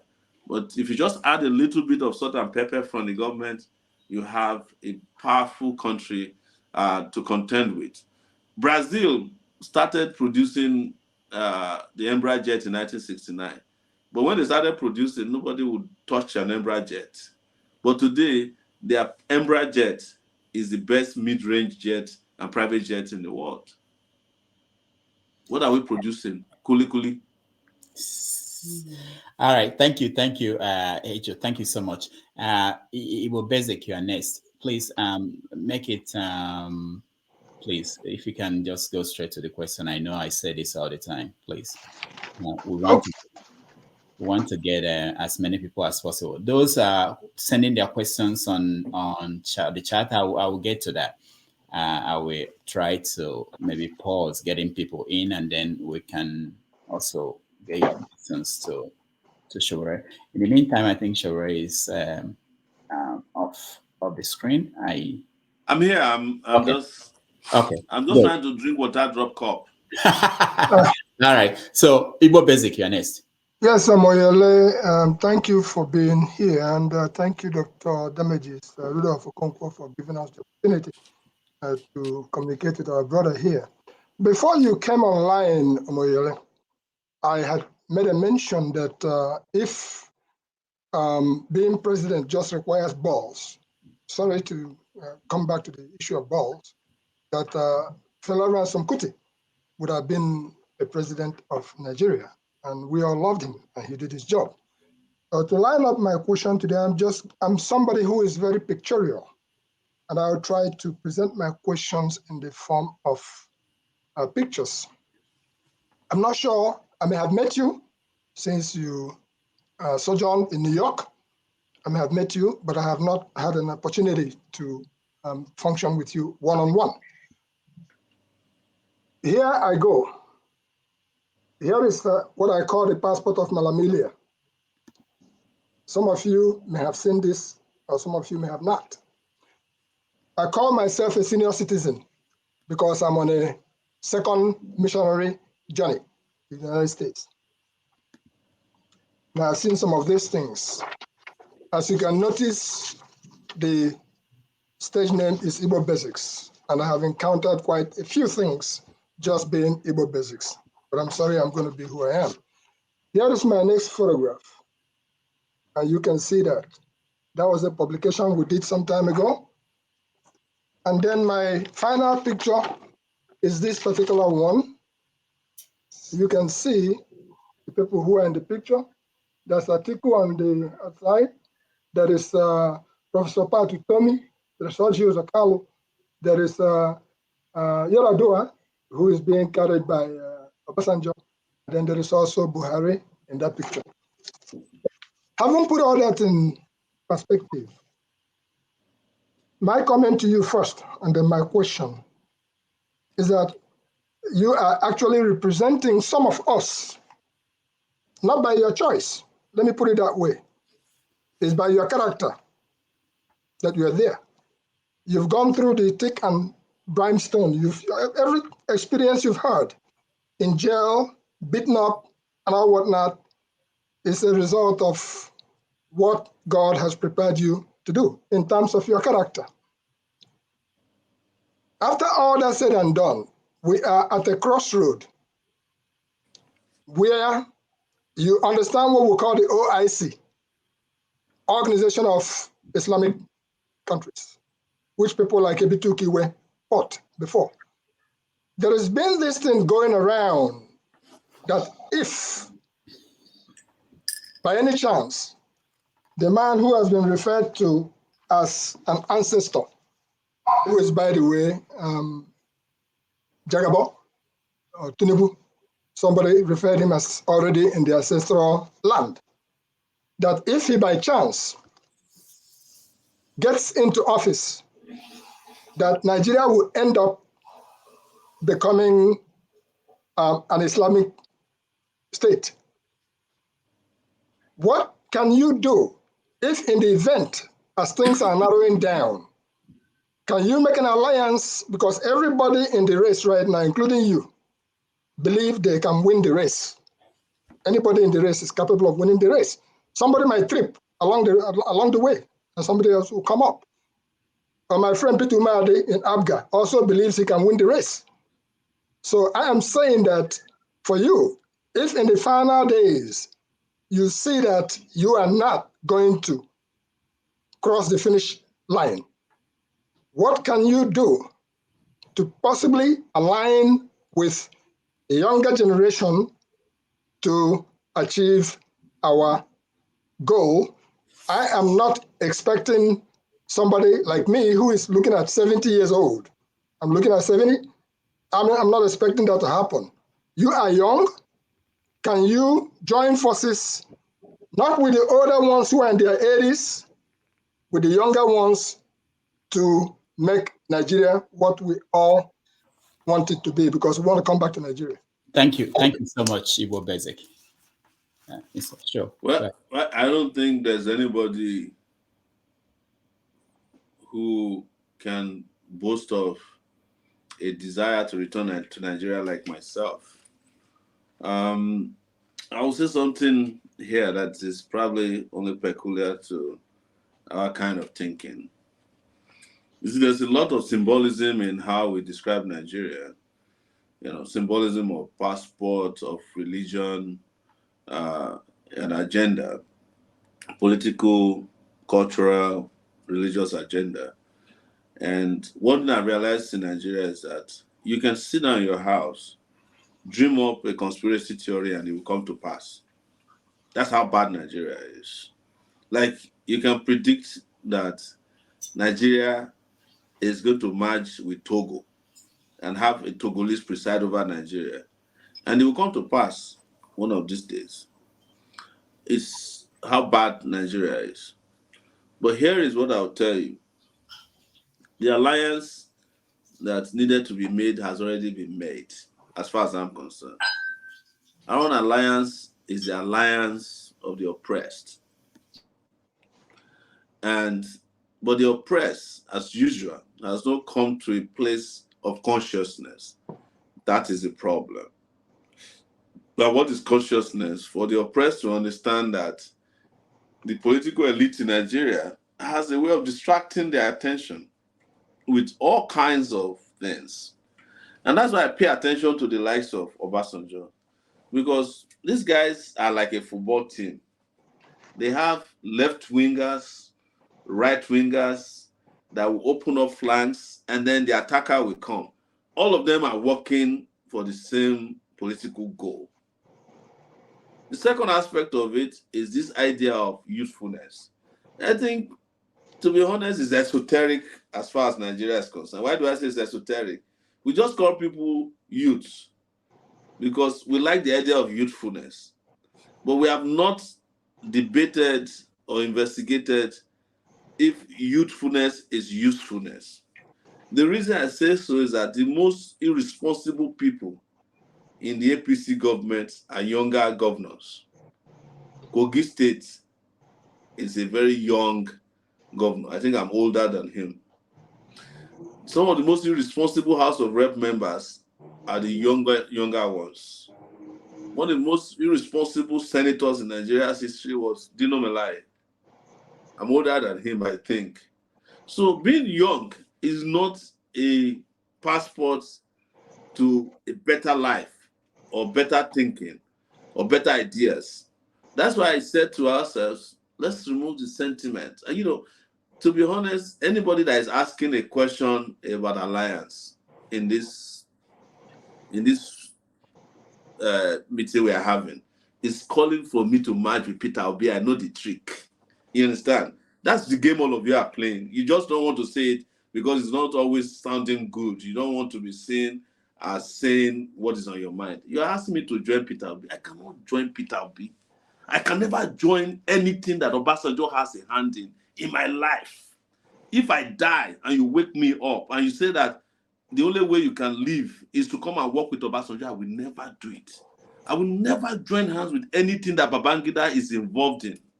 If Babangida is dating my mom, because my father died a long time ago, today, I will never call him a stepfather. I would rather call a goat my stepfather than I will call Babangida my stepfather. So let's just drop all these semantics about, can you join with a younger? Is Peter Obi young? He's 61 years old. He's not young. They're not asking me to join Adewale now. You had Peter. You had Peter. No, wait. You're not asking me to join Peter Omiadi. I will say to you here today, Peter Omiadi is brighter than most of the presidential candidates in this race. I've been with him. I've listened to him.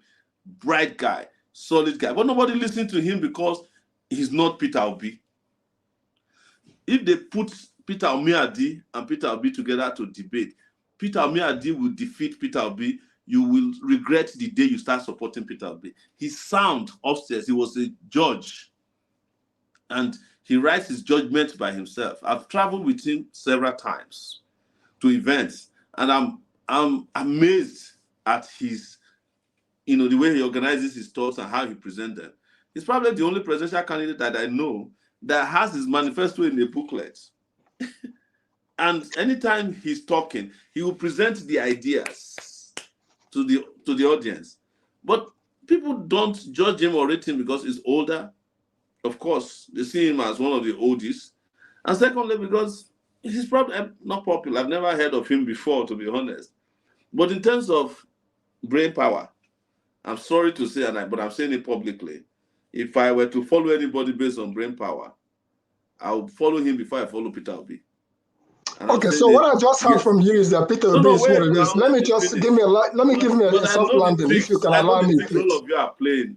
You went to ask Rudolph. I go to Rudolph's house to eat until I fall asleep. There's no game abroad that we don't know. Although all of you that stays in New York, we know you guys too.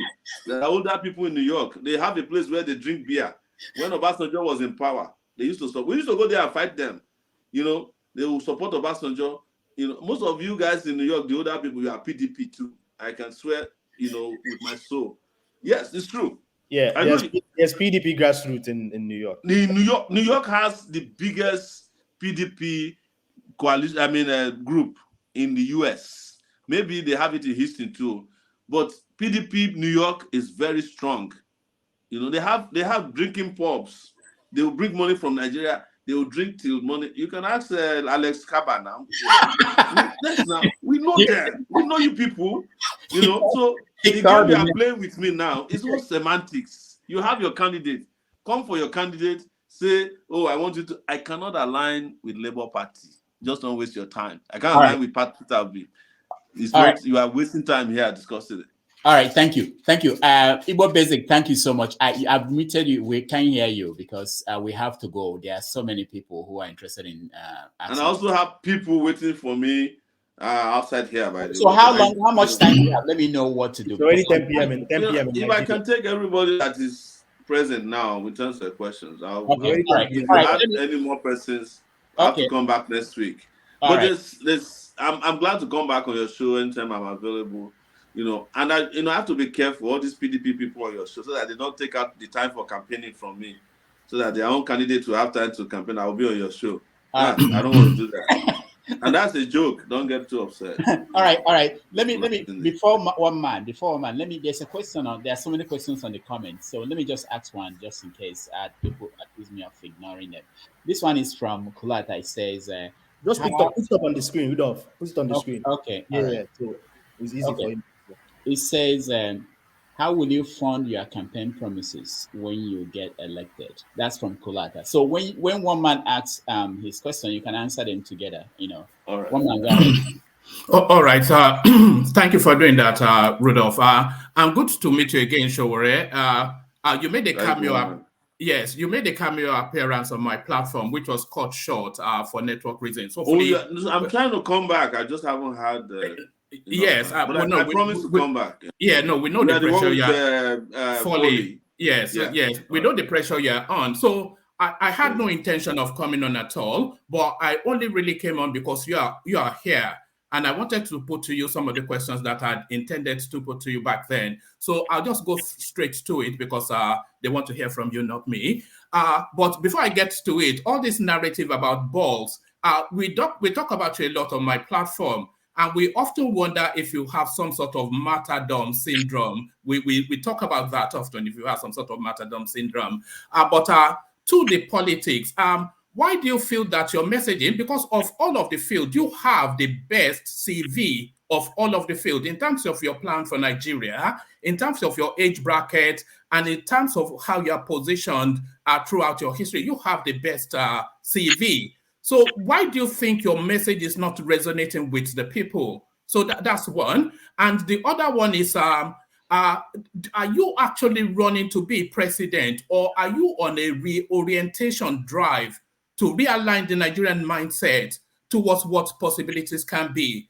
Because we feel that should be more your direction of travel than a presidential campaign. We all would like you to win, but of course, all of us don't really think you are likely to win. But to that reorientation, we think that that's where your push is. And then the final question, and then I'll shut up. Do you have the same confidence that a lot of people are vesting in this new electoral bill, which is now transmuting into some electronic voting? So are you sharing the confidence that people are having that the election will be freer and fairer than we've ever experienced before? I'll take the last question. There's never a time elections don't have new laws, or new devices or new software added to it. It's part of the goal, it's the game. So the first time in 2015, they brought the card reader, and it was said to be the solution to election rigging. The card reader, the moment they started the election, the card reader stopped working. They used the seeded form to fill in the gap for a lot of the elections. Then now they have brought beavers. What they are trying to do is to delay what should have been the solution to electoral fraud in Nigeria, which is electronic voting, which has been adopted by several countries. It may not be the best, but it's going to be 95% better than where we are now. Now they are promoting beavers. They've used beavers in Oyo State. It has recorded over voting. They are in tribunal. Nobody knows where the tribunal decision might go. But imagine if you are doing electronic voting, which means that you will no longer need a presiding officer, police officers standing in people's thugs. Everybody will be removed from the electoral chain. You sit in your house, you can go into the toilet and vote, and not even let your wife know who you vote for on your device. And by 12 noon, we will know the results. If there are disputes, all you need to do is to go to the back end and look at IPs of voters, because every IP is unique. That's not to say that you cannot develop an IP that can be used to rig. But if you can't send more money than you have in your account in a banking transaction, then you should be able to vote without voting more than your capacity, because there will be a unique identity sent to you in advance. And if you start abusing this, it will delete your vote. These are very scientific ways. Then you don't have to leave your house. Right now, for me to vote, I have to travel to Ondo State. If I'm not a presidential candidate in this election, I will not vote if I have to go to my village, because the village people are also waiting for me. Accidents can happen, village people are waiting for you to drop something. I don't mean village people on the spiritual side, but the physical village people. They are waiting for you. But assuming you can vote in your house, and then the diaspora also can vote with your unique numbers, we can say to you, just like Igbo Basic said, scan your passport, and it will give you a voter's code. And you vote with it. By 12 noon, we have counted all the votes. We would have eliminated billions of bureaucracies that rig election. It's bureaucracies that rig election in Nigeria between the voting and the collation. That's the problem with Nigeria. If there is an auto collation of results, you would also eliminate judges, including from the tribunal to the Supreme Court, who are imposing candidates that now win election as governors of states like we have in Imo State. So anybody telling you that Beavers will do the magic is just lying to you. Beavers it signifies what we call garbage in, garbage out in computer language. It is what is rigged that will be uploaded to the Beavers that will be transmitted to you.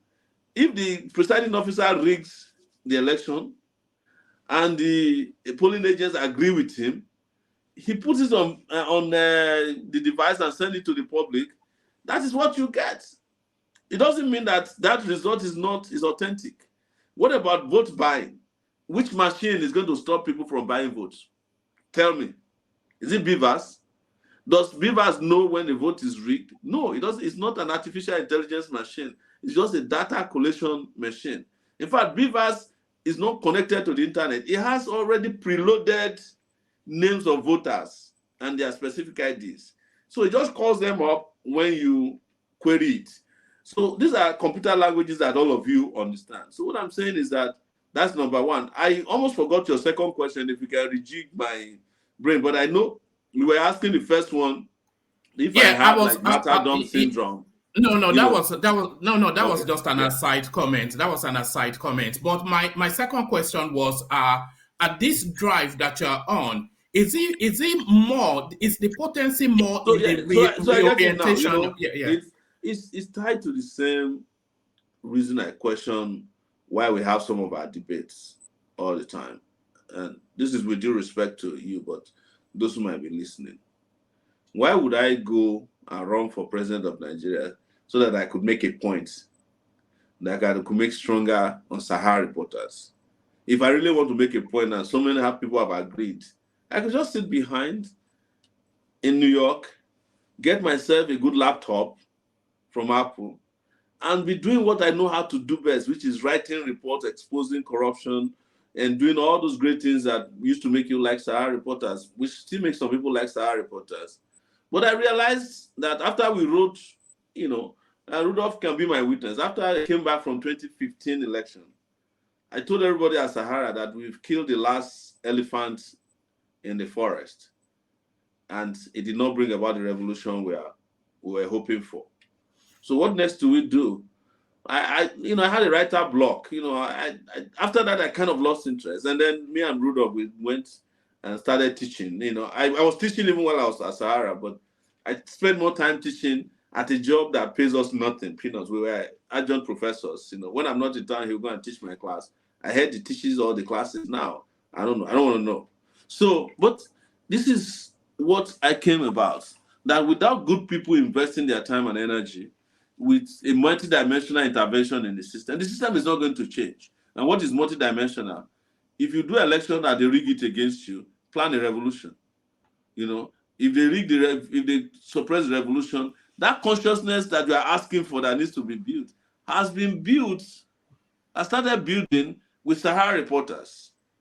And when people knew that they don't respond to corruption stories anymore, they started listening to ideas that I came with as a contestant in 2018.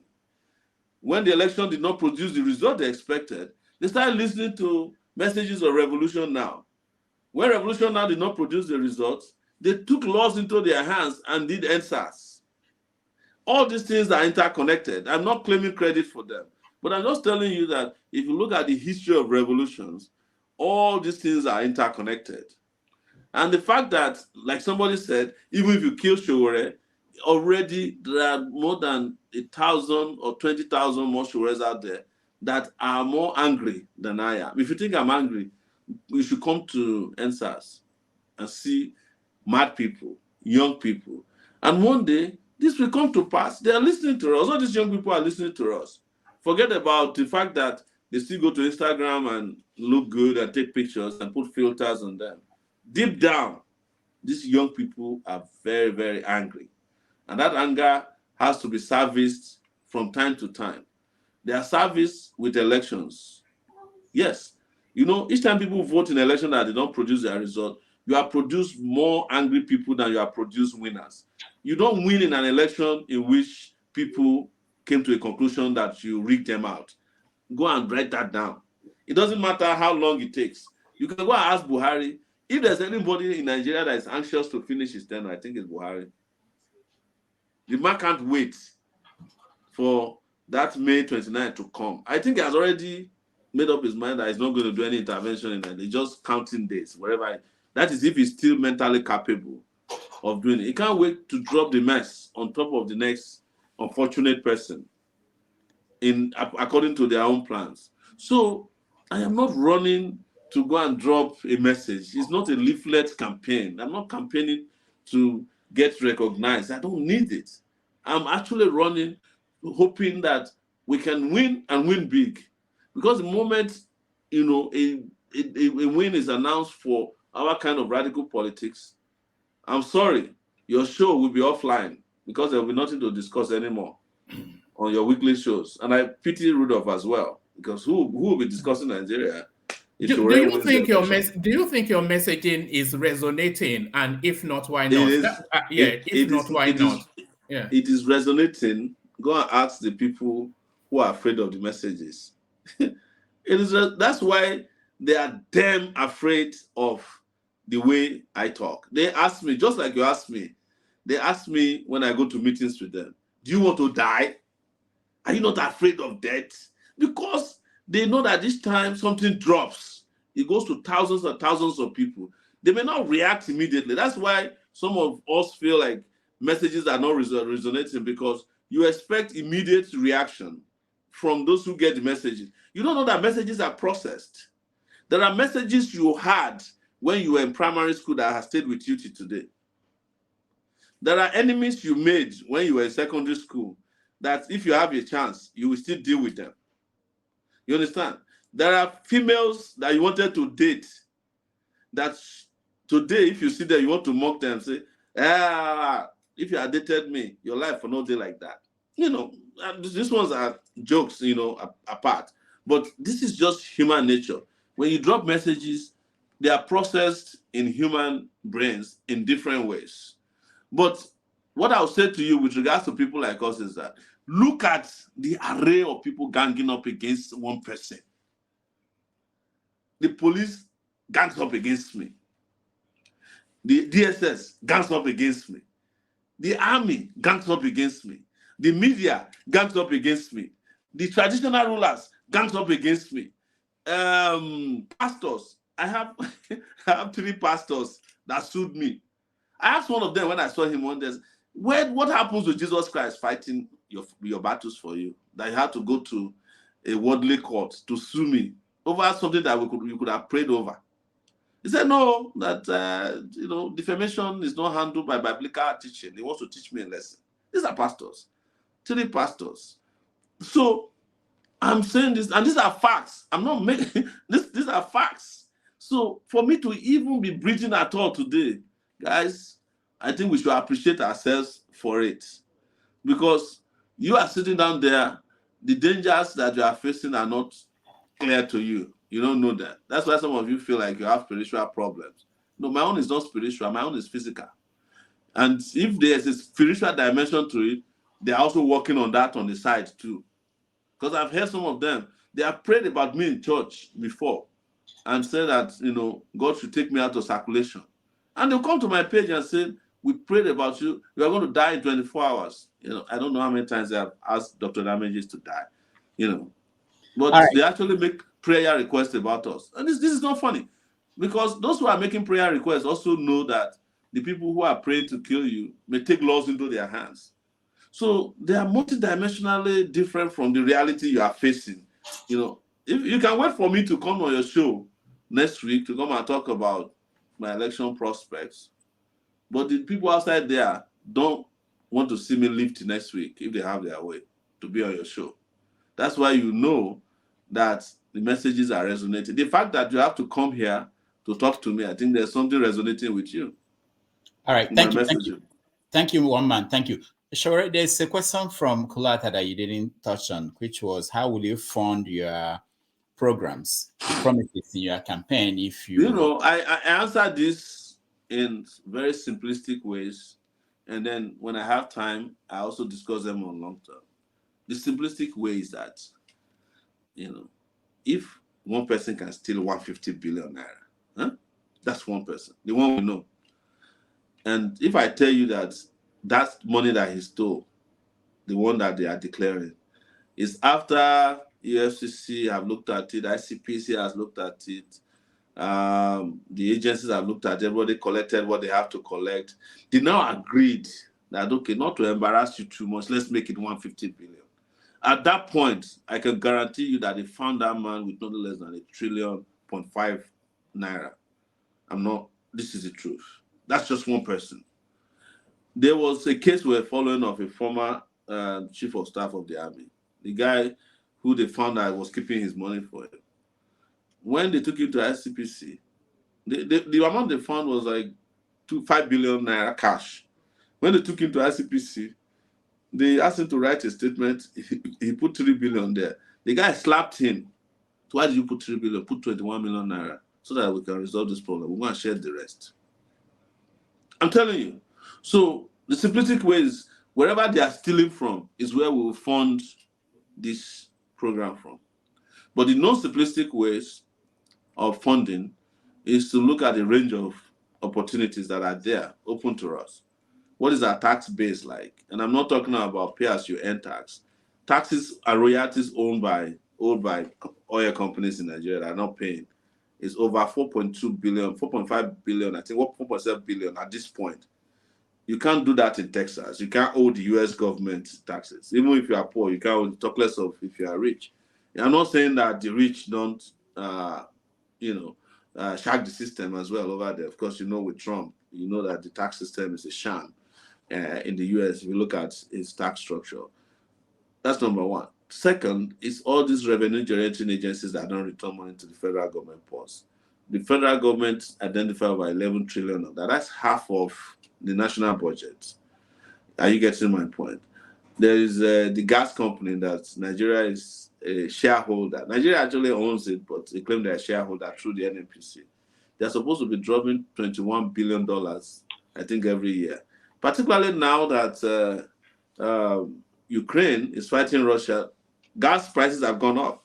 But when we did an investigation, I asked the people working there, they said, no, we have already fixed the prices in advance, so we can't change the prices of gas. But what happened is that the 21 billion the NNPC gets on behalf of the federal government doesn't go to the federal government. They don't deposit anything. As the president of Nigeria, that money will be coming to the consolidated account directly. $21 billion is a lot of money. So just these areas that I've mentioned to you, we fund about 2 to 3 years of my budget of reconstruction, whatever budget you want to call it, budget of Olympics, reconstruction, budget of restructuring, whatever budget, there is enough to fund it. What has happened to Nigeria? There's money in Nigeria. Don't let them deceive you that there's no money in Nigeria. I remember at Columbia University when I was still a student, I think it was one professor that came from Obasanjo's regime that time. And I threw a question to him. He said, oh, the Nigerian budget is no more than that of the fire department in New York. Fire department in New York. And I said to him, are you part of people drawing the budget for the fire department? He said, no, but he has read it. I said, so let me give you a solution.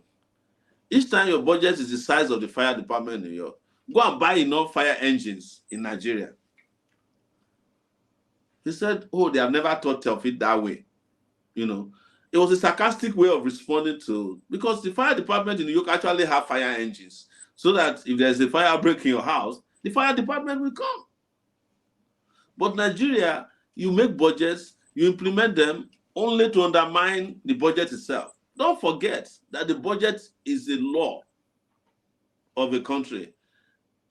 If it's breached, it's supposed to attract punishment. In the US, when budgets are not followed according to the way they are supposed to be followed, the government shuts down. But here, the more they sabotage the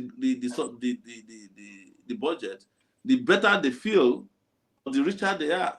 So there is a lot, and I'm not saying this before somebody says to me, Sowore is just talking as if he's a non-economist. It's not about economists.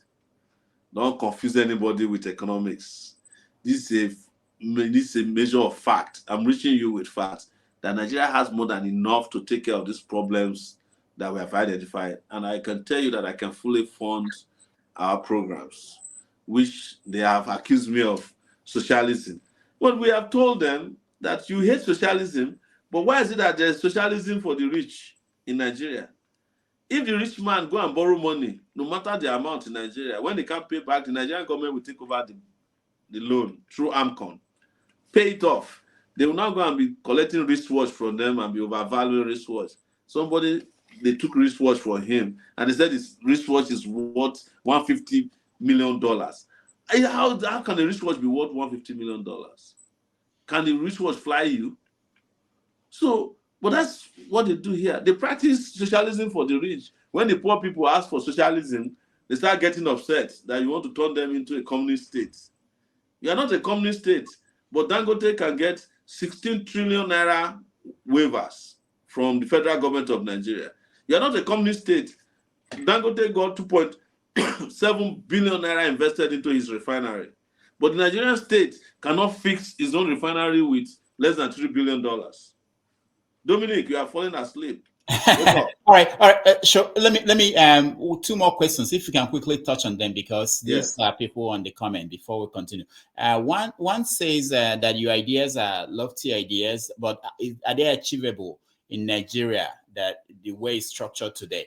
That's from Kola. And there's another one that says that you were allowed to, when it was time for campaigning, you were allowed to move around in the country. Is that not part of a plan by APC to confuse the youth? What is your take? You can quickly touch on it. Like I said, when it comes to conspiracy theories, you can dream it up and anybody will believe you. I wasn't allowed to move around by the government. We went to court and we were in court for 3 years to vary my bail. The first bail they granted me said I can't leave Abuja. We went to a court of appeal to ask for all the bail conditions to be lifted. They did not lift the one that says I should be giving back my passport. They lifted the one that restricted me to a city, because the judges said they have never seen a citizen of Nigeria restricted to a city. The last time it happened were two people, Pa Michael Imodu, during the colonial era. He was restricted to Auchi. The second person was Awolowo, who was restricted in 1963 to Lekki before he was finally jailed. I'm the third fortunate citizen of Nigeria, historically, who has ever been restricted to a city. Anyone listening to this, tell me, how is it possible that you restrict a person to a city? For 3 years, I couldn't leave Abuja. I couldn't go to Lokoja. At a point, I had to be looking for the map of Abuja so that I don't go past Abuja. Because there was no geographical definition of Abuja to me. So for someone to sit down somewhere and said it's part of their plan. No. By the time the restriction was lifted onto me, I didn't even have a political party. Because we're in court fighting to get our political party back. It was the same court of appeal that then restored the political party back to us. We're in court. We're following the processes that had been laid down. So I didn't know, for instance, and I want to say this for Peter Obi supporters who make up this kind of stories. Peter Obi had not become a candidate. He was still in PDP when my bail conditions were lifted. And to let you know how generous I've been with all these characters is that when Peter Obi was having problem in Labour Party trying to obtain their membership and become a presidential candidate, there was division and partition of Labour Party. I offered Femi Falana, who was their lawyer at that point, a secret document that had not been published to help Peter Obi overcome his legal challenge in the Labour Party. I've said this publicly. He has never denied it. They can't deny it. And I did it without looking back. He had problem, I'm repeating here, he had problem becoming the candidate of Labour Party because there was division in the Labour Party. I offered them an unpublished opinion of the Court of Appeal, which they badly needed, to let the judge off their back. And that was how he was able to quash that case. So who's using who now? I think it's him that's using me. All right, thank you. Dominic, you're next. You had a second question.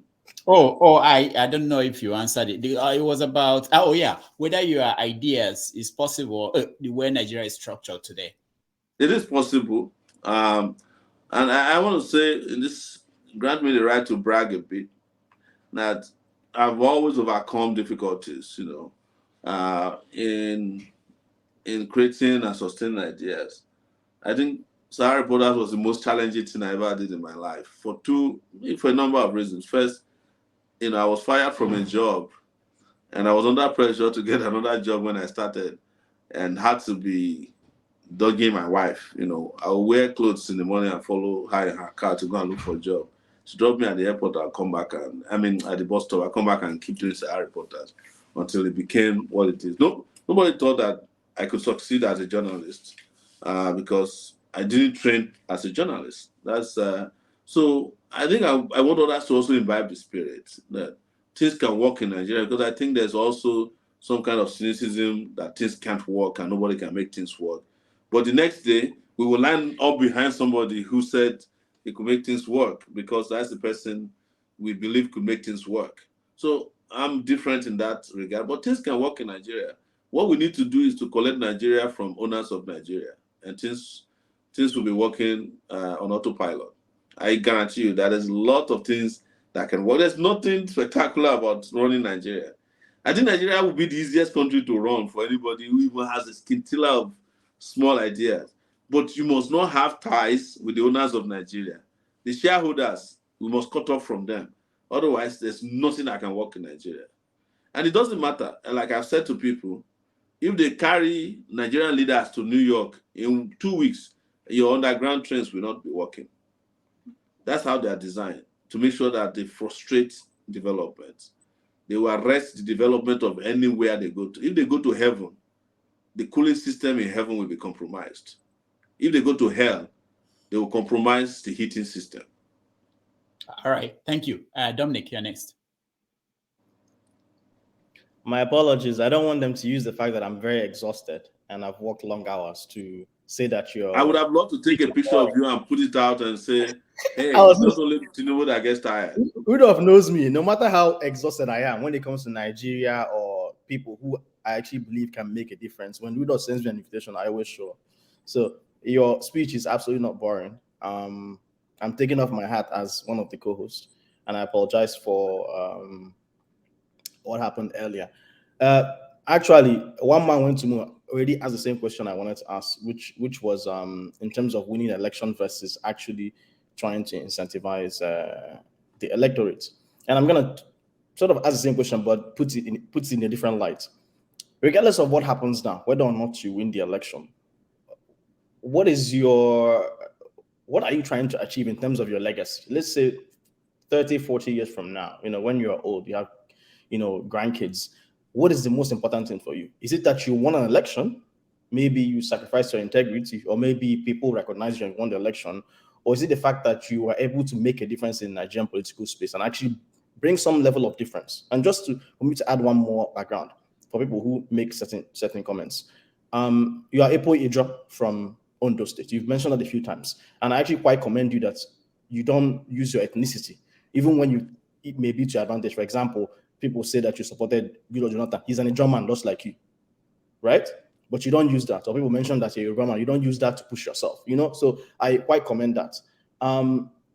the last thing I'm going to say is someone wanted to ask a question, but he couldn't enter the studio. My question for you is he was asking about how you can turn the Nigerian medical healthcare system or build a healthcare system that will be similar to what they have at the at NHS in the UK. I'm also a physician, so this question is also important to me as well. You know, I'm glad that you're a physician and you know that medicine is evolving. But I'm also very sad that as a physician, we don't have you here with us. You should, this way we need you. But here is the advantage of the person you are talking to. We're going to get you to be a physician in Nigeria by not stepping on Nigerian soil since you don't want to come back yet. And we are in the age of telemedicine, you know, and that's that sector of the medical practice will evolve in the next few years the way it has never been before. It is part of the reason why the UK has moved, the UK, Canada, the US has moved over 8,000 physicians out of Nigeria. As we speak to this, there are only 24,000 medical doctors, right, that are practicing medicine in Nigeria. 24,000 officially recognized, and they are catering to 200 million people. I wish that my friend was here, who was worried about mercenaries. Would we be worried if we bring foreign doctors into Nigeria to help us? Would we call them mercenaries? We already have those. A lot of Indian that apply by yes, Indian, Turkish. You know, the best hospital in Abuja is a Turkish hospital. You know, and there are Hungarians. You know, but they're not enough. So the medical sector is something that needs to be developed in a very technological manner. Do you know in Nigeria, I find it very interesting. They call, when they build stupid hospitals, they call it state of the art. And do you know why they call it state of? They will go and buy this body scanner, which in any way is not even a medical equipment that is used anywhere. You know, it has never been known as a major diagnostic machine. Sometimes it diagnoses things that it's not supposed to diagnose. I've been asked to enter it before. I said, no, there are too many hidden diseases in my body that I want. Because sometimes, you know, it's when you are diagnosed that they start killing you. If you don't know, what you don't know don't kill you. I know doctor will say that's not scientific. But here is the truth. How do you get doctors to work in Nigeria when you are paying the highest paid doctor? I went to the leadership of the NMA's meeting in Asaba. The highest paid doctor in Nigeria is like maybe 125,000 naira. You know, well, not the highest, but I mean, that's the starting salary. 125,000 naira is like $120. No, yes. Maybe it's like $150. How can you, a medical doctor who spent 8 years in the university, start a salary scale with $120 and $150?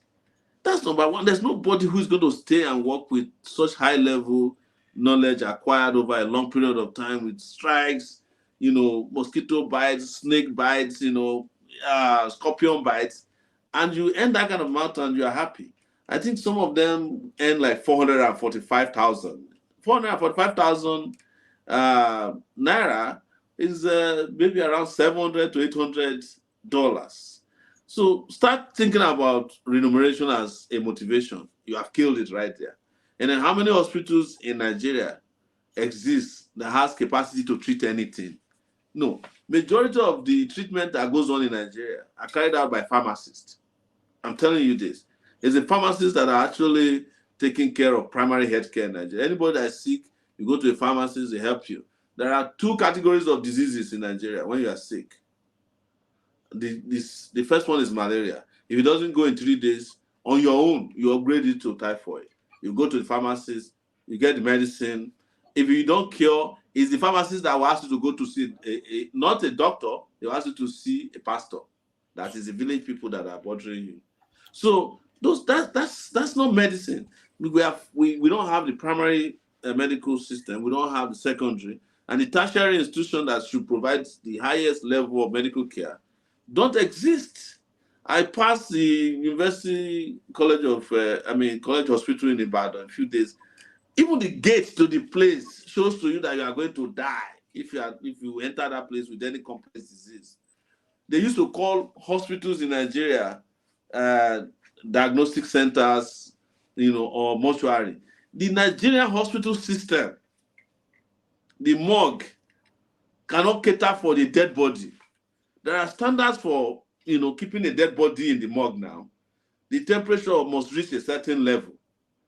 I don't think there's a morgue in Nigeria that has the temperature that can keep a body fresh. So most people, the moment that people are dead, they just carry them to others. They put formaldehyde in their body, and then whatever they need to do. They remove some spare parts from it, wrap it, go and bury your dead. Most people keep their dead bodies with private morgues in Nigeria. It's a booming business because our hospitals at any level can't even keep the dead afresh up to any point that they can be honorably buried. I'm not. This is the reality that Nigeria is facing. That you have to solve by bringing in more hands. But I think in the meantime, like I said, technology is what has to be deployed, and I'm a big believer in technology in resolving any problem. And telemedicine is a way I think you people can be helping us. Maybe there will be a database of Nigerian doctors or non-Nigerian doctors who can treat people without physically seeing them. And I think COVID has taught us a big lesson in virtual medicine as well, to the point that could help in the meantime. But ultimately, we must go back to investing in healthcare. The healthcare budget also for Nigeria is a sham. They don't care about the budgets because they don't need it. The major people who are running Nigeria don't go to hospitals in Nigeria. There's no one of them that you can find in any stupid hospital.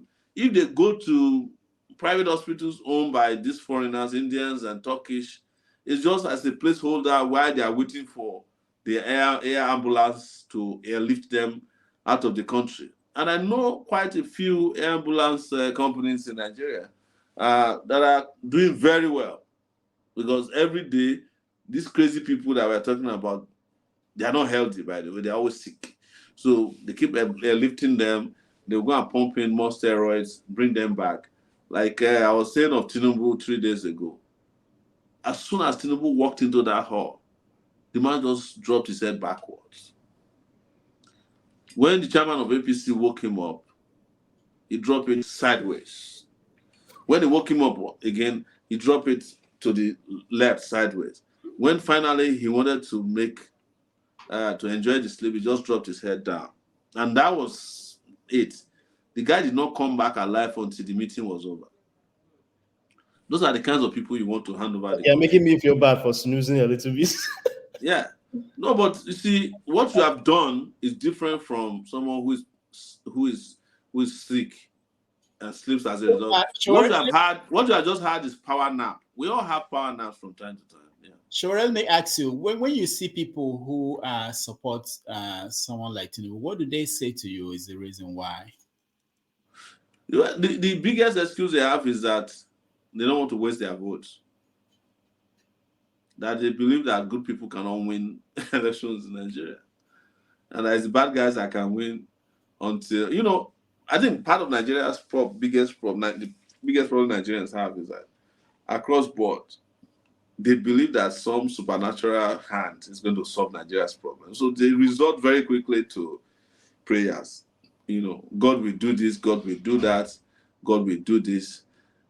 And if you say to them that God doesn't organize elections, they get upset.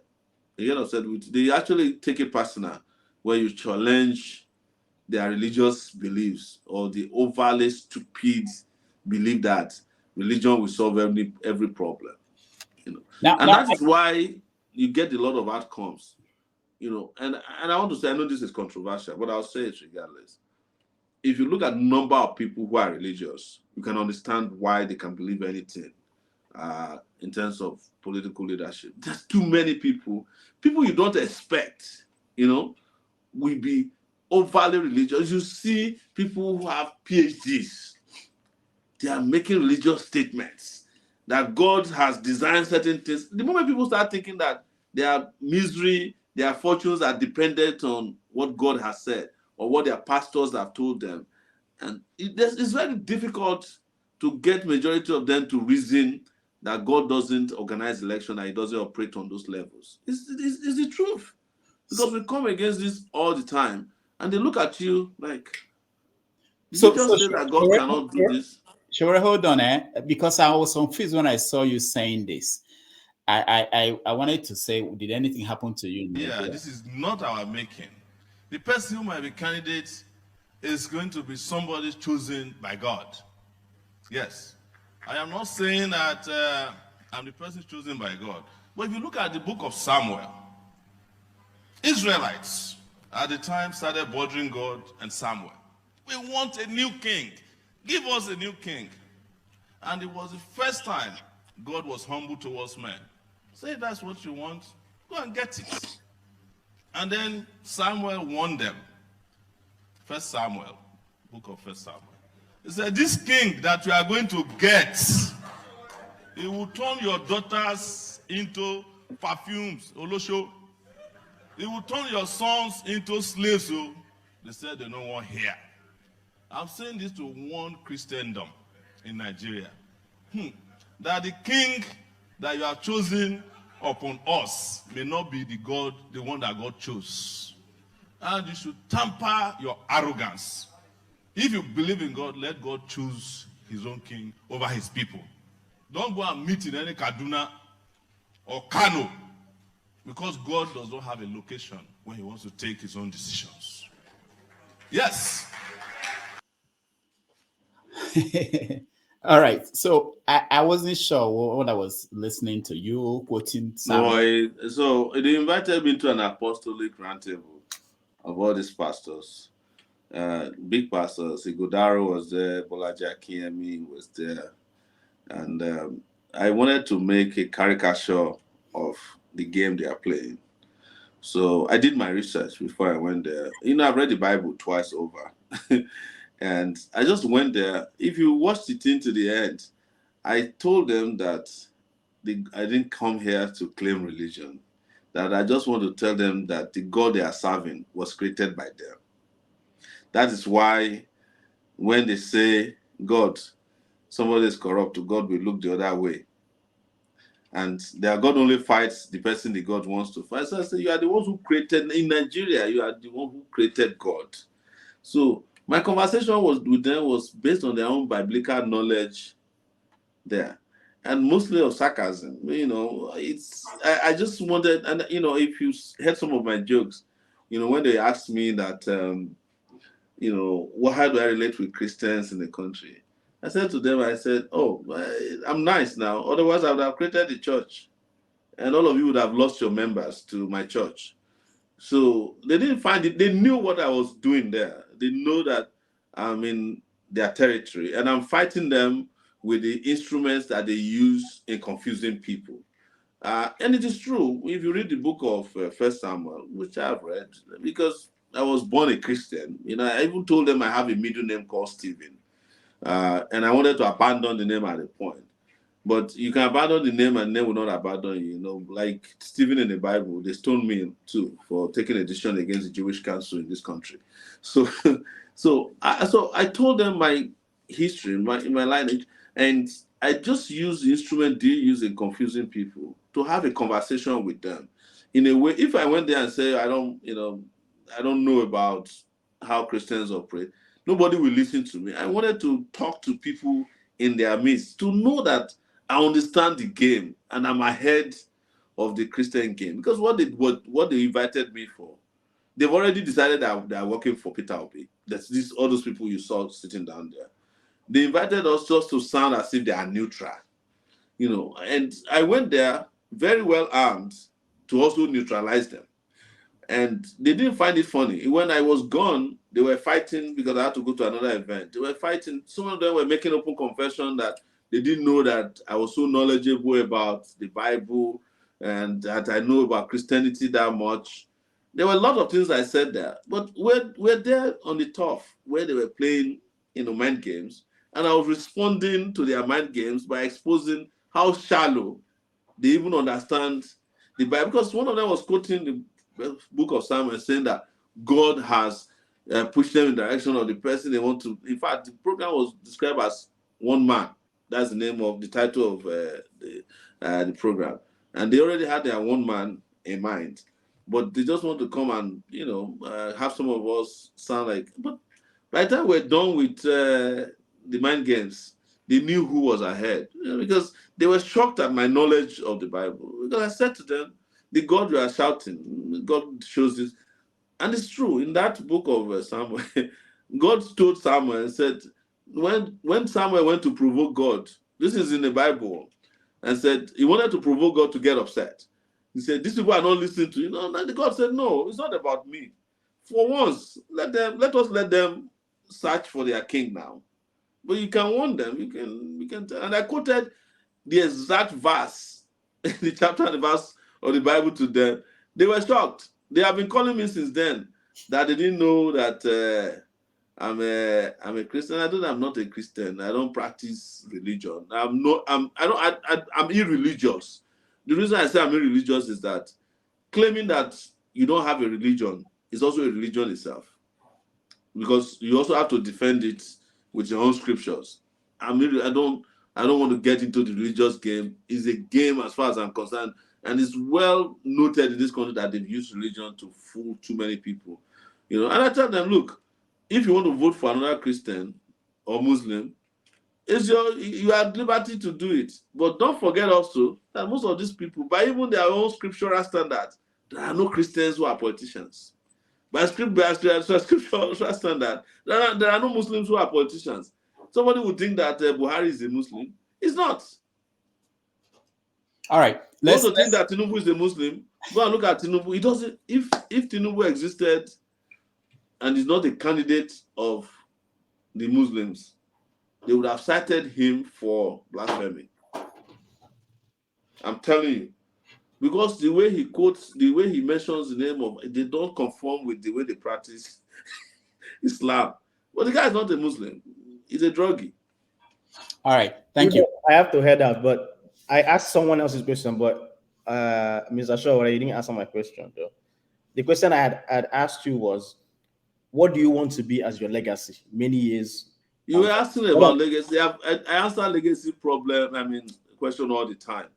And I take a cue from Rudolph. What do you want to be a legacy?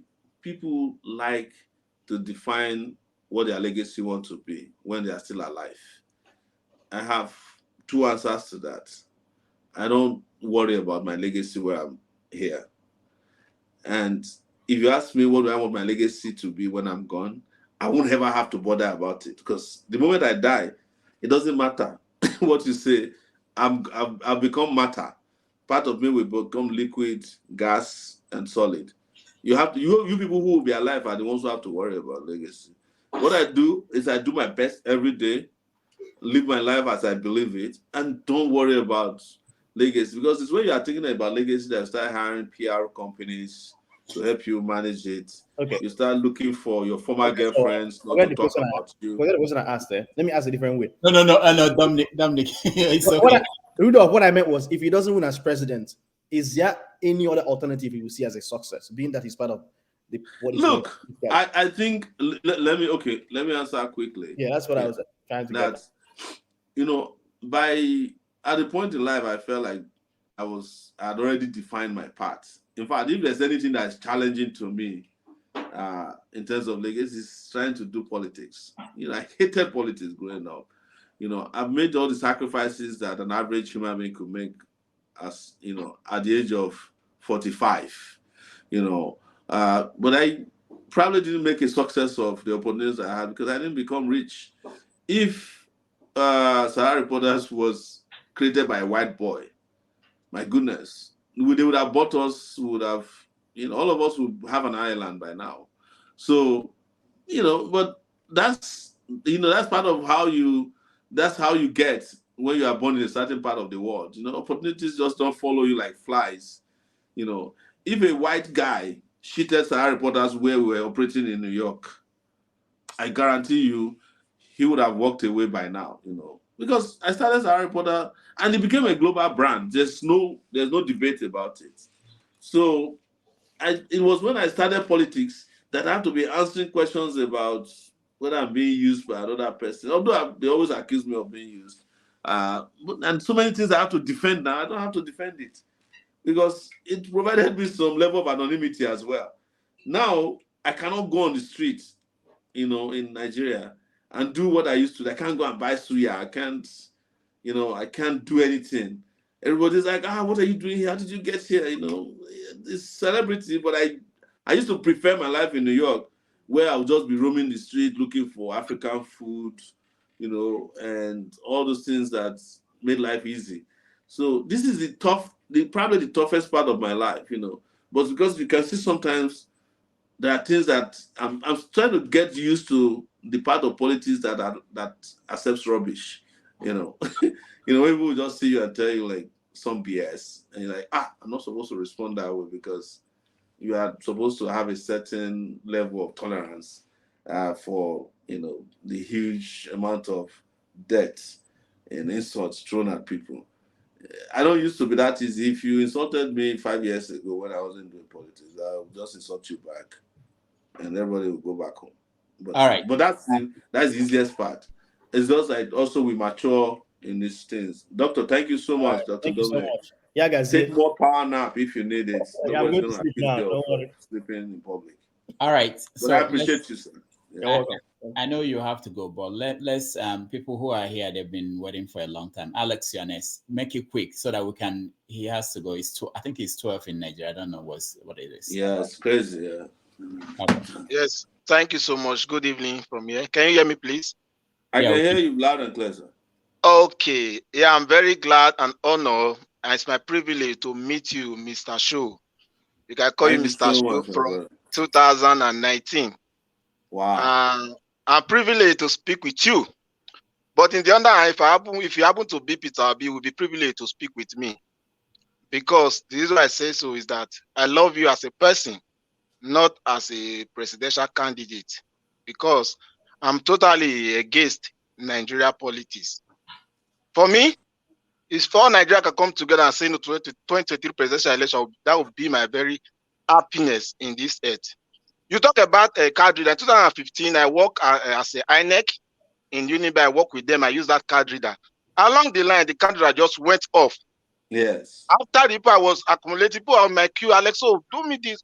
I was like, it is no longer working. We make control. They told us that this machine is not going to. We have to go back to manual. So we have to drop the card reader on the bin and start doing the manual, the 419 It style. never worked. It never worked. I used it. I'm a witness. I used it 2015 for Buhari before I left Nigeria.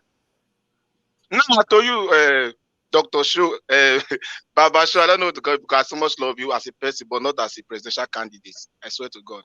Now I'm going to ask you, you published on your Sahara report that this, and you always say it in your statement, that Nigeria do a selection, not election. Yeah. And that is my first question. I have to write down because it belongs so I will not forget. And number two, you said this INEC can never be trusted. Yes. You said so, the INEC can never be trusted. And for me, I'm seeing you like, let me say, according to the statistics out there now, you are number 5 in row of this after the obedience children, that is NSAS continua. You are number 5 in the row. And my last question to you is that this structure of Nigeria, you've condemned it quite a number of time, but you are still campaigning that the same structure that you said is not good. So how can you make a positive impact in this structure that you know fully well? You said it's what's his name? Under the President Show, you know a lot of things about Nigeria. You know the Nigeria is not working. So I want to know why do you still decide to go into this election and not to support people that's agitated to break away from this country? All right, thank you, Alex. Thank you, Alex. You asked me 3 questions. The last one being that I'm not supporting people who are agitating for a breakup. That's not true. I support them because I know they have a right to self-determination. Where I differ is that I believe that there's something that's not been practiced in Nigeria yet before we abandon it completely. That's that he has never had great leadership. And I believe that I could be a source of that kind of leadership because I also know a lot of people who are willing to work with me to turn Nigeria around. Some of them you happen to have met, but you may not know them.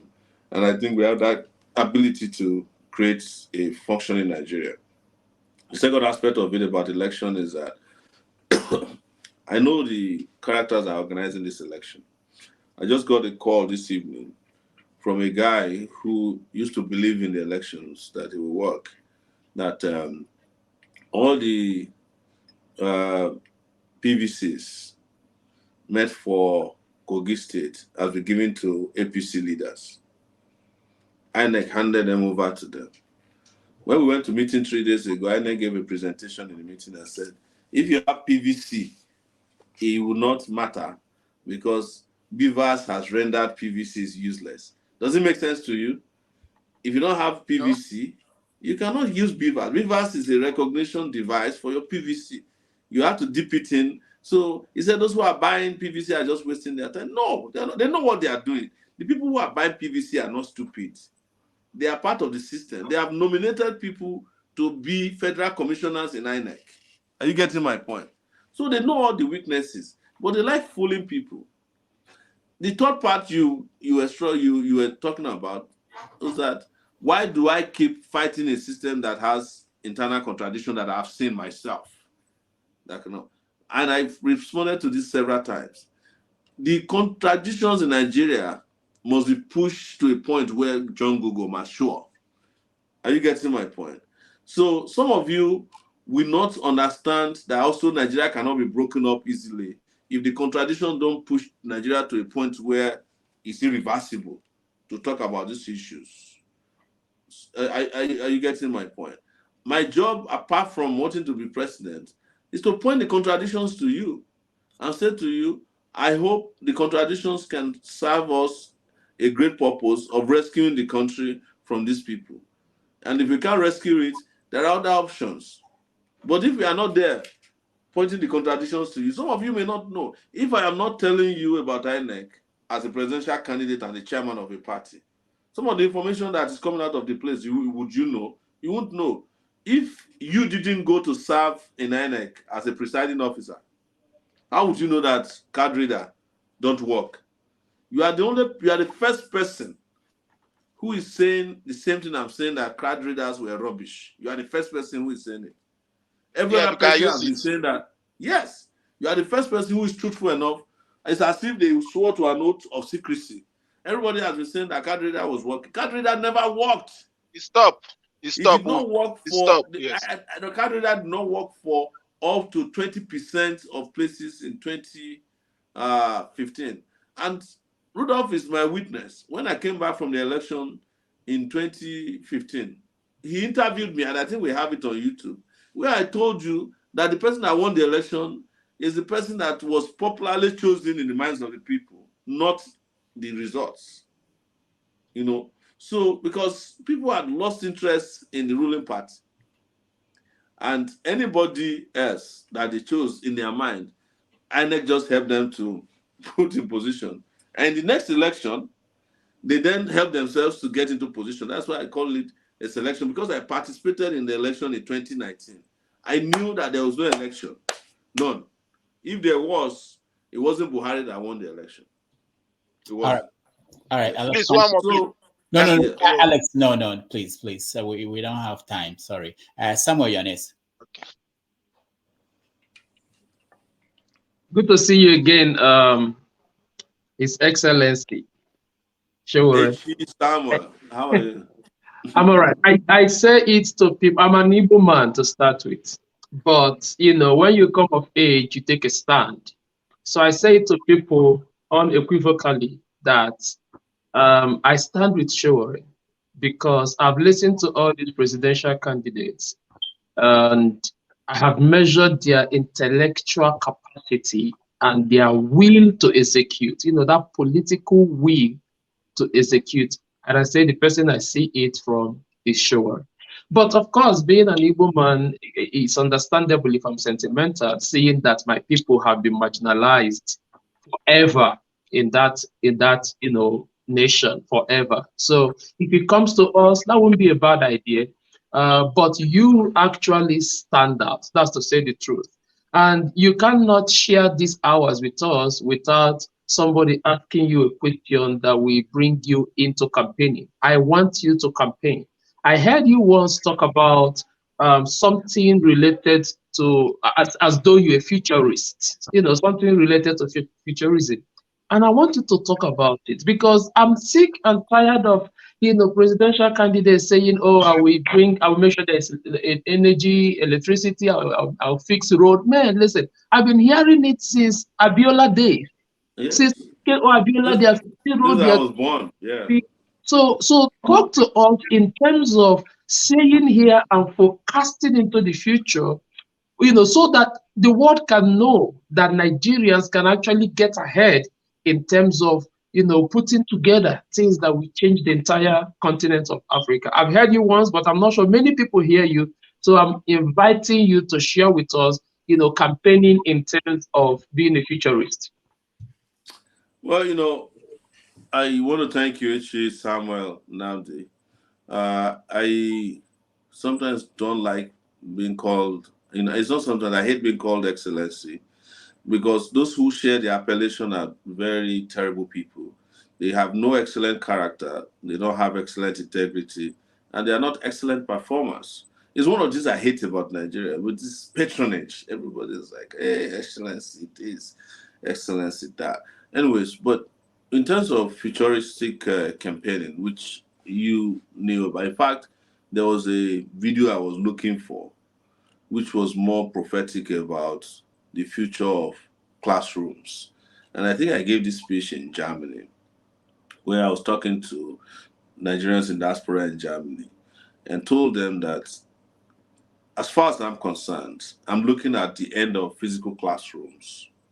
This was 2019, as part of creating massive education for young people. And I think that, and I keep saying it, only to find out when COVID came that my kids were going to school from home. My wife would call me in the morning I call my wife says, "Your children are in school." I said, "But there's COVID." He said, "No, they are teaching them on Zoom." I said, "What?" I said this before, and I never thought it would happen so fast. And I started discussing with my wife, and she said, "You have all these crazy ideas, but I don't take you serious." And Rudolph knows my wife. She's the person who disciplines me. So, and I said, I'm thinking the environmental impact of virtual education.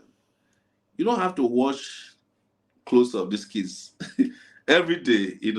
So the washing machine wasn't working throughout COVID a lot. It reduced the costs of maintaining a house on my wife's person. And the kids also developed new social cultures on how to relate. So because of COVID, there was more technology that was discussed, just like I was discussing medicine. She works in the telemedicine sector. Their shares went up because people who couldn't get to hospital were getting treatments at home over the telephone. And they were also getting medicines delivered to them by drone technology. So if you order for life-saving medicine now in some parts of the US, it will get to your house and it will be dropped right in front of you. I was talking futuristically about Lagos, and someone was laughing at me, and this was last week, by the way, Samuel, that in 10 years' time, if you have the right leaders in Nigeria, there won't be traffic in Lagos anymore. Why? Drone taxis will be here with us. And you can ask the drone taxi to drop you if you have a drone pad on your window, so that if your landlord is waiting for you to collect rent, he won't know when you arrive because drones will be noiseless. So, and if you want to carry Olosho, this idea of having to sneak her, you just ask drone to drop her in your window. Nobody will know when the Olosho wants to leave. This is a joke, but I'm talking futuristically about how technology will change the world and how thinking futuristically will be not only what will save the world, but will be the biggest income earner in the future. So if you are not thinking futuristically now, you will be jobless by virtue of your inability to think into the future. I addressed a gathering in Lagos in 2015, not 2015, 2014, I think, of journalists. All the journalists in Lagos came to a building in Lagos, and it was UBA. And I was invited to talk to them for 5 minutes. they were so intolerant of me being allowed to speak because they said I'm a gatecrasher into the media space. And I walked in there, I said, anybody that has a newspaper in this room should go to the internet now, go and create websites, create an app. I said, newspapers are going out of business. On that day, the newspapers altogether in Nigeria were circulating over 1 million per day. As of today, all the newspapers in Nigeria combined together are circulating less than 25,000 copies per day. Reason is that nobody's waiting the next, including the editor, to read news. News is broken instantly and read instantaneously and responded to. In the past, if you have a newspaper, the editor chooses who responds in a letter to the editor. He picks the nicest letter, the best written letter, the most polite letter, publishes it, and that's all you get, maybe 3 letters. Today, if you publish on Sahara Reporters in the comment section, as soon as you are publishing, you are getting some of the 20 nastiest, comments for people who are gatekeepers in the comment section. If you post it to Facebook, you're getting another 1,000 in an hour. If it goes to Twitter, it gets worse. You go to Instagram. So has the idea of a newspaper editor choosing a letter to the editor not be defeated? Just a little part.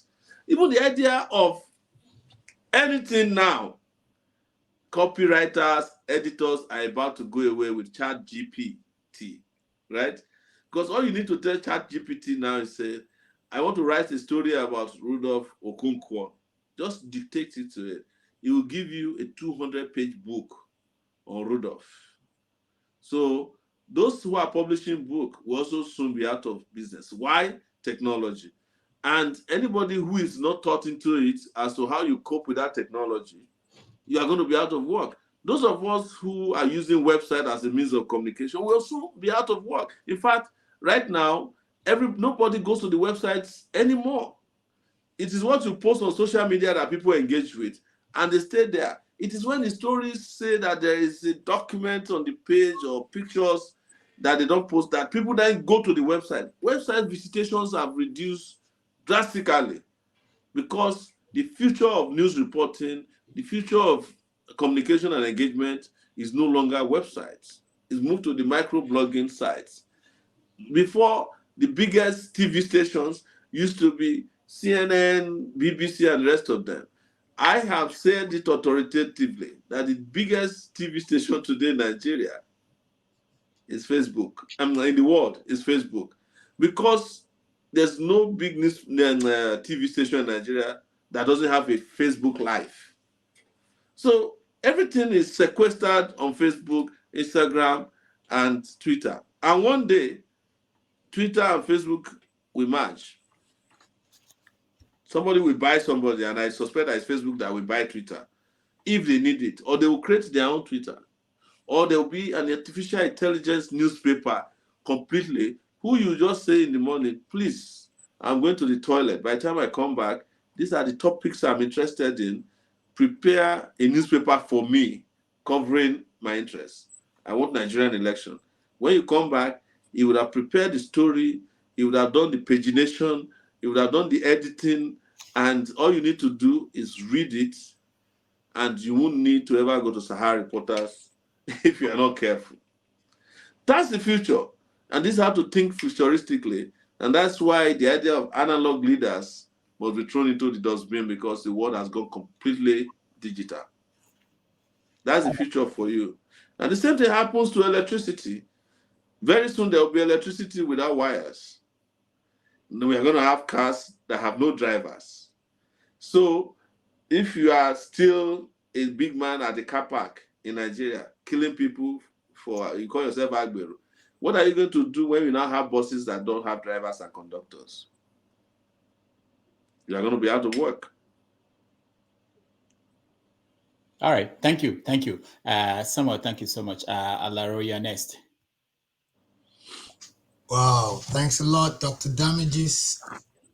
And with all due respect, thank you very much, sir. It's a pleasure and an honor to be here. And I've been getting involved in Nigerian politics since 2004. So me, myself getting involved. And what I tell people up to date is you cannot complain until you get into the field. I'm by no means as involved as yourself because I'm staying at a safe distance way out here. So I've not committed anything or lost anything to even compare to what you have went through.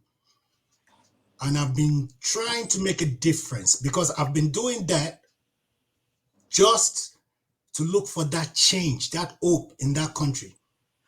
I've been trying to do that by getting involved in diaspora through PDP since 2004. Open. We've had a group open that if enough of us can get into there, we can make a difference somehow. So that's been the drive. I could have easily went to APC as a true Lagosian, which I'm sure you can testify to. Yes. If you're a Lagosian and you have roots in Lagos, they will take you straight to Tinubu, say, this is this person's person. You're and right. you become a part of the criminality. Easily, I didn't have to. 90%, close to 90% of my own family, we are not even interacting because I cannot be a part of that. If you want change in Nigeria, you will have enemies even within your own family. That's right. Very true. This is very true. That is very true. And as you have stated your age, I'm a year older than you, but in our own saying, they say, so all due respect, sir, you can explain it to the people after I'm done. And right now, with this situation today, a month from elections, I don't believe, I'm supporting Peter Obi. Dr. Damages know that very well. Yes. I don't believe any of the 5 candidates. I'm saying there's 5 candidates. I don't believe nobody should step down for anybody. A step down only helps APC and PDP. It's a 5-man race. Nobody should step down. The people have the best chance if all 5 candidates stay in. The advantages of today is youth awareness. Youth awareness, this is where you have won. Because people are saying, if you don't win presidency, you have already won. Because youth awareness today that we are benefiting from is from decades of activism. Awareness is created by activism. You've been doing this for decades. This is the mindset. People's mind is what is changing Nigeria today. You've switched from your sacrifice, the awareness of the youth have changed. This is why these 2 major parties are having a problem. They are not sure. They are throwing everything at it now, and even still, they are not sure of the outcome for the first time in Nigeria. So the progress have been made. I commend you, and Nigerians should be grateful for your sacrifice. I cannot even imagine what you go through. The things you're telling us and the things we hear about is this much compared to what I know you go through on a daily basis. I know what it has cost me at the distance where I'm at. So I cannot imagine you being there. My hat's off. All the best. And I wish the best on Nigeria. Dr. Damages, thanks you for the chance, for bringing him. And thank you for all the job you do for us. Thank you, Alaro. I appreciate it. Thank you. And I hope this is the last person, Dr. Damages. Yeah, he's the last person. John Abba is the last person. The other person left, I removed him, and I know you are. Oh, to Chuku, yeah. Please help me say hello to him. Yeah, John Abba is in Dallas. So he has a chance to talk to you. John Abba, go ahead. My brother Sowore, thank you for all you do for our country, and I can only imagine what you have been through.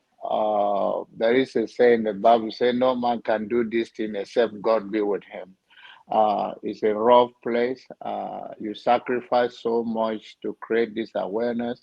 Whatever the outcome of 2023 election in the next few days is going to be. It's still you, Sowore, that have created that awareness. And only thing that I want to say again is that uh, I've done and I'll continue to do what I've been doing in Benue State and the other part of my own area. Nelson met with you in Abuja. Those are running for councillor under AAC and took picture with you, and also I encourage the House of Rep to run under AAC in Wow. Benue. All of that Yes, is I'm in to Benue today. yeah, no, yeah. I was in the show earlier. I've spent so much time in order to come, but I know the line is jammed. So thank you so very much. Don't have so much to say than to thank you for all the sacrifice you are making for all of us, and to all the other brothers and sisters that don't understand how far you have come. I hope you find a place in your heart to forgive all of them. If some of them don't know what you've been through and they think it's a cheap talk. Talk is cheap. Anybody can say anything. But walking the walk and that part is a very dangerous territory. But so far, you are doing well, and we continue to pray and continue to work with you. And thank Dr. Damages for the opportunity I've given. Also created his own. The only thing you said that he's not good in protest. I don't know why he's not. He doesn't like Dr. Lavages doesn't like protest. I'm the one. If you find him in a protest, I dragged him there. You know, he has his other skills, and he's heavily talented. But protest is not one of them. Yes, I know. I know how you I rock try it to on the combat road. him. Instead, he will invite me to come to his house to eat after protest. Yeah, give you some energy to carry on. All right, Janaba. Thank you, Dr. Damages. Janaba, thank you so much. Sorry, I will see you soon by God's grace. All right, thank you, John. I Thank you, appreciate brother. you, sir. I appreciate you, man. Sowore, it's up to you now to round up. There were so many questions I couldn't get to them. People will be mad. And I know. And I apologize that we couldn't spend as much time as I would have wanted with you, my friend, Dr. Damages. You are older now, man. Mm-hmm. with my glasses, Yeah, you're now wearing those, people, the glasses of the older people with higher IQ. I don't know about that. It's going lower, actually. I don't remember anything. But thank you so much for joining us today. No, thank you so much. We appreciate it. What I realized is that a lot of people wanted to get on the show, but it was full. I was getting messages that I should beg you to let them come on, but I said to them, please, let's wrap up on time. I will try and be back before the election. Well, we have yes, just a few please, days to go. Please. I actually want to come and do a fundraiser on your show. So I know you don't support candidates, but I'll come. But if you want to, we can do that. You have to come. No problem. But thank you everyone for coming and for joining us. Those who drop questions. Some actually even reached me with questions on Facebook when they couldn't get on board. We'll try and be back, and we'll get back to work and try the best we can. All of us are hoping for the best for our country. I've said this, a lot of people might have disagreements over how we are trudging on, but I just think that sometimes it's the crime we commit in fighting for Nigeria is the crime of passion. It's that place that you don't have anything to do with, but you can't not deal with it. Like you remember this song about Hotel California. Mm-hmm. Yeah, you check in, you check out, but you can't leave. That's what Nigeria is for a lot of us. Whether you leave the country or you're still in it, you just checked in, you checked out, and you can't leave. But we hope that in the next dispensation we'll be able to live a better life, and that's why we're here. And thank you so much, Dr. Damages. Thank you for your years of friendship. We take this for granted from time to time. We don't even look at ourselves. We don't say to ourselves, "How are you, my friend?" Thank you. Thank you for all you do. We will be back and we will keep talking about this. Thank you.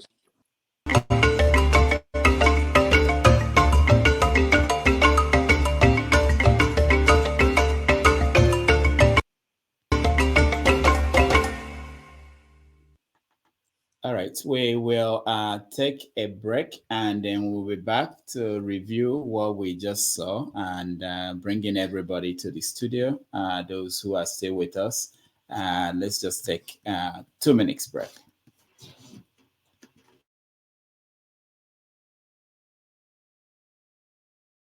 Look here, face me like Facebook. I go see Lisa, I go see a chameleon. Time don't come for us to wake up. My people, it's not time for action. Yeah, yeah, yeah. No more talk. We know what, yeah, leaders, we don't tire. Yeah, this situation, we don't get you.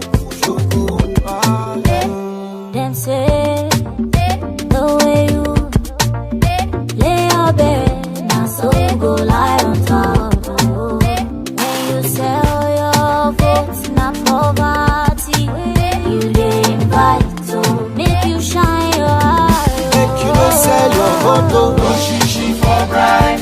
If you talk, you say, and I talk, you say, no shishi for bribe. If you talk and I talk, and we all the time, say, no shishi for bribe. No shishi for bribe. No shishi for bribe. If you sell your vote, sell opportunity, sell your tomorrow. You say good roads, good health, and education. Them say the way you lay your bed, that's so you go lie on top. They go try to bribe you with chichi, make you no say your future for chichi. Then go surely take them back with profit, now you go suffer. Suffer, Naija. Monkey go the walk, bamboo go the shop. Say that's what we go there. Make you not sell your photo. No shishi for bribe. If I do my part and you do your part, no shishi for bribe. Make we play our part and we build this land. No shishi for bribe. You say no shishi for bribe. You say no shishi for bribe. Nigeria go better. Corruption kill us, bribery finish us. Last, Chuku still got us. Who won't change Nigeria but us? Let's make it work again, everybody rise again. Tire for the talk, nobody want do the work. Nobody want die there, I speak with no fear. Change out for them, you can't buy my soul. No shishi for your votes, this not the new oats. How much is your vote really worth? How much they want to give you for the pain? If we choose wrong, then waiting we gain. My brother, waiting we gain. Don't go sell your future to some criminals who don't get the conscience. Don't be say we go just do the fun vex and still allow nonsense for another 4 years. Cause my people still dead jobless. Every day my people still they die in hundreds. So make we shine our eye, cause not be only 2 bad choices where they the contest. Give me one more verse, please. I'm talking to you precisely. You day school office or they do NYC. With your PVC, you can vote wisely. Even when the offer they bring is so spicy. No shishi for bribe. If you talk, you say, and I talk, you say. No shishi for bribe. Make we play our part and we build this land. No shishi for bribe. You say no shishi for bribe. You say no shishi for bribe. Nigeria go better. No shishi for bribe. if I do my part and you do your part, no shishi for bribe. You talk and I talk, we all the talk. Say no shishi for bribe. Say no shishi for bribe. Say no shishi for bribe. Don't say your vote. Mixing Foster. All right, welcome back, everybody. Thank you all for staying, and those who couldn't join and ask questions, I'm sorry. I wish we could get everybody in. Unfortunately, we couldn't. I will get him back before the election. And hi, people look quiet and calm. Let me hear from people who didn't get a chance to say anything. Do we see? Good evening, Doctor. How are you? Adema. Good evening, everybody. Listen, my phone was acting up before I now use my my office laptop to join. Okay. So it went too very well. So, well, you know, Ore has been he has been dogged and a strong soldier of the common man. He spoke well. In fact, I enjoyed his talk, and he's a man for even the present and the future. I hope we have many people like him. He's very resilient and uncompromising, and it's good. I would love to ask him a question about INEC and this oil problem, fuel and crude oil problem. Because he seemed to talk about that many times, and it's like he has some information. Although I don't think he might like to divulge it here, but overall he did well. All right, thank you, Mm. Mike. Yeah, Dr. Pinjakri Damages. How are you? Finally, I'm in. Like finally. I almost threw my phone away, really. You should have 3 devices and you keep trying on 3 of them at the same time. If you want to look at this, my television is on, my laptop is on, my phone is on still.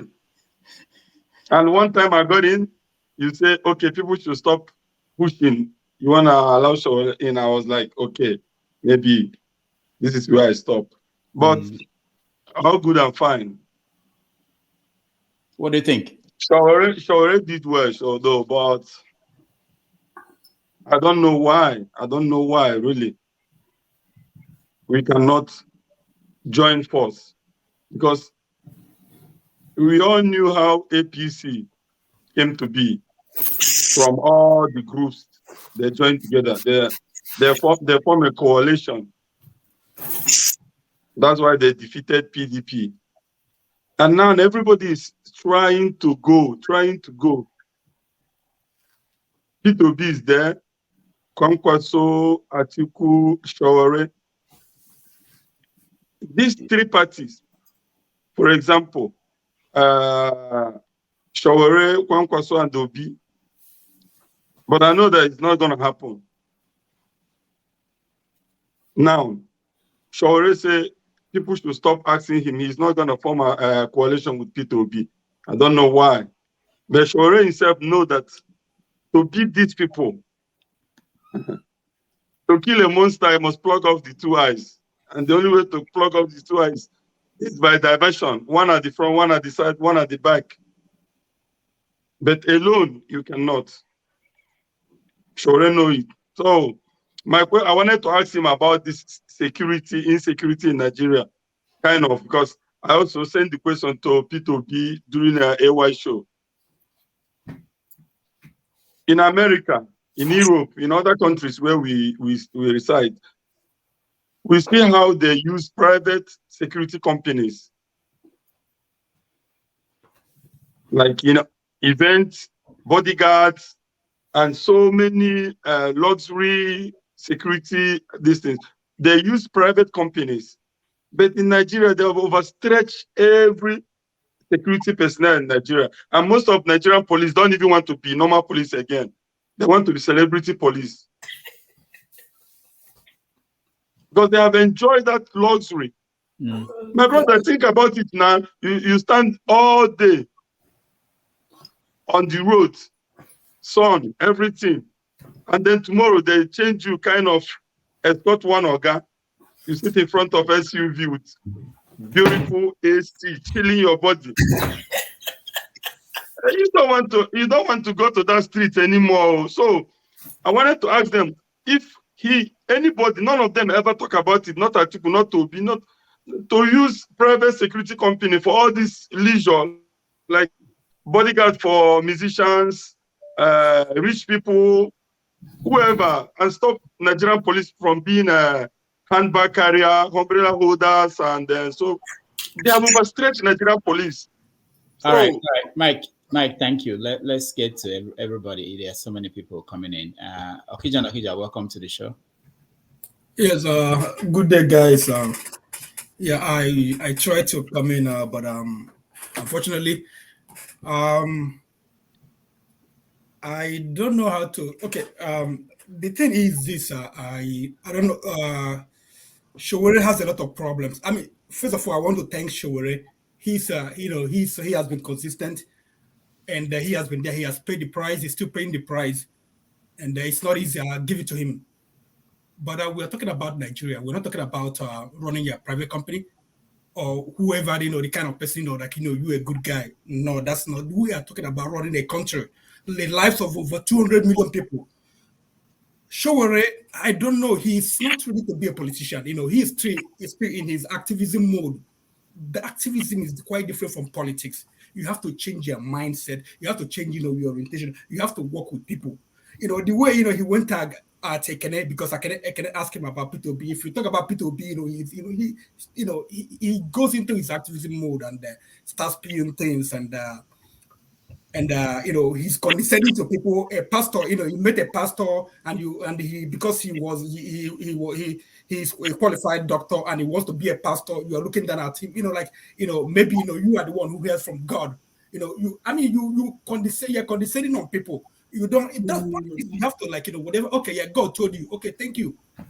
How can I work with you to make Nigeria a better place? That's it. But he doesn't have that, he hasn't, changed to be a politician. He's talking about winning. I mean, to be honest with you, he criticizing the polls made by other people, ANAP and whatever. Sowore knows he cannot win up to 50,000 votes in Nigeria right now. It's not about poll being made by other people or by ANAP and people. I would say everybody here, you conduct poll, you call people in Nigeria abroad, you call people from Nigeria. There are other people who go on YouTube, YouTubers who go to Nigeria, who go to people and ask them question. They have opinion on people who people want to vote for. Sowore has never won one of them. He has never even many of them he has not gotten vote. So I don't know, he has to be realistic. I don't know what he's smoking. I'm sorry, but I don't know what he's smoking. I don't know what he's smoking. That makes him think that he's going to be president, next year. No, I'm not his God, probably, but for today, from today going back, he had not, he was not going to win up to 50,000 votes. He has to change his personality. What has Sowore done? Activism, student activism, yeah. University of Lagos or whatever. I don't know which university he went to. I have a student. I have a friend who was NANS president. So because you're an president, student doesn't mean you have to be a good president. What is his capacity? What is his character? He has shown us, just like Papa shitted on Peter Obi. He's just still doing the same thing. The mode of what tyrant, arrogant. What is his character? That's his character there. He has run Sahara. Sahara got over $1 million from from foundations. But now Sahara is in tatters. He has left Sahara. He's in Nigeria. Who did he put in to take over Sahara? How has he structured? Send him this video. How has he structured Sahara so that somebody else that will run Sahara from where he stopped? Look at Sahara. Let's poll people who worked with him or for him in Sahara to see if they're gonna vote for him. You have to have a good character yourself. That's why when we talk about Peter Obi, they think like Peter is just from air. Personally, I started sport. I live in US. I was born. I'm a trader. I have a shop in Onitsha. I mean in Lagos. That was how I heard about Peter Obi. People where he was. He was one of the executive in the market union. So when people talk about him, they talk about his stingy. They talk about so many other things. But then they tell you, but this man is a good person. So even when he became governor, so that's his people, and he's still it went after him. The kind of person he is. Went after him, and that's what people see in him. When people criticize him or say things against him, like Soludo, you see how he responds. That's character. He endears people to him. But this guy would just open his mouth and what? Okay, I want Sowore to tell us what he has done to build character, competence, and capacity to be president of Nigeria. 200 million people. One out of 6 black person in the world is a Nigerian.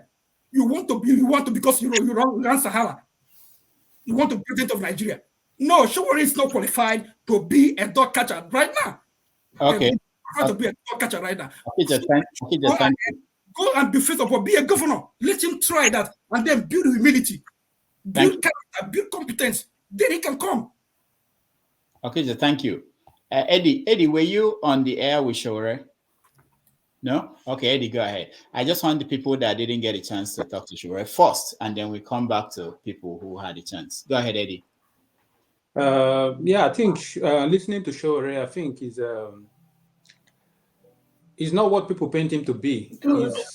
He's quite knowledgeable, and he conducts himself as his presidential candidate should.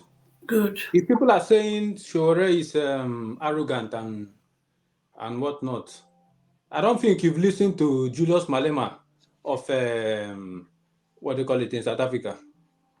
If you're talking of arrogant, that guy is proper arrogant. Sowore is not even saying things violent.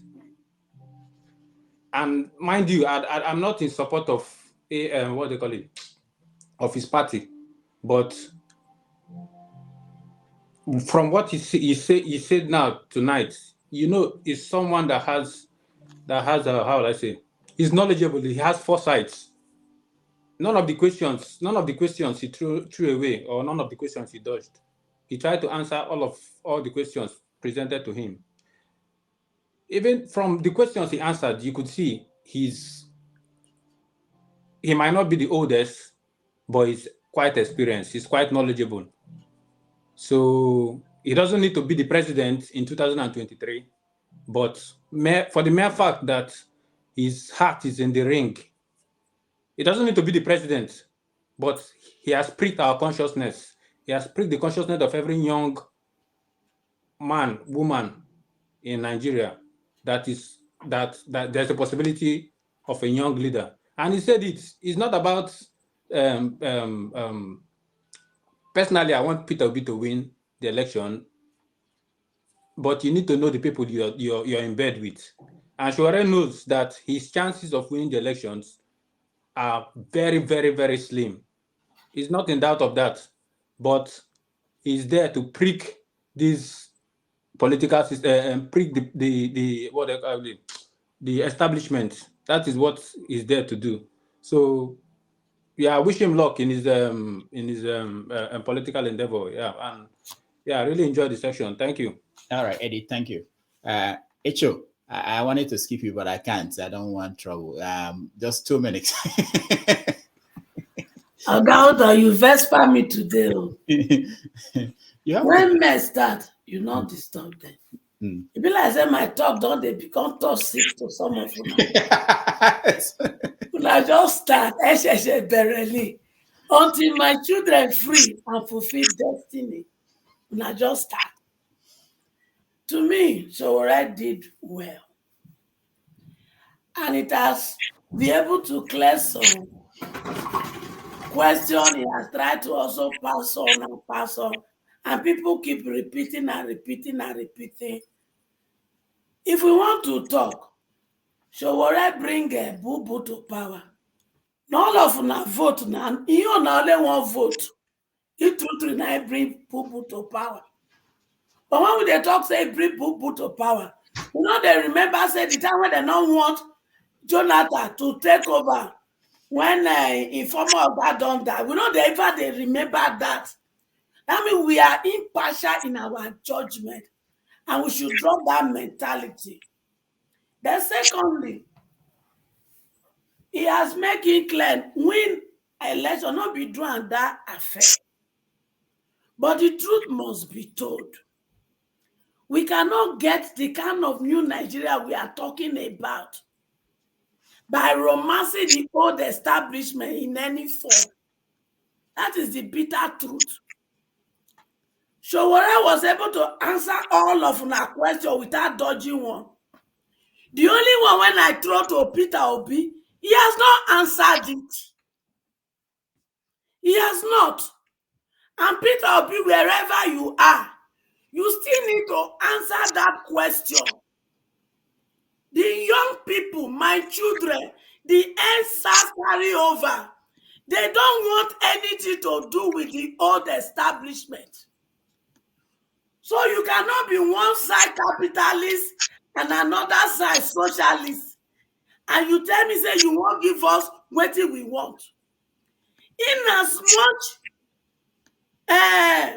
Atiku remains your mentor. That is the old establishment, Peter Obi. That is the capitalist aspect of you that you need to separate yourself from. Because the new Nigeria we are looking for, it is the socialist that can bet it for us.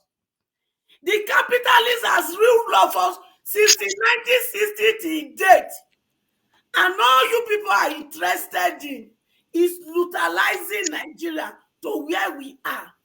So we are looking for a socialist government that is meant for the mecunus, the poor people. That is what the socialist is meant for. So if you want to become our president, as my children want you, Obi must stop to be your mentor.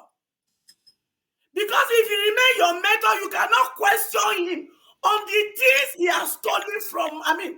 Atiku have to stop to be your mentor. Because if Atiku not stop to be your mentor, you cannot make him to bring back all the things when he thief from us. All right, Echo, thank you. Pansat, you're next. Can you hear me? Yeah, we can hear you. Thank you, Rudolph, and congratulations on your show. Thank you. We're getting close to the elections. It's almost, say, about a month away. You can see why people deserve the leadership that they get, right? The people here are the elite of our country, educated people in foreign lands who know how politics is supposed to work, right? There's nothing wrong with people throwing their hat in the ring, contesting for an election. But at some point, a judgment call is made. Now, I wrote a piece that I sent you. It's on YouTube. I don't know if you play it, I could yield my time so you could hear what I had to say in that piece about Sowore. Nobody likes to. Where did you say? You said you wrote a piece, or is there an? I commented on a show. Oh. I wasn't. No, there were so many comments coming up. Just say what you have to say. You are here already, so. Thank you very much. This is very important. That's why I came on so I could say it. Nobody likes to criticize an ally. Sowore has suffered a lot for all of us, fighting for the rights of all Nigerians, pretty much. So he's not perfect, but his sins are not infallible. His character and the country is not infallible. He's been making a lot of mistakes that we can chalk under judgment call. But it's cost us a lot. In 2015, he dipped his thumb on the scale to have us get Buhari. When you mention it to him, he's nonchalant about it, or he's abusive about it by saying, hey, look, Jonathan had other opportunity. Little old me, could I affect the election? Yes, you can. You're not little. So a lot of us like and respect you, especially then. If you don't criticize Buhari and you're criticizing Jonathan during that election, you are for Buhari. That's exactly what it means, just by deduction. So right now, in this election, what is it exactly about Sowore that he has over Obi as far as virtue? Obi is not corrupt as far as humanly possible. We know that he's not a saint just because the Bible says that nobody's a saint, not even Mother Teresa. When we say Obi is not a saint, that's what we mean in that sense. He's governed for 8 years a state with devious characters. He didn't take money. They haven't bought him water, like he says. Now, if Sowore has a contrary evidence to that, he should present it. We imagine Sowore to be an addition to Obi in order to rescue our country. We're in trouble. Sowore could talk all day, be all over the internet. He never mentions anything about terrorism, for example. To him, corruption is albeit. Corruption. Okay, there's corruption. There's corruption in America. Corruption is bad. But we can't have our people getting killed. And you're running your mouth. You come here, he's talking nonsense, abusing every situation. We have a nascent democracy here. We have military dictators, right? who've done bad things. You still have to maintain the African decorum of respecting your elders. If an activist goes in a place like that, like I said earlier, you could go there and say, no justice, no peace. You want me to sign a peace accord, but we have to have justice, right? Okay, fine. But you don't go there trying to make a headline. We like Sowore, but he's now beginning to cost us a lot. His activity in 2015 was too expensive. He doesn't know that. He has no judgment. If you are not going to win a local government area, why are you running till now? We need you. We need you in the Obi campaign. You cannot win a state. There's some kind of strata. When you're looking at these candidates, some are worse than the others. Some are better than the others. You have to have that kind of judgment. You cannot make any case legitimately that Obi and Tinubu are the same. Or that Obi, because he's not abusing Atiku, he's therefore some kind of candidate, Manchurian candidate for Atiku. No, he's not. He's governed the state. He cited examples when he told Obasanjo himself, you cannot stay in a building that I'm going to build for you. You could stay in my house and I'll leave. Obasanjo has not said that didn't happen. So when Sowore is talking like Wakwanso today, I heard him say something to one of the, I believe it was Kene. He says, hey, look, you're talking to me just by looking at you. I know where you're from. I'm paraphrasing what he said. Imagine Sowore talking like that. We like Sowore, but it's time that he abandoned his destructive behavior and get in line in fixing the country. Who the hell is he? What did he do? We don't want him shot. He doesn't have to die for us. All he has to do is to join hands. The first thing you learn in a kindergarten is how to get along with others. We're not going to have a Jeffersonian candidate. You know, I'm telling you, when you go and look at Jonathan versus Buhari in 2015, you have to be an imbecile not to know that Buhari, who was a military thug that committed a coup d'etat and killed so many people, including Felara Somkuti, right? How are you going to even make that case that you didn't know what you're doing? But now you know what you're doing. If you do not, get the hell out of that campaign and get with the youth and take the country back, then you're doing it on purpose. How wicked. You know how many people are killed? Did Sowore mention Deborah's name when he was here? Did he mention anything about terrorism? I suspect that, pardon? I wanted to say that you round up so that we can hear other people. You know, there are a lot of people trying to come in. Rudolph. Yeah. You got a great show here. You got your friends. You guys come here, you laugh it up, and you just go in turn by turn. I'm asking you yourself. You're very important in this thing. It's 30 days. Give us 30 days after that you do your friends thing. We have to take that country back. There's a lot of terrorism. There'll be a whole lot more after the election. They just took their legs off our necks. This is not a joke. It's not a turn-by-turn thing here. I wouldn't be here. After this election, stop coddling Sowore and having him running his mouth. He cannot win a single local government. So you are the one running your mouth. Stop, be respectful to Sowore. Cast here and be sorry to Sowore. Are you mad? Are you alright? Mute that guy. Mute him. It's my turn. Are you mad? Mute that boy right now. Amari, hold on. Mute that son of a bitch. No. No. Pansa, no, you don't say. No, this is not good. You see, this is what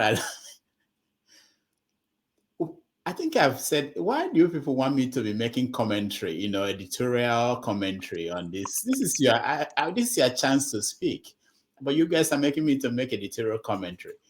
Why do we think that, hold on, Pansa, hold on. I'll call you when I'm done. Hold on. Everybody hold on.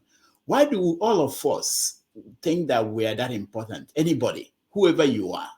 Why is this? Do you think this election will? I've seen the world. I don't know where you live. I don't know how you study history. I've seen the world. Nothing. This is not the end. This is not the end. We can't allow people to come here and talk this way. It's not good. You can make your point and quietly, and people will get your point. You understand? Nobody. No, not yet. I'm not finished. Maybe I'll start treating this as like a classroom. I teach a class. Nobody can speak like this in my class. It's not possible. But I just know that I want to engage. I want people to have conversation. I want to make it free. I don't want to start putting people, banning people, stopping people from talking. I don't like that, But nobody, even people that paid to stay in my class, they can't speak like this. But this one, nobody's paying. But the most important, I want these people to get this, you're not important. I'm not important. The world will move on without you, without me. Why are people thinking that what they have to say is the world, that's the most important, that you have to abuse people because it's important to you?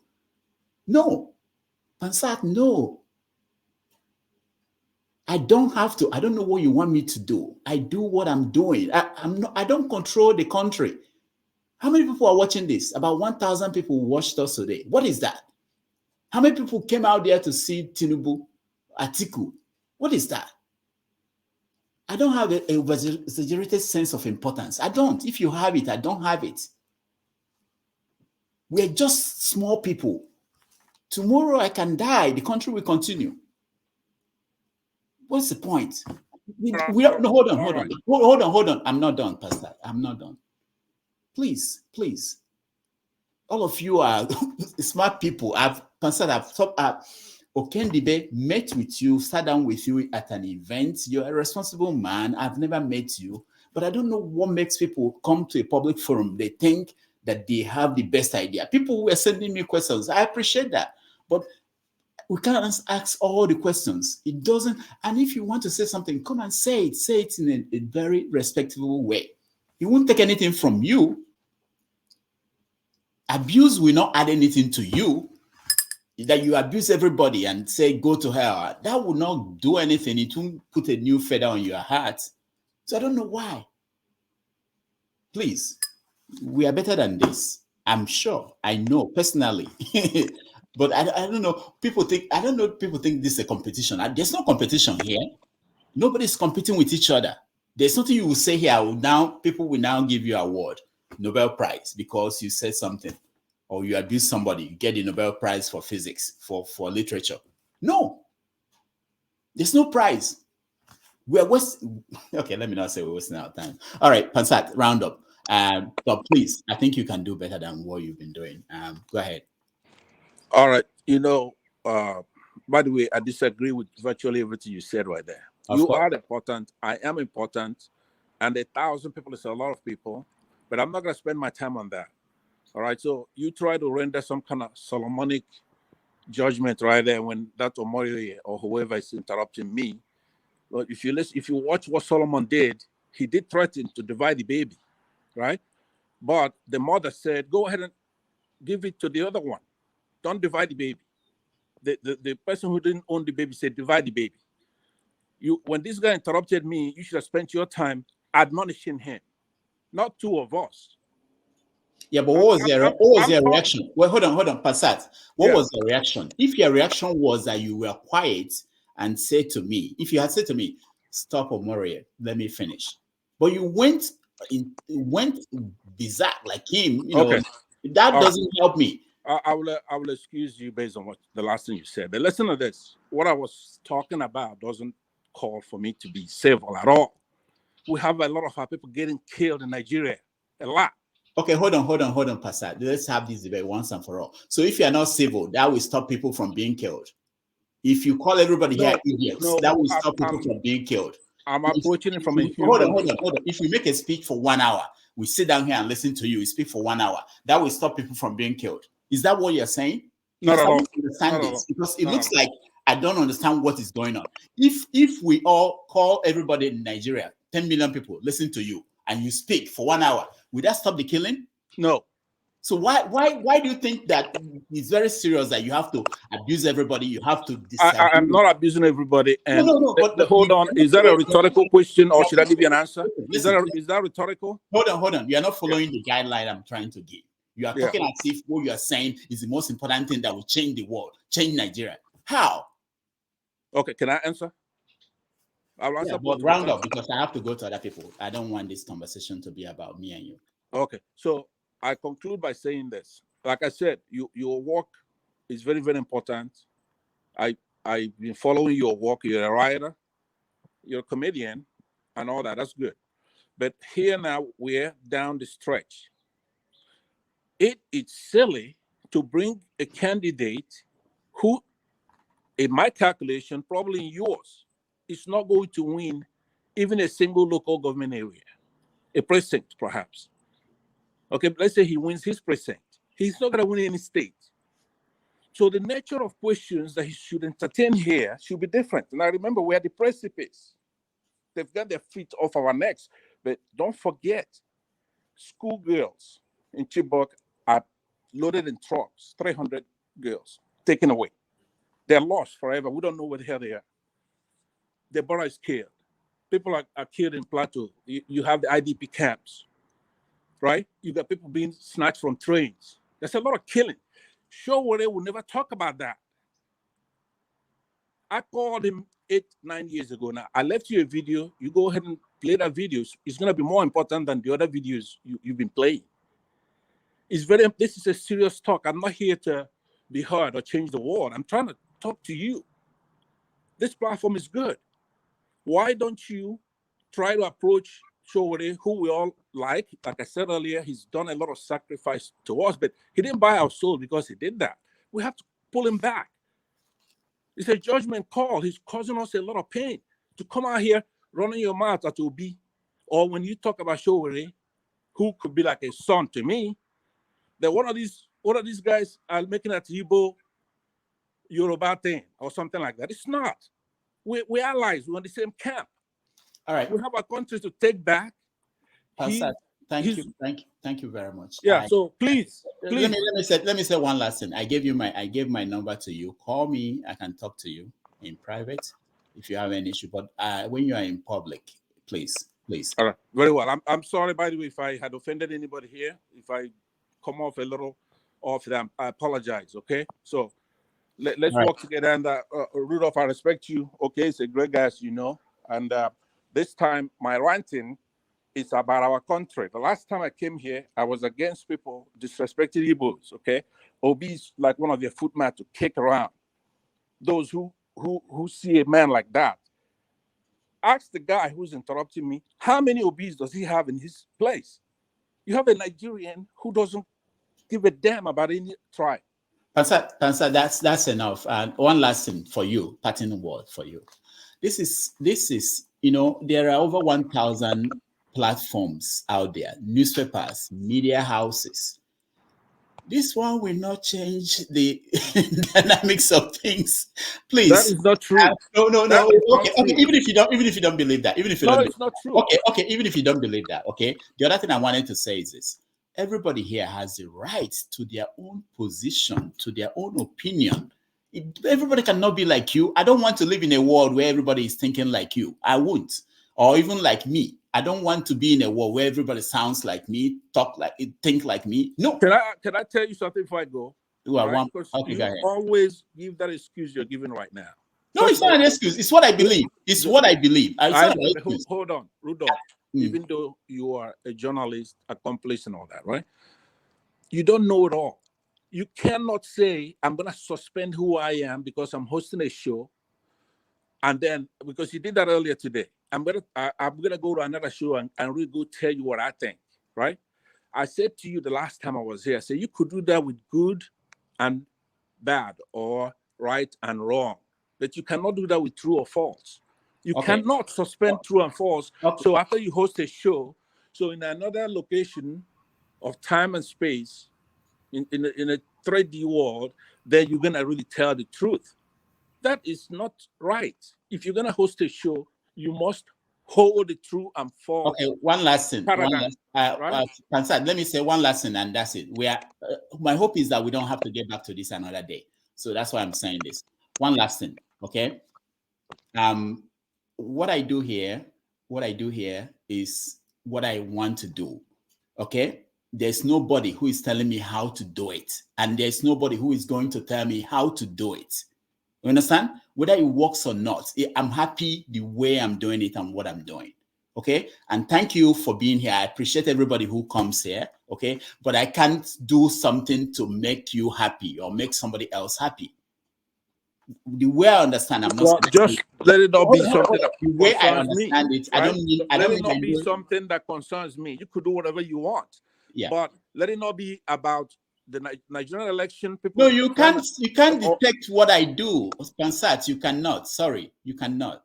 Bolade, welcome to the show. Bolade, welcome to Good evening. Yeah. Yes. Just what I want to say is the country needs people like Sowore, even though people might not vote for him. But we need that kind of a person. And whether he should team up with the Obi Dirty team, not necessarily. He's out there making his point, campaigning about transparency, ending corruption, and exposing a lot of things.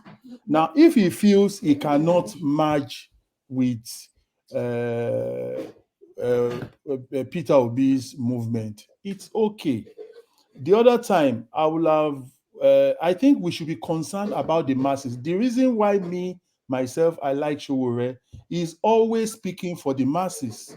Like the question I want to put to him, I observe in the UK, if you have non-communicable disease and you are diagnosed maybe of diabetics type 2, which you have a lot of people in Nigeria living with that condition, and high blood pressure. Do you know you get free drugs, especially hypertensive drug that is very costly? They give you free of charge. And what does that tell you? There is NHS here in the UK and it works. And I wanted to ask him, if he's elected as a president, how will he make this healthcare something the masses can enjoy, can get hold of? And if you look at all this, they call it surgery. The surgery near your house in the UK it doesn't have any sophisticated thing that you don't have in Nigeria, but they have coordination.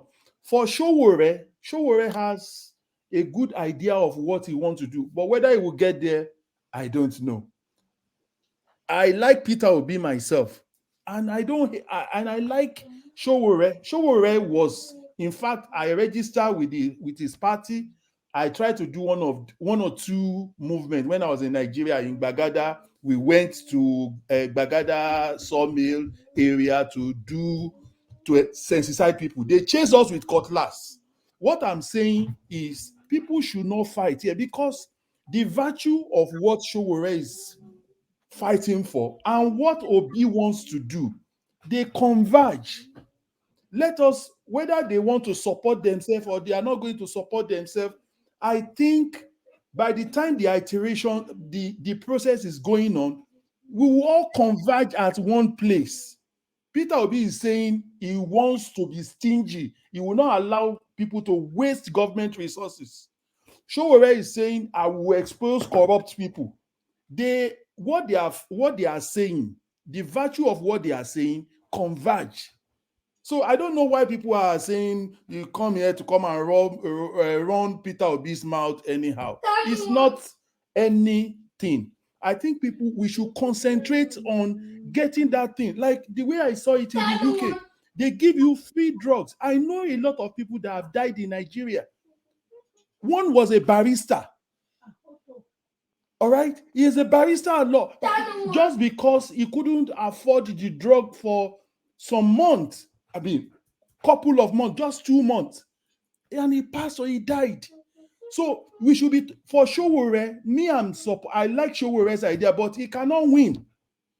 I know he's too truthful. He's saying it before I start paying the debt. I will probe a lot of people. I know it's a difficult one for him. I will rest my case here.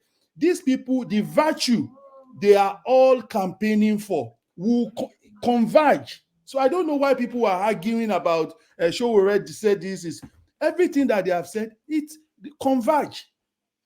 All right, thank you. Thank you, Balade. Augustine N., welcome to the show. Thank you, Dr. Damages. Thank you, everyone. I thought what we gathered here to do was to revisit what went on. I never knew that people were coming again to fight. Sowore did a very nice job. He's very intelligent, he's smart, he's articulate, but I still have problem with accountability and responsibility. The question of 2014, 2015 of Buhari's emergence has always been on the front burner, and he has never accepted his role. There's nothing wrong for him to say, yes, I did this game, but I've come to realize that we made mistake. Nobody is perfect. Nobody is perfect. Accepting that, yes, I played this role, but this game changed. Like what part Utomi will say? He said the week the election was won, he realized that we were going the wrong direction. He accepted the responsibility that he was part of the game. But for someone to say, yeah, because we allowed Jonathan to mess up, that was why we got Buhari, that was not a better way to address it.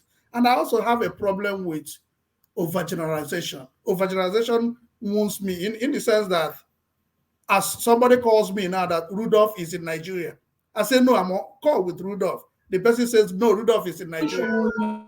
If the person keeps nagging and did not change the opinion, tomorrow, if the person tells me another thing, I will find it difficult to accept. So for him to say that Peter Obi is working for Atiku, and he made it firm. He took that position and he stood on it. And I wasn't comfortable with that position because Jesus Christ went to the house of Zacchaeus. But at the end of the day, you won't say that Jesus Christ is a sinner for those who are Christians today. Obi might have had dealings with these old politicians, but you cannot come in and smash his character openly, and you feel because you are contesting this election, you can defend yourself, you can make your case, and you people can win. You can win your vote. Anybody that registered for that election, I can't say he can win. What if 17 of them dies tomorrow? The person remains the only person, so he becomes a president. So I don't put the idea you cannot. Whoever that is there can, but at this point, if you are not factual of what you want to say, don't just say something to discredit people to make your own gain. That's my feedback. He did a nice job. He attended to everybody, but the way he reacted to Ekene, he would have reacted the other way. Well, he made a comment towards the end of the show, which he also acknowledged that, I wouldn't have gone the way I went. He got himself, and that's being human for me. So he's doing a good job for Nigeria. So even if he doesn't become a president, he has added value to our politics. Thank you. All right, thank you so much. Omoyele. Thank you, Dr. Damages. My voice is somehow today. I've been under the weather, and it's unfortunate I didn't have an opportunity to get one-on-one with Sowore. Thank you for your great job. Thank you for your detribalized mindset. I thank you for not allowing people to use you as a remote control for their television. And remain what you are. Keep up the good job, and posterity will reward you. You see one thing, just yesterday here, I made it clear that if election was conducted in my state, Obi will emerge. If there are people that feel they are building Obi, instead, they don't realize they are destroying him. Doctor, please, I didn't have time to talk to Sowore, and you gave a pass at close to 1 hour to talk. I just hope you give me a little time to make my contribution to clear certain things around this whole idea that if it's not Obi way, it's the highway. Either the Obi, if it's not Obi, Nigeria can no longer stand. I don't get it. I want to clear them. I want to clear Passat. I want to clear the last speaker. I want to clear so many negative mindsets, coming here. See, you see, politics in Nigeria, even not because of the way they play politics in Nigeria, it's supposed to be about ideology.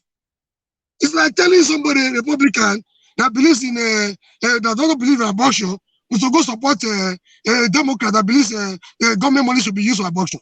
I don't get it. I have people, okay, somebody coming here from beginning to the end, insulting Sowore, instead of making his point and just leave and go home and rest. I stopped going to so many platforms, all of them because of Sowore. See, it's not new. We did same to Gani. Today he's gone. He's not coming back, except on Judgment Day. We did same to so many of our heroes. We are hypocrites. We praise them when they are gone. We don't need your validation. We don't need your validation to know how much Sowore has contributed to political and otherwise development in Nigeria. Except for few of us that have gone through, see, even I said, I thought I was smart, I thought I was strong, I thought I was bold and courageous. Sowore has taken activism to another level, unimaginable level in Nigeria. That you even have ways to talk about voting for Obi today is the handwork of Sowore. People that cannot go to the restroom without taking permission from their wife. They will be here insulting Sowore. People that cannot spend one day in Nigerian prison, they will be here insulting Sowore. People that cannot live for Nigeria without begging their wife, maybe for 1 month, they can't leave their wife and family. They are here insulting Sowore that has never set his eyes on his family for the past 3 years. Someone that has fought, I mean, do you know what is we need to fight Nigerian government? I have a list of people here. The professor was here yesterday. The last time we met in history, we were with Father Dumego and Philip Effion Jr. I can tell you list of about 30 Nigerians that attended that conference. They can't go to Nigeria. They can't because they're on the blacklist of Nigerian government. Somebody is there, you know, taking his risk. I don't even know how he does it. See, I'm not trying to be blasphemous here. I've never seen somebody fighting for people that hate him. That is the aspect. In terms of jail, he has never gone to the numbers of jail I've been to. The bullets I've taken, Sowore might not have taken it. But fighting for people that hate you, when I was doing my own, I had support from my people. I have people that support me on, like, go on, we are behind you. People, the same people you are fighting for, the same people only you that. I don't know how Sowore does that. I don't know how he takes that nonsense. See, ideologically. See, sometimes I don't play politics. Sometimes, if I talk, some people go back to say, you are a too-matched person. You say you are for Sowore, you are President Obi. No. Sometimes I also come here to say this is not to be movement. I see it as a people's movement. The consciousness you have, the political consciousness you have in Nigeria youth today, if not for somebody like Sowore, Gani is gone. He's gone forever. The prof with the white hair is old. He's tired of protest. Abakoba is, he's out of the picture. We need Sowore as a catalyst to get to the Nigeria of our dream. People will come here and run it down because he does not support Obi. How do you imagine Sowore that wants to probe those that have looted Nigeria, and Obi that is saying we cannot look back? That is why God has put our eyes in our front. We should move forward and forget the past. Me, you just want to force Obi down the throat of Sowore. Are you people okay? Do people reason? So if you're not supposed to be, it's no longer a human being. Everything he has done for Nigeria, and for us, for me, that knows what it takes. If you spend 1 year in Nigeria detention, my brother, most of you running Sowore down, you'll be dead. You can't even survive 1 night in Nigeria detention. We have gone through the thick and thin. All in the name of getting a better Nigeria. People are not getting it. See, sometimes they say Sowore is arrogant. Sowore is selfish. So, see, I told them in one platform before I left, since over a year ago, I've never gone back. You people are the ones that are selfish. If you put yourself in Sowore's position, I gave them an analogy on somebody, a parceller in the market. Their work is way so hard to send a beautiful lady from the village to Harvard University to read nursing. For the day of graduation, you are giving him a call to tell him, oh, you're no longer my class. You're parceling, to hell with your parceling. I've gone beyond you. Now, you stop calling me. And the boy is trying to react. You think the boy is selfish. He doesn't have reason to complain. This is who Nigerians are. Dr. Damages, I thank you once again. Everything I could not read in any book, any literature, any political books, I found them in this your platform. My why question to this, why question to that, I've been able to get the answers here on this platform. So, I'm forever will be grateful to you. Somebody talking about Kende. The question, the same rhetoric, the same question they're asking. How can somebody say, Sowore supported Buhari? You just give a dog a bad name in order to hang it. Sowore supported the Buhari.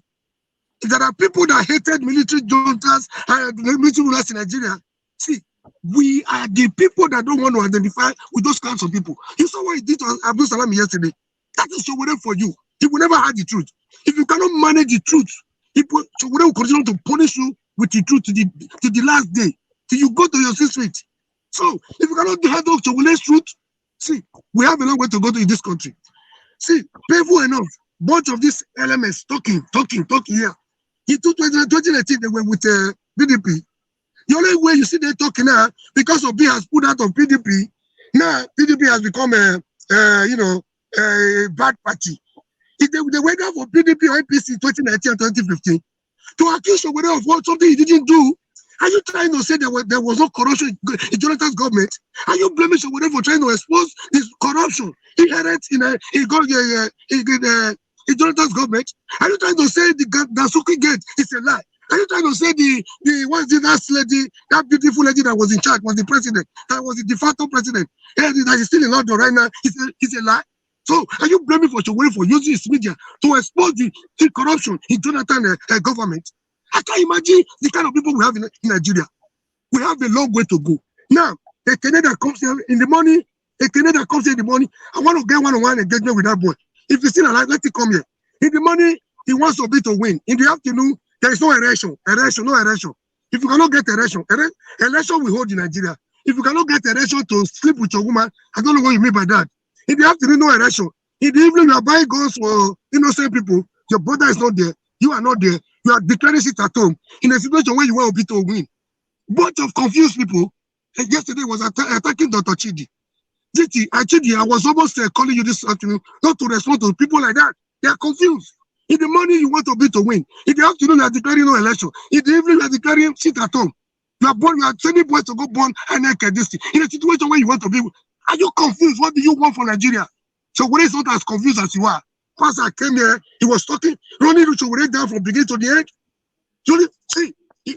Go to Nigeria one day and talk against the Nigeria government. So you know your what, and you know the what Sowore is doing for you. All right. We will not see even 4 years university. We spent 8 years struggling for this for a better Nigeria. In 2012, I was small. I could leave my village in Agbama, go to Lagos and struggle. Sometimes I look at Sowore, I cry for money tonight. What kind of human being is this? People don't even recognize, they don't know what he stands for. He doesn't get their support, they don't support him. Instead, they castigate him every day. He's there fighting for them like Jesus Christ. Only Jesus Christ has done what he's doing. Blessing and pray for people that hate him. God will forgive you all. I leave it at that. I changed my style of thought because of the nonsense I'm hearing from here. You people are destroying Obi, you're not building him. From today, me and the little structure I have, we are moving out of the Obi's movement. So we face the people's movement, which is Sowore's movement. Thank you and God bless you. All right, thank you, Amore. Bye. I don't see. I think sometimes people I think that guy is of the old guard, and the way they think, they just think that just because somebody goes to prison, then you should hand them everything. So we give Kanu Biafra now because he went to prison. Is that where we are now? We throw common sense out of our head. This is a man that came here to call our soldiers mercenaries. Why he wants to recruit mercenaries, foreign ones, into our country. He forgets that there are children out there that their parents have died protecting this country. Some of them even rescuing kidnapped mercenaries, dying in the process. He's calling our security forces mercenaries. See, people have to have their head together. And this is why we have to take our head away from the individuals. This is not about an individual. This is about our people and our survival here. Because anyone can be compromised. When I hear Sowore saying that, and he comes here to try to repeat it and say our soldiers are mercenaries. All of them are mercenaries. So you invite foreigners to come and do the job for us. Is that where we are? No. If it's so good, if he's so great, hold on. Let me finish my point. You've had your say. Hold on. You've had your say. You've had your say. If he's so great and he really fights for the people so much, how do your first instinct when you get into office is to bring mercenaries? You should be thinking about how to harness your people. We have over 100,000 youths, 100 million youths in Nigeria that are completely stood down from doing anything for their country. We don't even protect our borders. Our military is extremely small. He talks about this technology and he talks about futurism and all that stuff. Has he bothered to Google the structure of other nations? Has he not seen how weak our security forces are? He should be fighting for those security forces. Maybe if he was doing that, he would have become a president by now. The mercenary, the so-called, see, are you telling me all our soldiers are mercenaries? Seriously? Do you know that we have family members here that are from the military background? Are you both serious? What are we living here? This is cuckoo land thinking. We have family members that have died. I have relatives, grandparents that have military. They are all mercenaries. He comes here to say that, then some people say, oh, because he went to prison and it's okay. And that's the irony of it all. He wants to hire mercenaries too. Where does their loyalty belong? You think mercenaries owe you loyalty? Their loyalty belongs to their own heritage. They're going to be here to do the job that their heritage demands. You might pay them, but you don't know what else they are doing in your country. I'm not going to submit my head, put my head on the block because somebody comes and deceives us. Nobody should trust any leader. Don't trust me. Trust what is good for your people. If somebody tells you they want to bring foreigners into your country, in this country that I sit here, they beheaded their president. Their king. The first time they've ever beheaded a king in this country was because he brought foreigners into England. That is sacrilegious. You can't bring other people into your country to come and kill your people. You have enough people. Nigerians are capable of doing it. Train them. Get them to do the job. Harness your people. That's what you are supposed to do. And this thing that Omoyele is saying, the passion he exudes, you can sympathize with the passion because I know where it's coming from. Because he is frustrated and he wants something to be better for Nigeria and he believes in Sowore. But look at what he's saying. There is a reason why Nigerians are gravitating towards Peter Obi. I've asked 5 presidential candidates simple questions about security. Only Peter Obi answered the question straight. Only him. The rest waffle and waffle and waffle. They don't even understand the concept because they've never bothered to Google. Even Mustafa went to this thing, what they call it, Libya, and he didn't bother to worry about how did Gaddafi secure himself. How did Singapore do it? How did Israel do it? How did Sri Lanka do it?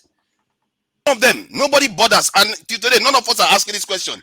Because if I was a Igbo man, and I sit on the other side, making money from you people, you carry on like this. You think you are going to build anything? You are building on sand.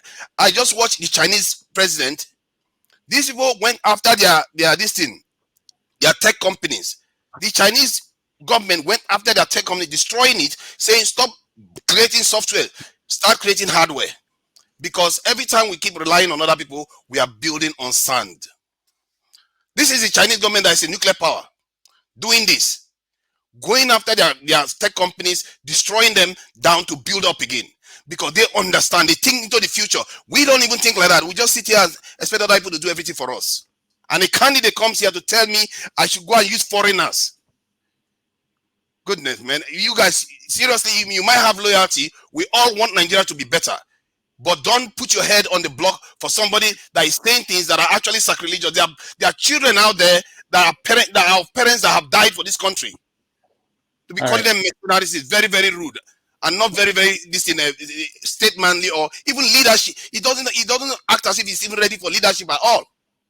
Thank you, forefathers. Thank you. Let me pull back a little bit. And let me just add this last point before I stop.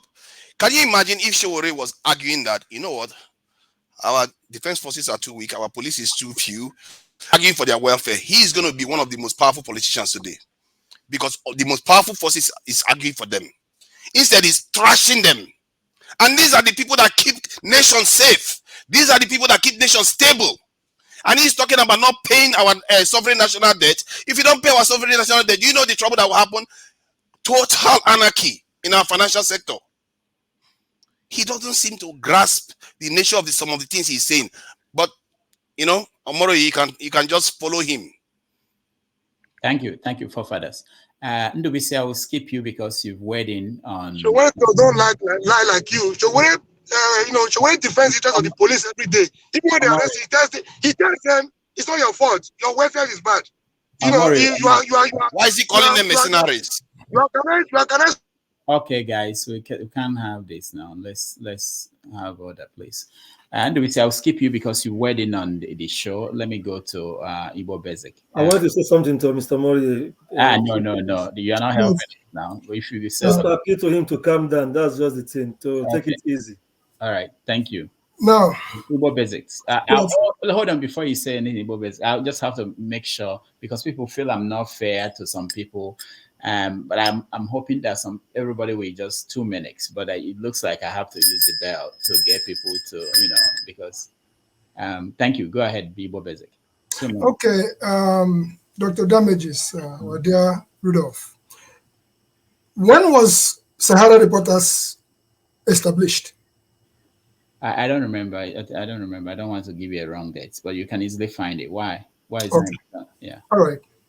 Why I say that is that Igbo Basics as a publication came around the block pretty much around the same era. First, I want to commend Brother Rudolph here for his God-given talent of being able to be as calm as he has been and to stay the course. I also wanted to say the first time I saw Dr. Chidi in a program, I said, I would like to speak with this young man. I call him young man because I think I'm older than him. I said, I would like to speak with him. Don't be too sure. I'm just saying, never mind this, you are Agadi Ekwenka. And then when Pansat went off into the area he went, and Ekene was at it with Chidi earlier on, I was almost like, my dear brothers, can we please, for a second? So it pays to be calm in any given situation. My late friend, Professor Sisi Wako, always says to me, let them land. Because if you let the other person run out their steam, they will present the matter, they will judge the matter, they will prosecute the matter, they will contradict themselves. Omoroyi, as a person who was a subject earlier on, when I had a point to ask a couple of questions, I laid out a scenario. I never mentioned Peter Obi's name. First, I wanted to ask him when he went to Benue, Makodi, whether he happened to have passed through Otukbo to maybe pay homage to Bongo Sikwe. I never got a chance to put that one in. But after he was gone, my presentation was very purposeful. I named Peter Umadi, whom I grew up with. And when I talked about Peter Umadi, and I said that Omoroyi is out there acting out of purity. And when you go out of purity, I say again, here and anywhere, that Omoroyi doesn't even know the spirit that is carrying him forward. It's not because he's the most intelligent or because he's the strongest or the wisest, but he has been thrust forth into a situation where he finds himself speaking for a whole bunch of other people. Having said that, Peter Obi, as a person and as a candidate, some of us have seen how he metamorphosized into where he is today. With that said, we as a people, we all know that we have a problem. We want that country rescued. And if we don't band together it will go the normal way. In my conclusion with Omoyele, he concluded that I'm a PDP member. Listen, folks, I don't carry any party's card. I have been on my lane as on one path, bearing the truth and nothing but the truth. That's my character. So whatever you come out and do here is a part of your character. When he talked about we in New York, I'm not in New York, by the way, I'm in New Jersey.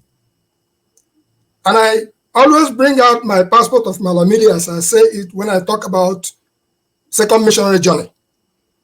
In this case, I have been there, done that, came here, studied, went back, did the National Youth Service Corps, spent 9 years on the ground. What does that mean? I came back to reality because it's either you join them, either they kill you, or you join them and become crooked. And if you don't want to be crooked, you can either stay and do the right thing or you come out. Now here we are, facing 2023. In this last United States elections, I purposefully went and worked for the Union County Board of Elections for a whole day, standing on my toe from 5 a.m. until almost 9 p.m. And I saw a system that if we ever get there, all this long grammar, buying votes and all whatnot will be a thing of the past. Why am I bringing that subject matter? Is because Omoyele said that this Beavers thing, manipulated and all whatnot, garbage in, garbage out. Omoyele. Omoyele, not Omoyele solo. Sowore, sorry, not Omoyele, Sowore, I'm sorry. I observed where elections are held properly. In other words, 4 people in the polling station in Pabut, we had like 6 or 7 tables. 4 of you have to sign off that the machine is empty at the beginning of the day. During the course of the day, candidates have their agents to come and observe. Every 2 hours, we summarize. Igbo Basic, it's been 5 minutes. I'm so sorry if I've taken that much time. Let me try to round it up. Yeah, please. What am I trying to say is that the Beavers exercise that is happening in Nigeria today, that is going to happen, let us pray that the machines will work. And if the machines work, the rigging will be over. And hopefully, Mr. Peter Obi will emerge. Because if Mr. Peter Obi does not emerge as the next president of Nigeria, we are back to square one, where I just saw the son of a governor in Abia State being addressed as His Excellency. That's my state. That's an insult. When will this stop? The mother of a governor being referred to as Mother Excellency. Come on now, folks. And we are out here talking from our safe havens, wherever we are making a difference on ground. Like Dr. Stella Ford is in Lagos making a difference on the ground. Can we please band together? And I asked Omoyele, if you don't win, when you see you're in a race, in the last lap, and you know you are not winning, what can you do? Can you be able to join forces with whoever that you see, the young ones I keep saying? Can you join forces with them so that they can cross the finish line? And he debunked by saying that he doesn't believe in this youthful thing. Sorry, when I was his age or your age, we probably can come out to the field and dug it out. All right, thank you. Folks, that's my presentation. Can we please band together and make sure that in the last lap that we don't let the old brigade, we don't let them back in, because if we let them back in, our effort is in vain. Thank you. Austin Yanes. And Chidi, I would like to get to you through Dr. Damage's place. Okay, I don't know. You know, one thing I've always been skeptical about is people taking their standards is the best. Even me, whenever I'm judging any problem, or maybe people who like bringing their problems to me for us to reason, I don't like putting myself as if I have an interest. I put it in such a way that my standard is not the best. What I think is the best may not actually be the gold standard. So when I see people think that this is how it must be, this is how it must be, I will try to talk to Omoyele, please. These people talking here are not talking for Obi. I like listening to the person who talks. He's the person to answer your question. If somebody says hell will let loose if Obi loses, Obi can still lose. It's possible. So I don't see why we always need to shout and shout and shout. Dr. Damage will say, "Kafunefune di otua." But I want to tell you people the truth. There's one thing, maybe I used to hear people talk, Panzer and the rest. People always think, even let me tell you, even for father, sometimes you used to think your standard is the highest. It's not true. I like listening to a lot of people and looking at the brains of everybody. As I said, I like looking at your brain. There is something good in it. I will pick it from your brain, add it to my own, and we move ahead. The only one thing, I say Sowore is a nice person if you ask me. But the only one thing I say is that even Baba, who is your Basanjo, there is something he knows that I can use and still be great. So I don't believe that everybody is bad. I don't believe that everybody is decent. But all I believe is that can we come together, do the right thing? As far as this election is concerned, I know that the beavers will not be like the 100% solution to the problem. But it's a step in the right direction. Same as we are going to encourage those who fought the civil societies, the protests to have made this thing come through. But I know that as we keep on trying step by step, we'll get to that level.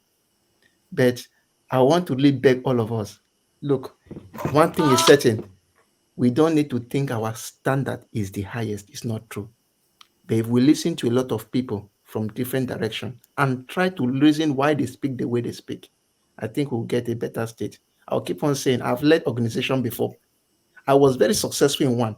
And I will tell you the person who gave me the idea was the least member of my group. And he wanted to talk that day. And my secretary said, "Shut up, what can you say?" And I said, "Leave him, let him talk." And he gave the most perfect idea that worked. So don't take your standard to be everybody's standard.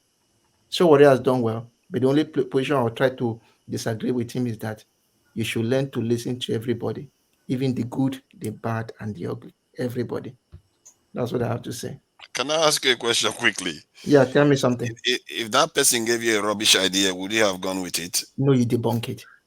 Not that was not all standards are good. Good. If somebody gives you, that's why we have the capability to reason. If we reason it and it doesn't work, you give it. But you know one thing I will not like too much about Sowore. If you tell him this, no, he's bad, he's wicked, he's crazy. No. If you don't like it, okay, I've listened to you. Good. When you see another idea that is better, you go with that one. That is what I think. Okay, Dr. Chidi. Dr. Damages, you see why I'm not gonna pretend. I'm not gonna pretend because I'm in the field and I understand what Dr. Damages does, and I sit where he is sitting. So my perception and the way I communicate is different. I jotted down. I've tried to run away from this your program, but I'll be walking and I'll put the audio. Then I'll hear somebody say something. I'll run back. I'll leave again. I didn't do all the programs I was supposed to do today, even though everything is. I've just been messed up. But let me quickly address my brother forefathers. You see, there are two things that are going on here. This is time for politics, okay? So we can play politics. And in politics, you play politics. It's a race.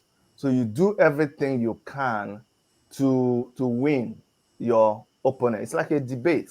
So let's not, I don't like when people come and they camouflage and they paint it like what it's not. No, it is politics. And look, I have the bragging right to talk about politics because I didn't just talk. I put my boots on the ground. I ran as a governorship candidate for my state. I spent the money. I went inside everywhere. So now I can talk about politics as a past governorship candidate. So anytime you're addressing me, just for the sake of everybody here, put your excellency, please. I'm not like sure. Just say your excellency. Thank you very much. Thank you. So let me make my point. It didn't easy. It didn't easy at all. Okay. Now, forefathers, let me take you on shore. What I think you have not done and what you should do It should go back. Go to Sowore2023.org. Why I'm recommending this for you is that you should go there and read. You have to take time. Read his manifesto. And since you're so interested in security, go and read what he says about security. When you read that, it will, because when you talk, after reading that and you listen to yourself, you will see that you are actually taking all the points that Sowore has said. And what beats me is when Sowore was here, he spoke to you. When he spoke to you, you started shaking your head. And at the end of the day, you asked him, and he said, yes, he agrees with you. But behind him again, you came back and reversed everything. Sowore agreed with you that our military force was inadequate. He agreed with you. And Sowore in his manifesto, because of time, I'm not going to go into it. That's why I want you to go and read. He talked about military welfare. Sowore said the military should not be in the barracks. It was an explosive idea. I even asked him, what do you mean military should not be in the barracks? He said, no, that barracks is mobilizing people when you're going to go to war. That you should put is that do military people live, you that you have military family, do military men live in barracks in the US? Do they live like the way they live in Nigeria? No. Sure, They actually do in the UK and the no, US. no, I think So, the way some. some, but you see, when it's relative when we are saying this, you use barracks to like mobilize and recruit, train, and then when you are commissioned the officers, you put them in good housing, you know, but like police and all that. That is the kind of thing. US, they have barracks. They have barracks. They have bases. They have bases. They call them bases. They have bases in the United States. They have bases even outside the United States. Not barracks. Not barracks. Okija. When we say barracks, we mean barracks. So hold on. Okija, since you're talking, just language. Okija. So in US, the military base in US is like the military barracks in Nigeria. Of course, you know, there are differences because Nigeria is run down, but of course, you know. Thank you. That answers my question. So whether you call it base, Sowore has said he doesn't want it like it is right now. So forefathers, when you come and you accuse him that he didn't do that, that is wrong. Go and read that. Don't quote me. Just go and read and come back. Okay. The other thing you said I wanted to touch is when you keep mentioning this machinery thing. You're behaving like somebody who is in a wrestling match and he has caught his opponent's hand, like catch you. So you are twisting it and you think you're making a point. Not exactly. Let me tell you why. He said that when every other measure has failed, he will resort to this. And when he was giving you the analogy of Your Excellency, what's going on? Your light is is village people, is forefathers, and they're always coming after me. I know them. It's so big people here. So big people, even Augustine. But in the name of the Jesus, we will defeat them. We'll defeat them. It's okay. Just watch my voice for now. Anyways, so that's what I'm trying to say, guys.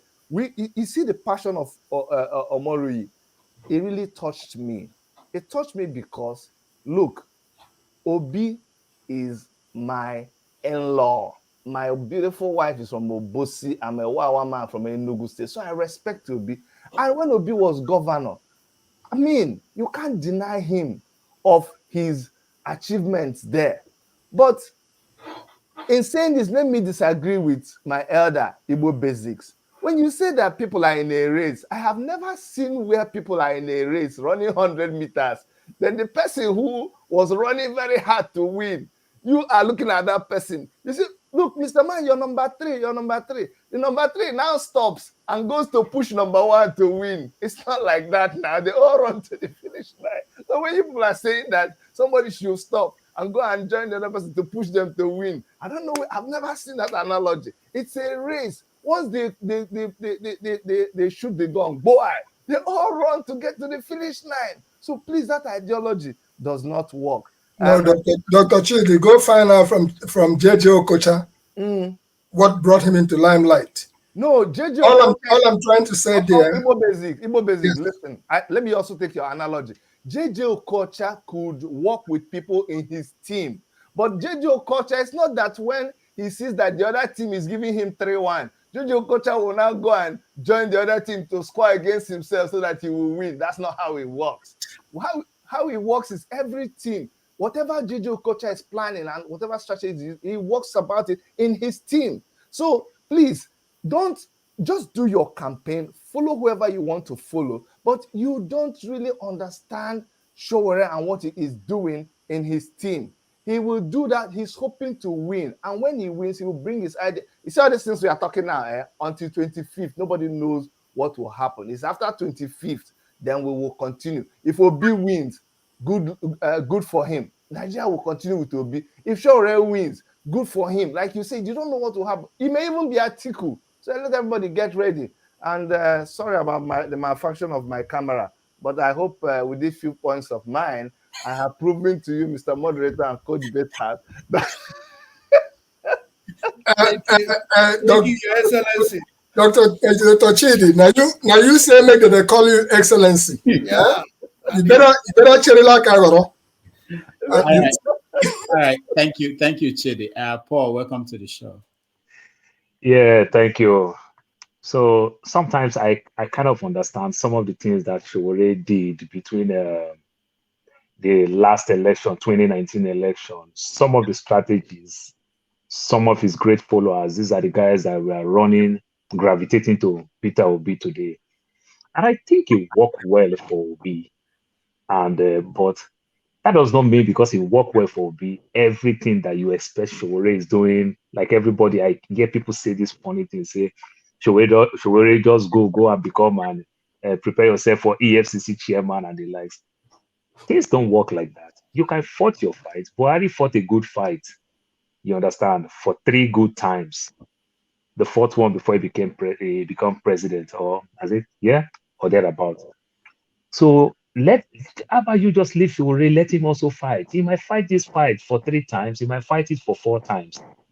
I stand to be corrected. Nobody can beat their hand on their chest except you don't understand politics. I said the way the politics is going right now, that Obi can successfully win 2 to 3rd of 24 states in Nigeria today. It's not going to be possible, except you want to join this my Christian people with what God cannot do does not exist.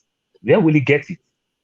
You understand? It's not going to be possible. But guess what? Obi is doing a good fight. Because if anybody that will win Obi today will give Obi a better edge for Obi to become president come 2027. You know why? There's a 77 trillion out there. And if the person want to try to better that country, which means the person going to step on a lot of toes, and that will give Obi more advantage, like the way we praise the lives of Awolowo today, say, oh, the president we never have. Abiola, the president we never have. They might be president and not do anything, like as we think of Buhari so much. He didn't achieve nothing. So it will work for Peter Obi the same way it will work for Sowore. But for us to quickly discourage people with this funny perception of he doesn't have much experience, he doesn't do this, go and work with Obi, that will not make him continue his fight. You understand? Obi has stepped out of somebody that he said he respects so much, Atiku. He's taking his own mantle. He's taking his own battle. That's how things supposed to be. Then my guy, forefather, talking about these machineries. I just look at him. I don't even understand the type of military we have. You understand? Maybe back in my day, said the manual war that we have said they are even better than the military we have today in Nigeria. Because this military we have today in Nigeria, now Agbada people will wear khaki. They are more politicians than politicians. They are not doing anything. You are talking about military, you are talking about machineries, you are talking about covert operation and the likes. When we literally import nearly everything in our military, and you are still talking about this military is completely free. If you go buy weapons in America, you go buy weapons in Pakistan, you go buy a weapon in India. Come on now, in this age and time, one button can make the difference. And the life, one button can make the difference. So I don't understand the thing that you are talking. So if you can get people to make things work, I think it worked for us. I repeat my word again. When you talk all these things, there is CIA in Germany. There is CIA in England, and there is an American military base in England, in Germany, and everything. Like I said, my brother, you must. Do you see them in France? Do you see them in France? Those countries are defeated countries. I just tell you, one of the greatest nations in Western Europe, there is an American base there. These are powerful countries. Germany was defeated in the Second World War. That's why. These are first world nations. These are countries that are doing well for themselves. If they can cut this type of things, if America can beg Saudi Arabia to even go back to their vomit to try to talk to places like Venezuela for oil, Saudi Arabia will frustrate them, cut oil to make the price go up. And the same America is protecting Saudi Arabia. My brother, they know how to cut deals. When you cut good deals, you will negotiate good business with your enemy. That is what you must understand. So just saying it like a layman, oh, why will you do this? Why will you do that? The military is compromised. The police is compromised. And everything. So sometimes you just want to bring people from outside to make this work in certain situation. Not like he's bringing a white man to come become Inspector General of Police, or a white man to come be Chief of Army Staff. It doesn't work like that. Yes, I agree with you. But you are just saying it you are just trying to get a cheap political point and everything. My brother, it doesn't work. This what is that political point? I am annoyed that he keeps talking about what is wrong with people with politics. You and politics. Are you crazy or something? What is? I don't care about politics. Yeah, I'm not talking about politics. Somebody's talking about bringing foreign soldiers to our territory, and you are talking about politics. I'm not crazy. There is foreign soldiers. There is foreign soldiers in the country that you are right now.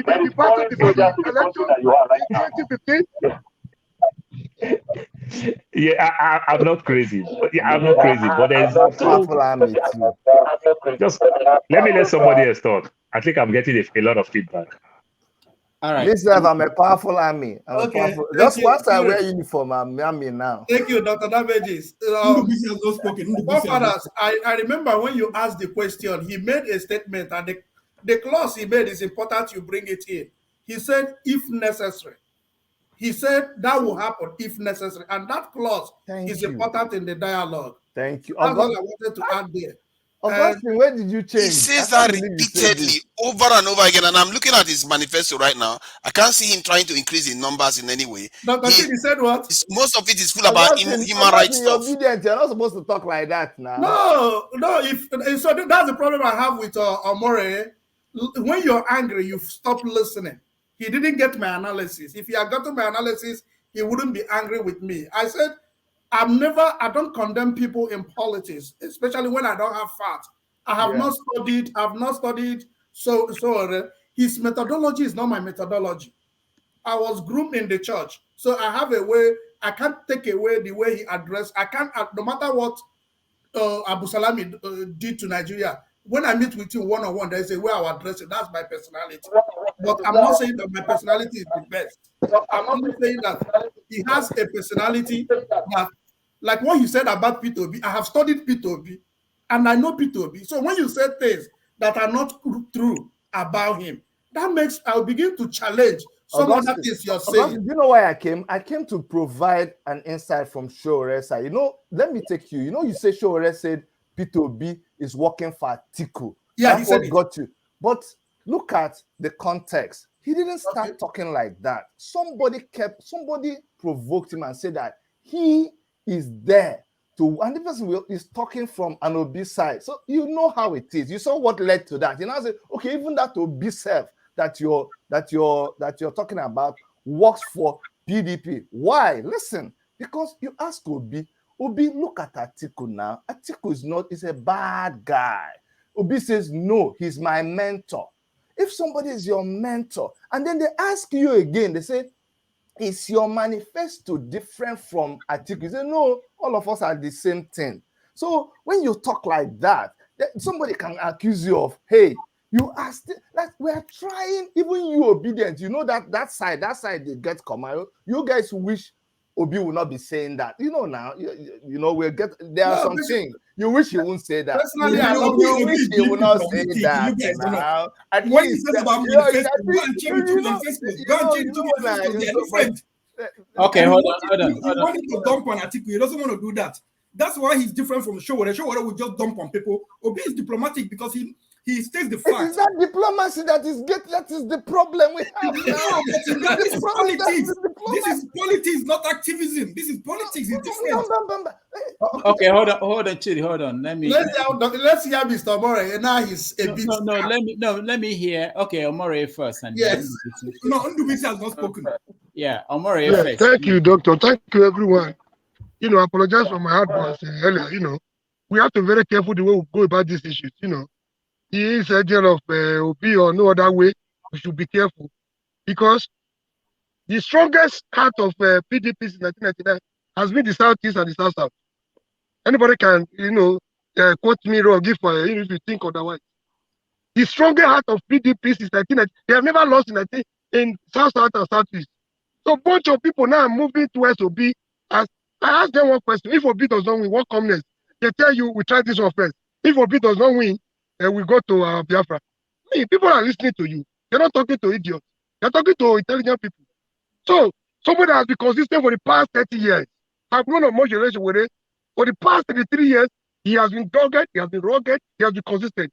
No matter how you try to condemn him, you cannot take that one away from Omoyele Sowore.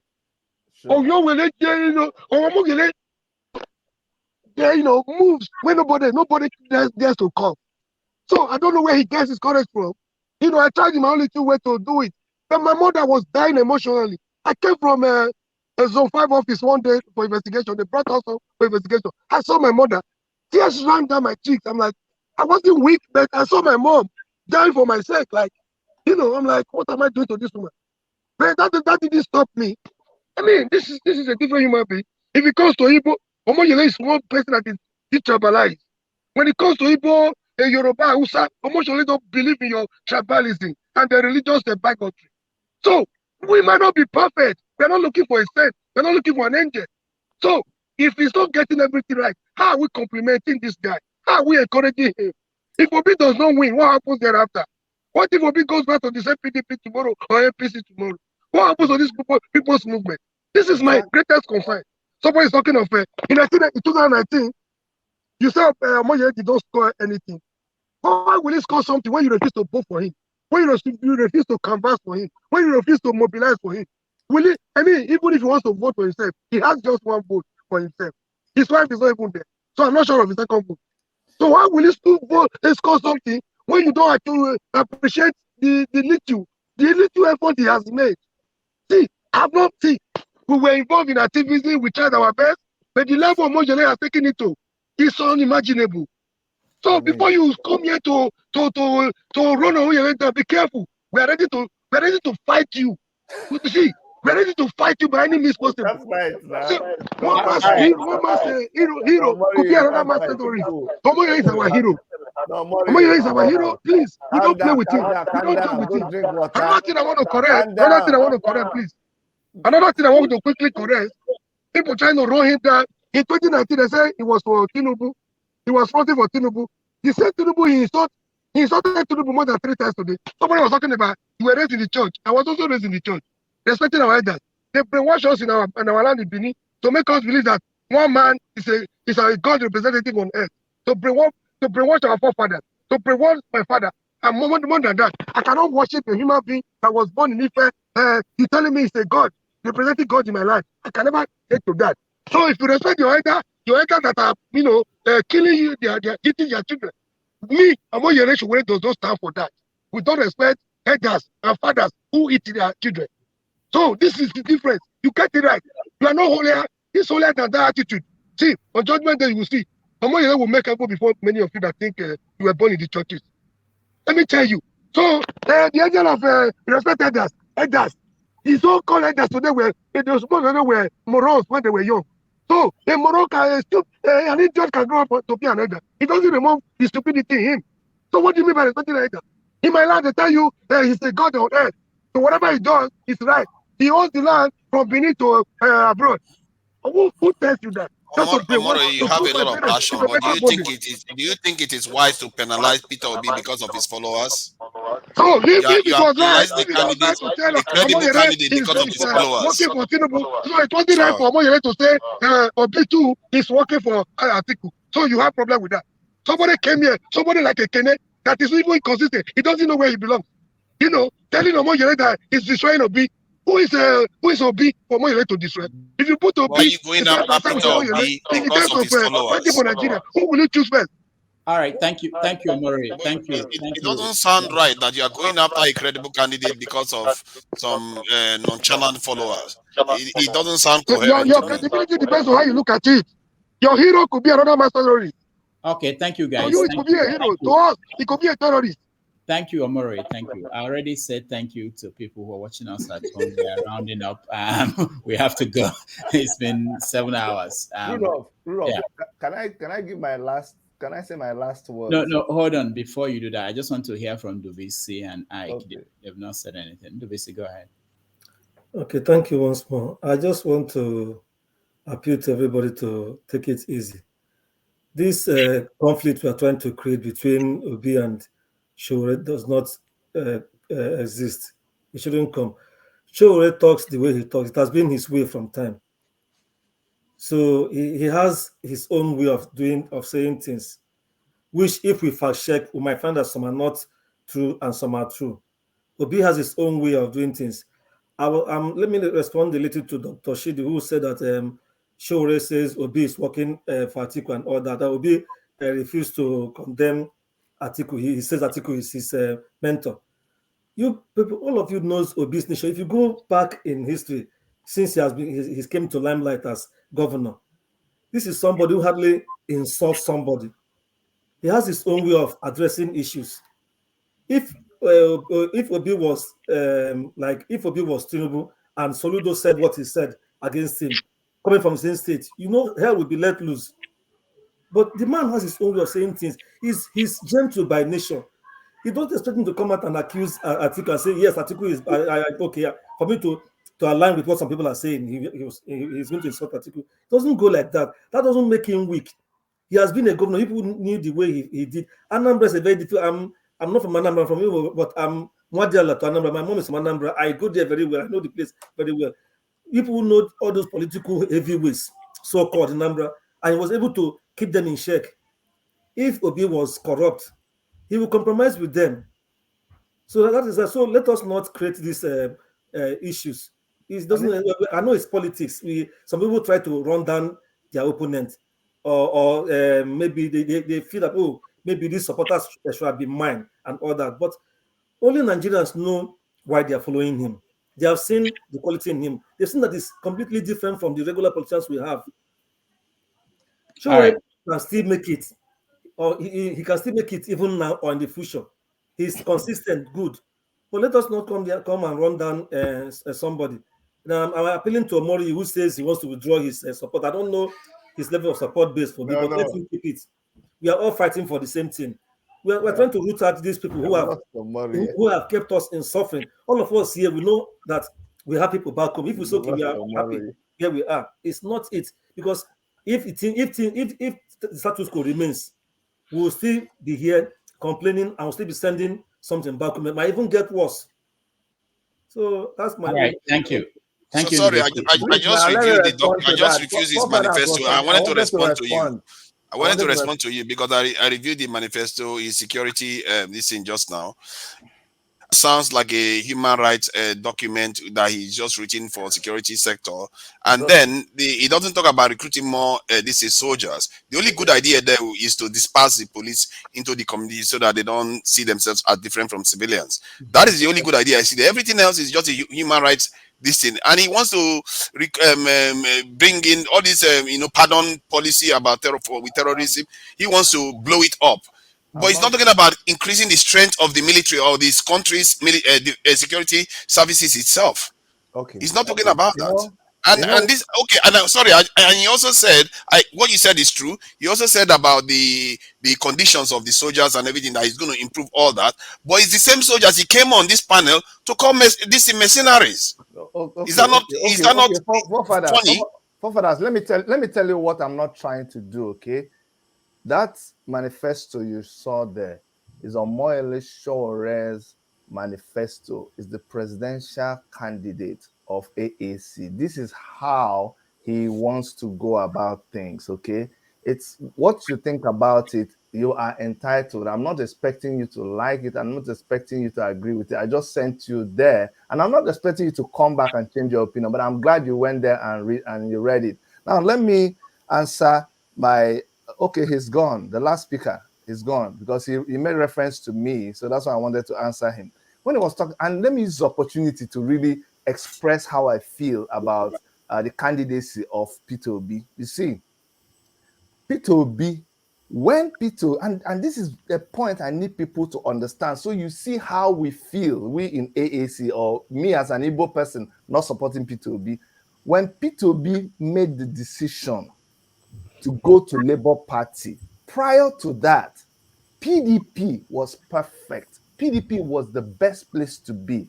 As at that time, we in AAC, we kept saying that PDP is not the right place to be. That what PDP people are doing is not the right thing to do. That's what we were saying. And people that were in PDP, including Obi, they were telling us that we were in the wrong. We should be with a strong party like PDP with Atiku and all of the people there. All of you agreed. And we were the people saying, no, that's not the right way to go. Now, when Obi, the same Obi that my brother was saying is soft-spoken, in Kadiri's interview, after Kadiri pointed out to him all the things that people were saying was bad about Atiku, do you know what Obi's response was? Obi said, all of these things are alleged. It is problematic to people like me because we know they are not alleged. He was defending Atiku. I don't know where. No, you can't say that those things, and that is his stand. He stood and he defended it. So the thing is, we don't take this thing and begin to twist it. This is what he defended as at that time. But that is politics. Don't go and try to change it. He was in that camp. He believed in it. He was with them. Fast forward to 2022. The same place where he was, the only reason why Obi left PDP is not because of the masses. It's not because of the young people. It was because what he was expecting to get from PDP, he didn't get it. Peradventure, things worked right for Obi. He would have been in PDP today. And everything, all of the people were hating in PDP would have been his bodies. Is it true or false?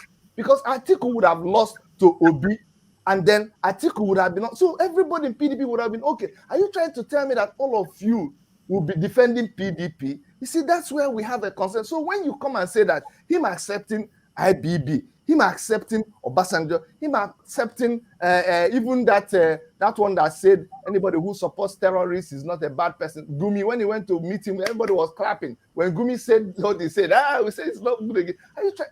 That is the thing that worries some of us. You're getting it wrong. You're getting it wrong. He's visiting Gumi. Does it mean that does it mean that he likes what Gumi is doing? Ndubisi, you will not hear me. You're telling me you will not hear me. Hold on. What you say, you are twisting it as well. He said he said you have a right. Excellency, you've tried. Let's go on. Dr. Chidi, a hunter does not say everything he sees in the bush. Okay, good. That's number one. Number two. Everybody. Chidi, hold on. I have to go. I thank everybody for being here. It pains me, when I see, I really appreciate everybody. I say something, okay? Then I'll say good night. Thank you, Dr. Damage. The area I want to say something is most of us here, all of us here are Nigerians. And we all lived in Nigeria before God gave us the privilege to move outside Nigeria for whatever reasons. And I don't think that we all should forget from where we are coming from, the country we call Nigeria that is our own, the origin and genesis of Nigeria. So, when you want to talk about activism and politics, if you're an activist, you should separate yourself from politics. And if you want to play politics, you put on a politician's cap and not an activist cap. Dr. Julius Malema, what about that in South Africa? Dr. Damage, I remember the day Mustafa came to your studio. You remember the question I asked him? Most of us are activists in our own field. I lived in Mali for 13 good years. And that 13 good years that I lived in Mali, I was the vice president of Nigerian community. I was the president of Igbo community. I was a member of Nigerian youth in Mali. I have seen all the leaders of Nigeria. I have shaken hands with all of them. The day Mustafa came here, I asked him a question. Because the day that Abacha came to Mali, we are the people who opposed Abacha coming to Mali. And I asked him a direct question. Did you come to Mali with Abacha? He said, no, because some of us who opposed Abacha, who didn't collect money from Nigerian embassy, we went to prison. We were arrested in Mali and kept in the police cell until Abacha left Mali. So when you are talking about activism, most of us have done this for so many years without any benefit. I have suffered for Nigerians. I know what my life was at stake with it, with all these men from Nigerians who are selling Nigerian women in Europe. I know what I went through with Nigerian men and women who sell these girls from Mali to Senegal to Guinea to Morocco. I know what I went through. Nobody's paying me. I did it for the good of Nigeria because I'm a Nigerian. So when you want to play this politics of activity, you have to remove your cap. And if you want to play Nigerian politics is a dirty politics. That is clear. Don't compare Nigeria with America where you live. Don't compare Nigeria with Britain where you live or wherever you live. We are in a different climate and a different planet. So when you say Peter Obi because he was in PDP, please round up. I have to go. By no means should you allow Kenneth to say anything. It's just going to start a fight. Yeah. Why wouldn't I say something? You're going to start a fight. That's why. It's already started anyone. No. What I'm trying to show, Omori has left. Listen, you can be an activist, and not only him.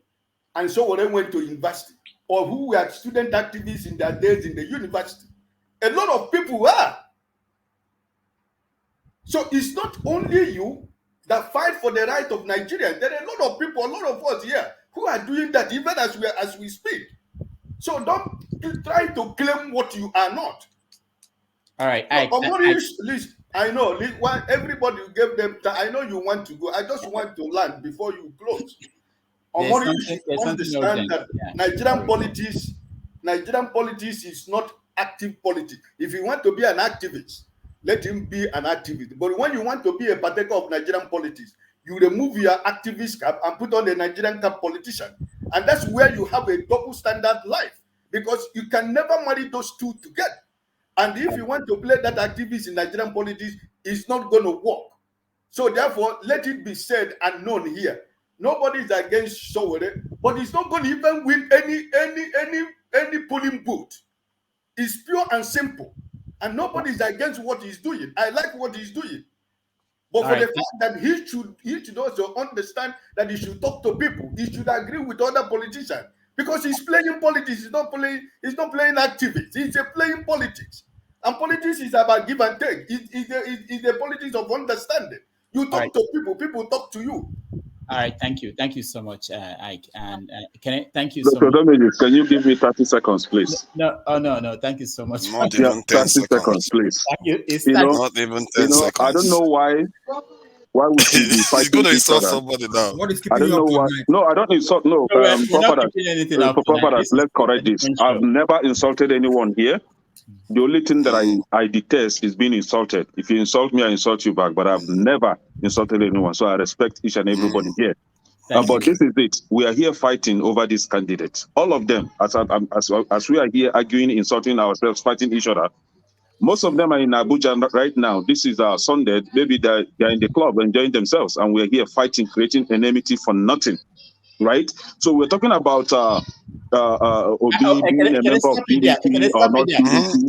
Salah is here now. Forgotten. Can I land? You just now you have to let Salah talk. You had a perfect ending. Just leave it there. Don't say anything else. Anything else you say, man, may be taken against you in the court of law. All right, go ahead. Go ahead, please. Go ahead. Okay, this is it. I heard someone talking about, I think Dr. Shidi, how Peter Obi was a member of PDP, and if he had remained in PDP, we would be all praising PDP now. This is it. We're not talking about party, we're talking about individual. However, if we should go by his own yardstick now, Sowore in 2015 was actually in the front line campaigning for Buhari. Now Buhari turns out to be a total failure. So does it mean that Sowore has a poor sense of judgment, right? For him to have recommended Buhari for Nigerians, and now Buhari happens to be a total failure. So which means that Sowore, they say he didn't do. You see, this is what you do. They say he didn't do that. Yeah, that's what they said. They say he didn't do that, and you keep accusing. No, he did. We have videos of him celebrating Buhari. You get it all wrong. From his own Sahara videos, I can forward it to Dr. Damages. Sowore is celebrating Buhari. Yeah, but can I stop? You see what I'm saying? That once you go there, everybody wants to talk, and I have to go. And also the important thing is this: if you're basing your, I don't want to. If you're basing your position on video of him celebrating, you said he was on the front line campaigning for Buhari. I don't know how that, but let's not get into that. Asala, thank you so much. Yeah, I'm here. All right. Actually, thank you for joining us. Actually, I quickly want to debunk what Kenny was saying now, but I shouldn't have to. I don't want to go into that. I don't want to go into that because Dr. Damages has already done the somebody wants hold on. Somebody wants you to send the link for him to join. Huh? Somebody wants me to send it. Go ahead. Okay. Let me quickly talk to forefathers because I've been listening, watching all day. I heard when forefather was talking about the mercenaries. Actually, Sowore actually said, some of the speakers has actually done a judgment on that. But I just want to say, in Nigeria, in presently Nigerian military right now, what we have now, I understand what you meant by bringing mercenaries into the country, bringing foreign people into the country to come and fight, protect us. I understand that perfectly. But the problem we have now is our morals as a military, our military morals, our morals as a citizen, joining the military, fighting this war against every insurgency, from Boko Haram to ESN to IPOB and all of that, and all those terrorists, giving us problem from east to northern part of Nigeria. We don't have the morals. We don't have people on ground. Nobody is ready to do that right now. Nobody is ready to fight the war.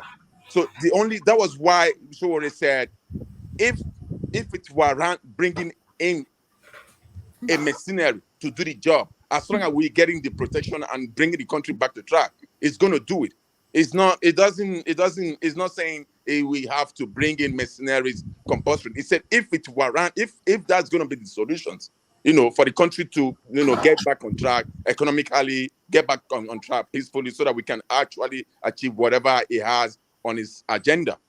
That was what it meant. It's not something that is not something about he says it all the time, and the solution is recruiting Nigerians to do the job. Nigerians are, but no Nigerians want to do it. Yes, they do. Even Obasanjo said that you even use the people for South yes, Africa. They do. Right, you go for South Africa. Yes, Obasanjo. They do. All right, Nigerians are there that will fight for the country. Trust me. I've seen it on video. No, I don't have a security company. No, I don't. See. Hold on. I want to say thank you individually to all of you formally. Kenny, thank you so much for being here. Kenny. Thank you, Dr. Damages. Thank you, everyone. Thank you so much. Thank you for being here. Austin, and thank you for being here. Thank you so much. For being here. Thank you. Ndubisi, thank you for being here. And Ike, thank you for being here. Paul, thank you. And Igbo Basic, thank you. And Dr. Damages, Sahara Reporters was founded in 2006 in New York by Omoyele Sowore. All right. Igbo Basics was founded in 1995. All right. In New Jersey. Thank you so much. I will see you guys next time, and I appreciate you. All the best. Okay? Doctor, I want to buy sections so that if I buy my own time, Papa will not be talking to me. All right. Thank you.